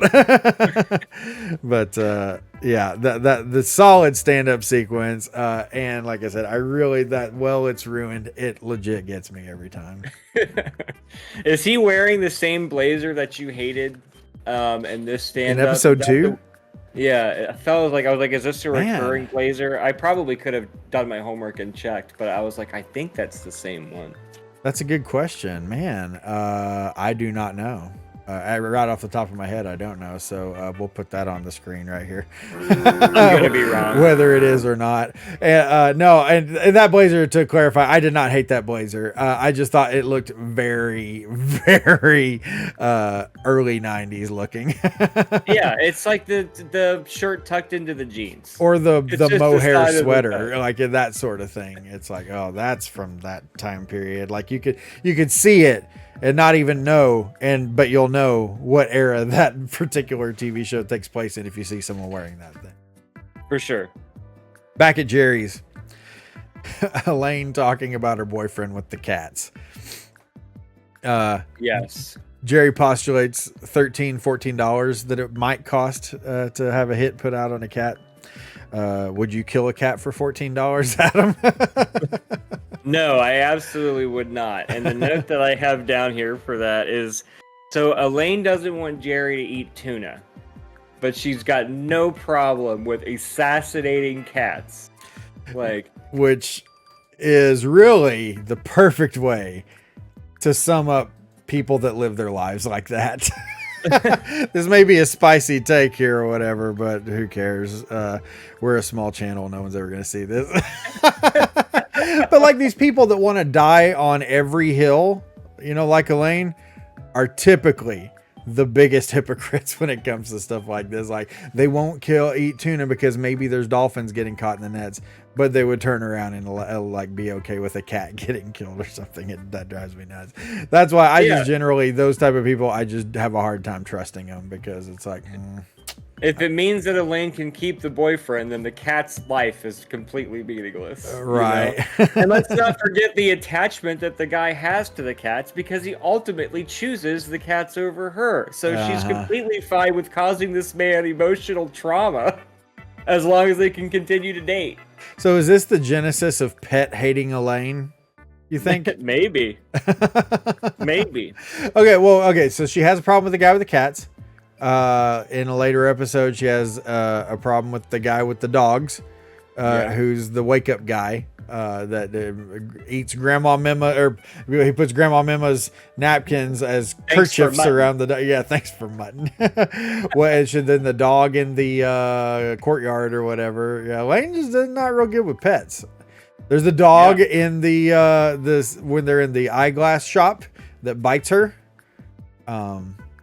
What's the one where it's like literally it's like on the other side of her apartment wall, and she keeps banging on the wall like it's that's the one with the cat meat slicer. Yeah, there's a cat that lives next door, and it's meowing and it's driving her crazy. That's what it is. And then they, like you said, the meat slicer, they put the meat under there and stuff like that. So yeah, Elaine really not okay with animals. Yeah. So, but she's ready to jump. But loves tuna. But loves tuna. Yeah, tuna and dolphins or whatever. They're getting caught in the nets. George goes to the hospital to visit Wilkinson, which is a total George move. Yes. He wants something. He needs something. He's going to go to the hospital to make sure that he gets it. Yeah, and so I just have George is a psychopath. I have that written down because I feel like that's just something that someone would do where they're just such a crazy behavior, but it's very normal to them. Mm-hmm. Well, yeah, I'm going to go to the hospital and talk to this guy. I'm going to get to the bottom of this stock thing. I've been watching a lot of Curb Your Enthusiasm lately, and that's a big Larry David move right there. For sure. For sure. I just got to go. I just have to find out. I got to go talk to him. Why is that weird? Why is You that? know, Yeah, like- yeah. It's a legitimate question, you know. You can hear it already. Yeah, you know? seriously. Or like George asking for the change from the tolls as he's standing in front of Susan's father's burning cabin. You know, the guy just like, read the room. Larry David does not read the room. No, yeah, and it's fun. I've been enjoying watching it so much, but at the same time, I don't know if you, and I know you and I both are big fans of the show, big fans of Larry David and Seinfeld. Do you ever find, and I'm assuming you have binged probably Curb at some point or another, but do you ever find that when you binge that show that like you start to absorb Larryisms? Yes. Because you and I both have bits of Larry David in our own personalities, and I feel like when I watch too much of that show, it triggers those things in me. So I legitimately will like consciously not watch too much of it in one go, or I'll start to be like, oh my gosh, why did I say that, or why did I do that? It's because Larry David's creeping out. He's on your shoulder, whispering in your ear. It's like, telling you what to ask him. say. It's a fair question. Their father just died, but you know, yeah. Why is that weird? Again, Kramer's celebrating Jerry losing more money. Yes. There's that smile again. There's He's that just smile, like- and he's got that big goofy grin. Big phallic cactus still in the corner. And then goes right to be a sleazeball and ogling women from the street with binoculars. Okay, and I'm glad you mentioned this because this was the thing I was talking about earlier. I don't recall anything, and I've rewatched this episode so many times, and I'm like, am I just literally skipping over it every time? But I don't think there's anything in the show that sets that up at all. It's just like they're sitting there, and then in the next minute, Kramer's oogling women out the window with a set of binoculars. Where did that come from? Yeah. It's like so out of place. There's no rhyme or reason for it other than for him to have an excuse to leave the apartment when he's Right. like, I'm just going to go try to talk to her. Like, well, we got to find some way to get Kramer out of the apartment, guys. What are your ideas? Yeah. Let's just have him stare at women with binoculars. Leering I at like women out the window. Yeah, there you go. Maybe this is part of the writer cash-in, you know, what you were talking about earlier. Like, we don't give a We don't give it. You're right. Exactly. Yeah. Yeah. Well, what can we have Kramer do? Let's have him staring at women out of the window and with binoculars. That's not creepy at all. It's not definitely not like we want people to like these characters and continue to watch this show. Let's make one of them a sex pervert. Yes. I only say that because I don't know why, but it cracks me up anytime anyone says sex pervert, because it's like, is there another kind of pervert? Like an automotive pervert or baking pervert? It's like, why do they call them sex perverts? Well, it's like, there is food porn. Yeah, I hate it when people use porn after any term. It's like, oh, this is food porn. Oh, this is video game porn. Oh, this is like, shut up. You sound edgy, okay? We all get it. Believe it or not, I have not watched any Curb Your Enthusiasm today. Like I said before, I'm not saying I'm a great guy. I'm just a conscientious person. But yeah, it just shocked me that like the whole Kramer leering at these women with binoculars. It's like, where in the world did that come from? And there's never been any inkling of anything like that up until this point. So Sure, you're very correct there. It's weird. So cut to the Airbnb. Jerry says at the end of the scene in the apartment that he's like, that's it, I'm out, I'm selling the stock. And that he wants to get away for the weekend with Vanessa off to Connecticut? Vermont. They're all the same. Just a bunch They of all white have folk. that Boston accent, the ignorant Boston accent. That ignorant Boston accent. Clip that. So they're at the B&B. The situation is uncomfortable, but the fact that it's raining makes it extra uncomfortable for me. I freaking hate the rain. But I think they did it because it like gives you more of that like boxed in feeling for Jerry and Vanessa because like it's raining, they can't go anywhere, they can't do anything.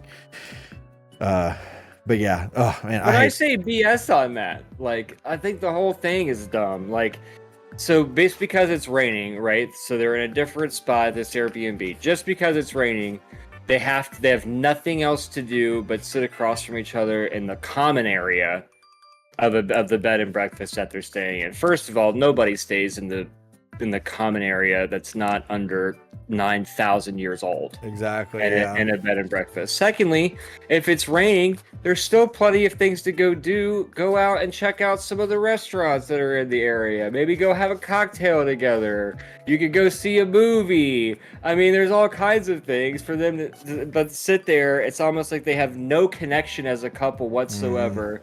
And that the only thing that's saving them is the ability to go outside during sunny weather.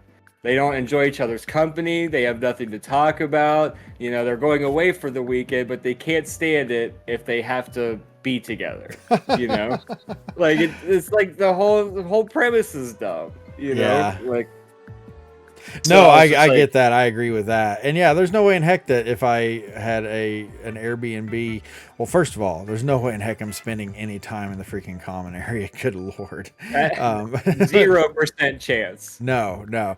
I've stayed in a bed and breakfast with my wife before, and I guarantee you it was a beeline from the front door to our room anytime. Yeah. There's nothing that would make me want to do that. I will say, they definitely did a good job of making this just feel really uncomfortable. Yeah, because almost like they hate each other already, you know, when they're talking back and forth. And they're sitting so far from each other even. Like there's nothing about this that says this is a happy couple. And you would have to be happy to a pretty solid degree to want to go out on a trip. It's Jerry's idea to go on the trip. So he must be like, I can enjoy hanging out with this person for a couple days. Oh, nope, it's raining. I hate her. It's raining and I hate her. After they've been down there and the scene's been going for a few seconds, the manager or the owner or whatever the Airbnb walks by and Jerry like gestures and, oh, do you want me to talk to him about getting a different room or something like that? That guy who plays the owner or the manager or whatever was just in another episode of the show, like just recently. Now I'm going to have to go back. I didn't notice that until today. So I'm going to have to go back and try to figure this out. Hopefully I can figure it out before I edit this episode. But no, he was in another episode very recently, either prior to this episode or in a future episode. But he's definitely in another one though. But again, like we said, they reuse actors a lot in this show. Yeah. There's so many actors that had multiple parts in the show. So I'm sure there's an internet article an internet article out there about that. So I'm sure if you Google that, you can find something. Google that. Google that shit, bro. Do you think that Vanessa is not the worst in this scene? Like, I can't tell you what perfume, it is. And maybe that's why we're in this room. And I told you that the market fluctuates. I told you I was right. It's almost like she's just really drilling him, and I mean, of course, Jerry's obviously not helping with, oh, that's a nice watch. You wind that? I mean, he's not really bringing a lot to the table either. Do they still make watches that wind? I'm sure they do. Yeah, I'm just curious. Vintage, yeah, possibly. There's a vintage market for everything. But I love the way she said, no, there's a little battery in there. It's almost like she's saying, there's a little man in there that he puts the time up. Little hamster, the wheel. No, there's a little battery in there. Okay, thank you, Mrs. Science.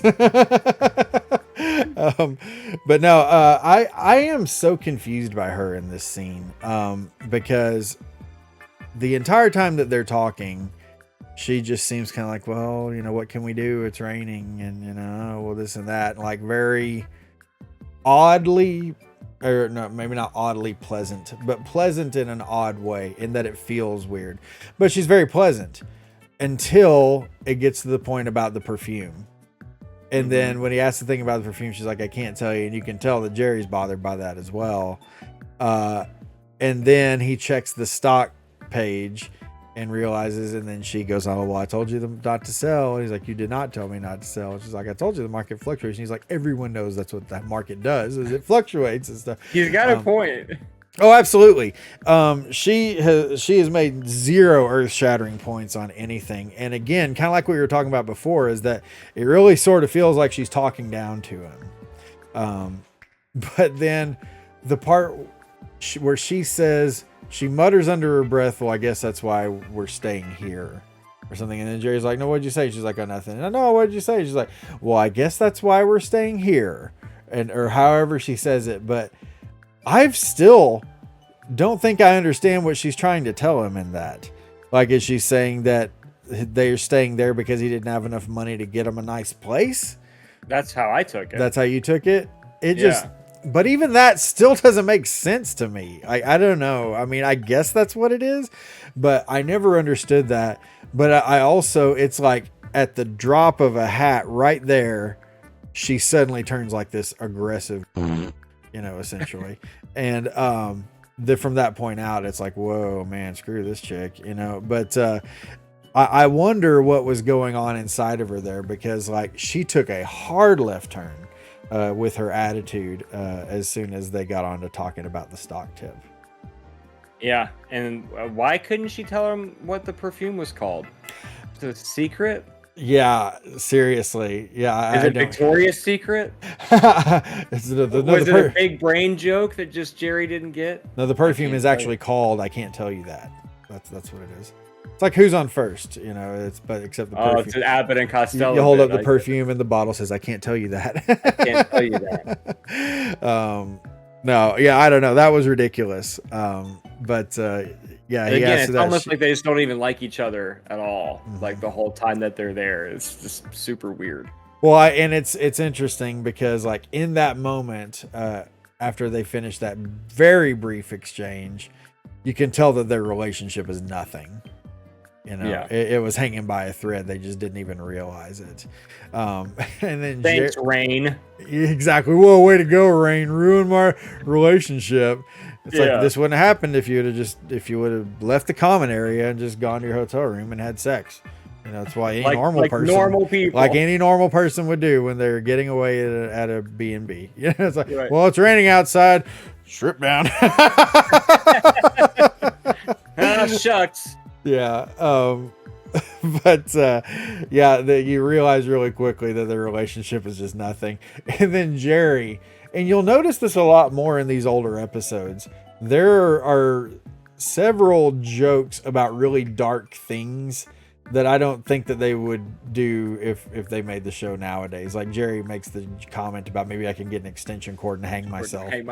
Yeah. Or there's like a stand-up scene in a later episode where he like describes like, oh, people, what's the deal with these people who try to commit fail and then don't do it again? And he's like, what, did you fail at that too or something? Or why can't you be persistent? Why can't you finish anything? Or whatever it is he says. And it's just like, he jokes about some really dark in some of these old episodes, and this one is another one where he makes that comment. So I thought when I heard that stand-up too, I was like, wow, that's dark.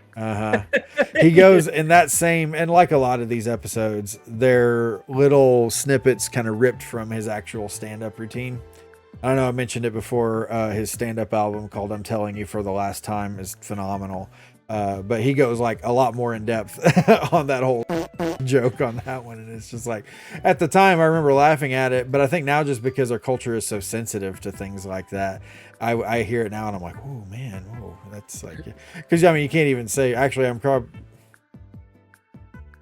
may have to edit out the times that we've said the S word, unaliving yourself, because you can get like YouTube will fuck with your video and stuff because you've got you said the S word instead of saying unaliving. We're not monetized or anything like that, but I mean, heck, maybe it would bury us in the algorithm or something, if I don't. So maybe I'll have to edit that. I don't know.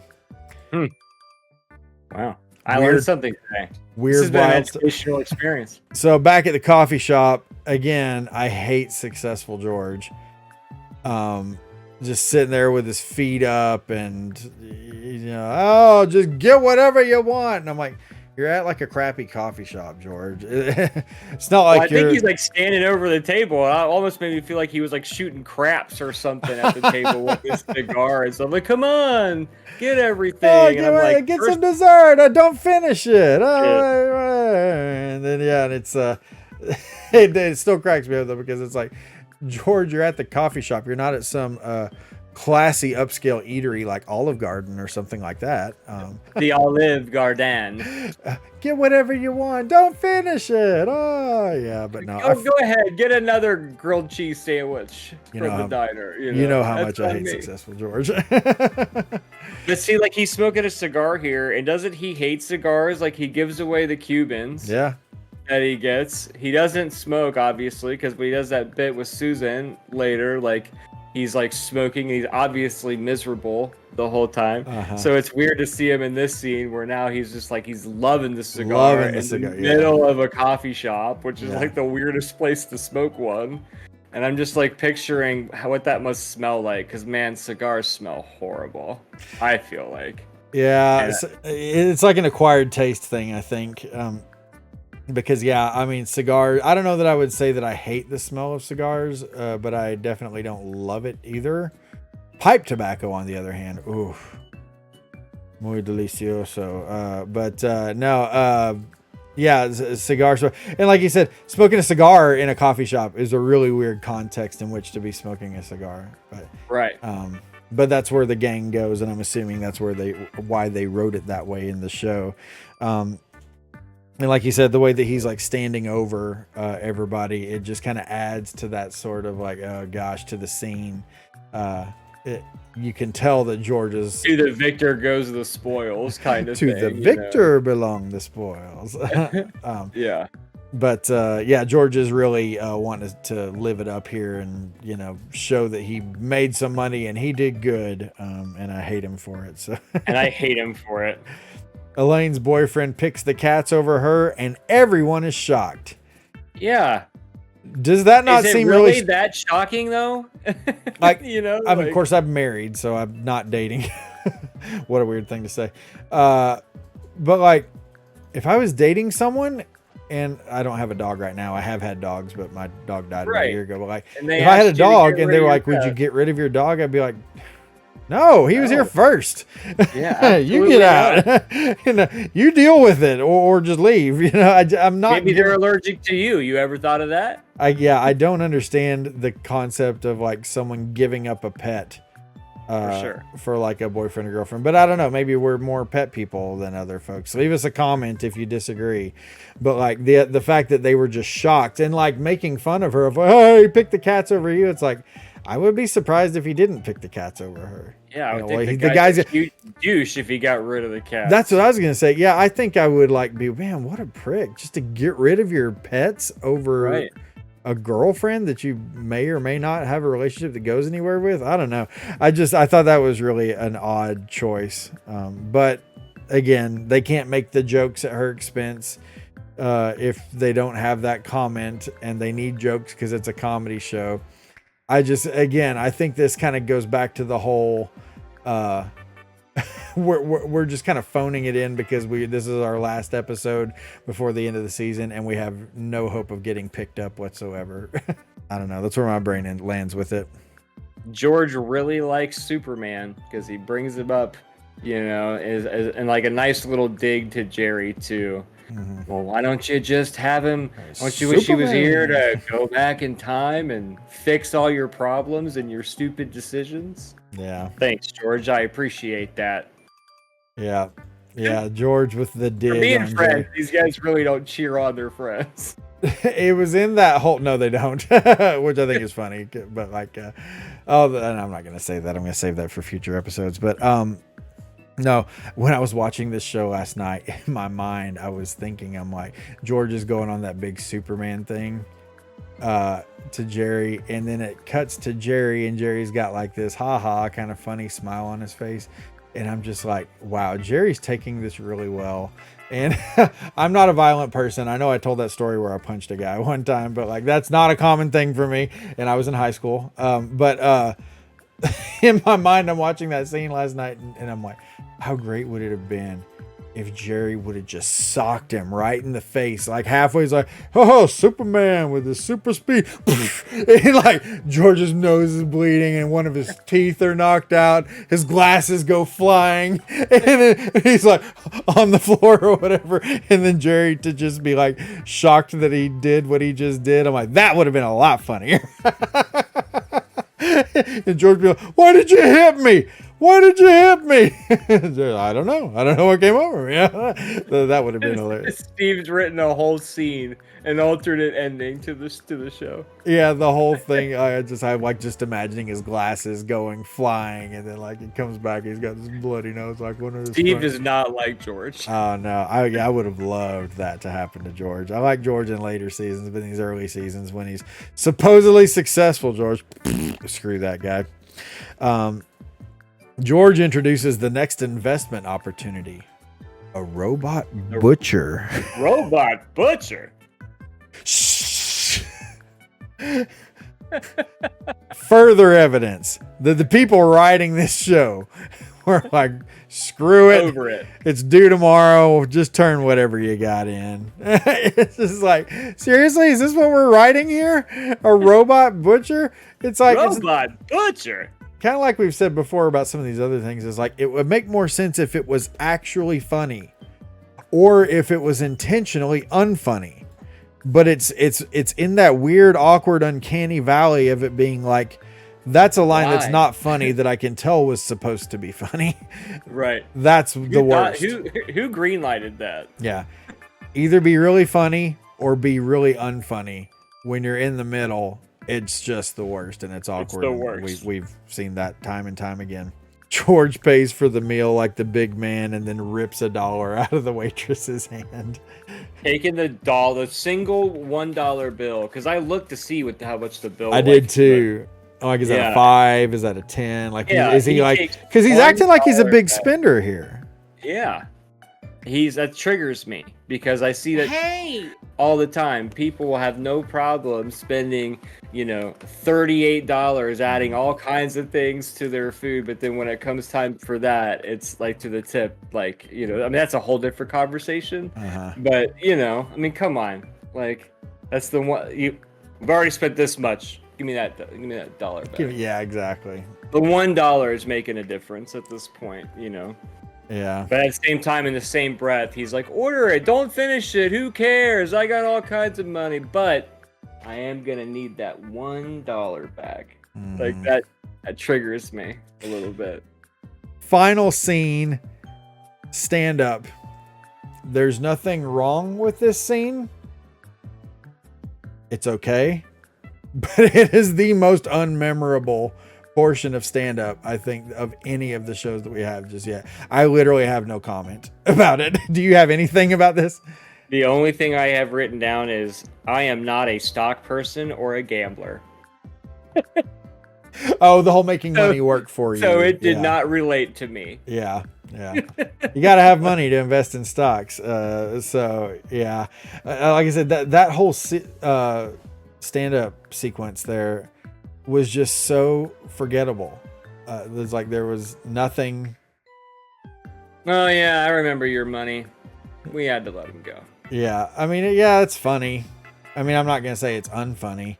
It's just not good. It's just like, or not great. Maybe it's good. It's not great. Maybe that's a better way to say it. It wouldn't be how I would put. It wouldn't be the cherry on top of the episode. Like it's supposed to be. Because all in all, while there are some frustrating things, I think it's a pretty solid episode. You even said last week, I think that you're like, I think this is the best one of the season. I stand by it. I think this was the best episode of all of them. Yeah, I kind of think so too. Like I said, there are some things about it where I'm like, seriously, like the robot butcher and the televising electronic thingy for televising opera. I'm just like, what is this crap? But Kramer being a weirdo. Kramer being creeping on these women. Yeah, creepo. So Ovaltine time. It is Ovaltine time. I think I will agree with you that of season 1, this is probably the strongest episode. Out of 10 Ovaltines, how many do you want to give this one? I give it a 6. Giving it a 6. I was going to give it a 6 as well. So we're united at 6 Ovaltines for this episode. Wow, that's a Boca Vista first, I think. It might be actually. Yeah, it is agreed. the first time we've agreed. I am going to put the previous scores up here just so you can see how all of season 1 scored. Yeah, there you go, right there. How all of season 1 scored for Ovaltine ratings and stuff like that. But I don't see anything. well, Adam. All right, it's the last time I'm going to make that joke, but it was really funny. That's a callback. I did enjoy this episode. It's not perfect, but it's a season 1 episode of Seinfeld. And I think for it to get a nice solid 6 from us, I think says a lot about where this episode sits in the context of the entire season, you know? Right. Like I said, I was watching this last night with my daughter. And it ran like when that episode finished. I was watching it on Netflix this time. It goes immediately into the first episode of season 2, and I am very excited to start talking about season 2. There's some really good episodes in that season. The show still has not found its footing. I don't think it really finds it until getting into season 3, really. But season 2 definitely a lot better than season 1. So yeah. If you enjoy the show, make sure you leave a like. Make sure you press the subscribe button. If you like hearing our witty banter and maybe think, hey, I might like to hear him talk about something other than Seinfeld. We do quite a few other things around here that you can watch and have a good time with. Most of them involving not even having to watch anything, because you can watch this with the screen off. We did actually, and I'm going to put the link in the description. We did recently upload the audio of all previous episodes of Welcome to Del Boca Vista to Anchor FM or Anchor.fm. Which distributes the podcast to really any major podcast provider. So like if you use like Apple Podcasts or Spotify or Google Podcasts, whatever, Welcome to Del Boca Vista can be listened to through those apps. Just go in there and search for Welcome to Del Boca Vista, Beer Clock, something like that, whatever you'll find us. Or I will put the link down below in the description. So did you hear that, Legion? We're famous. Exactly. Yeah. Look, Mom. I'm doing something with my life. No, man, we appreciate you guys watching. Adam, anything to say here as we sign off? No, other than, I think you put a cap on it. If you like what you saw, please give us a like and a sub. Leave us a comment. I know we say that every time. We are big on the comments. So whether you agree with us, disagree with us, have a different point, or, just say like, I'm just here for the comments. That works too. I'm just kidding. Don't do that. But I'm going to give a shout out to our friend Hanan, who has been commenting on every episode and always shares different words that she learned in English from watching Seinfeld. I think that's just awesome. But the specific words I remember in this episode, it was this word and blah blah blah. Man, I just think that's so freaking cool. So please continue to share. If you're enjoying the show, like I said, share it with your friends and whatnot. We appreciate you watching, listening, all that stuff. But you're not getting our water pick. Hoochie Mama! Serenity now. I beat you to the Hoochie Mama this time. I wanted to differ. I was deviating from Hoochie Mama. You're not giving away our water pick. Why can't you buy a new shirt? You can't even taste it. George, I'm hungry. In a minute, Ma. Oh, man. I love the doll episode. Yeah. Oh, it's one of the best. Oh, man.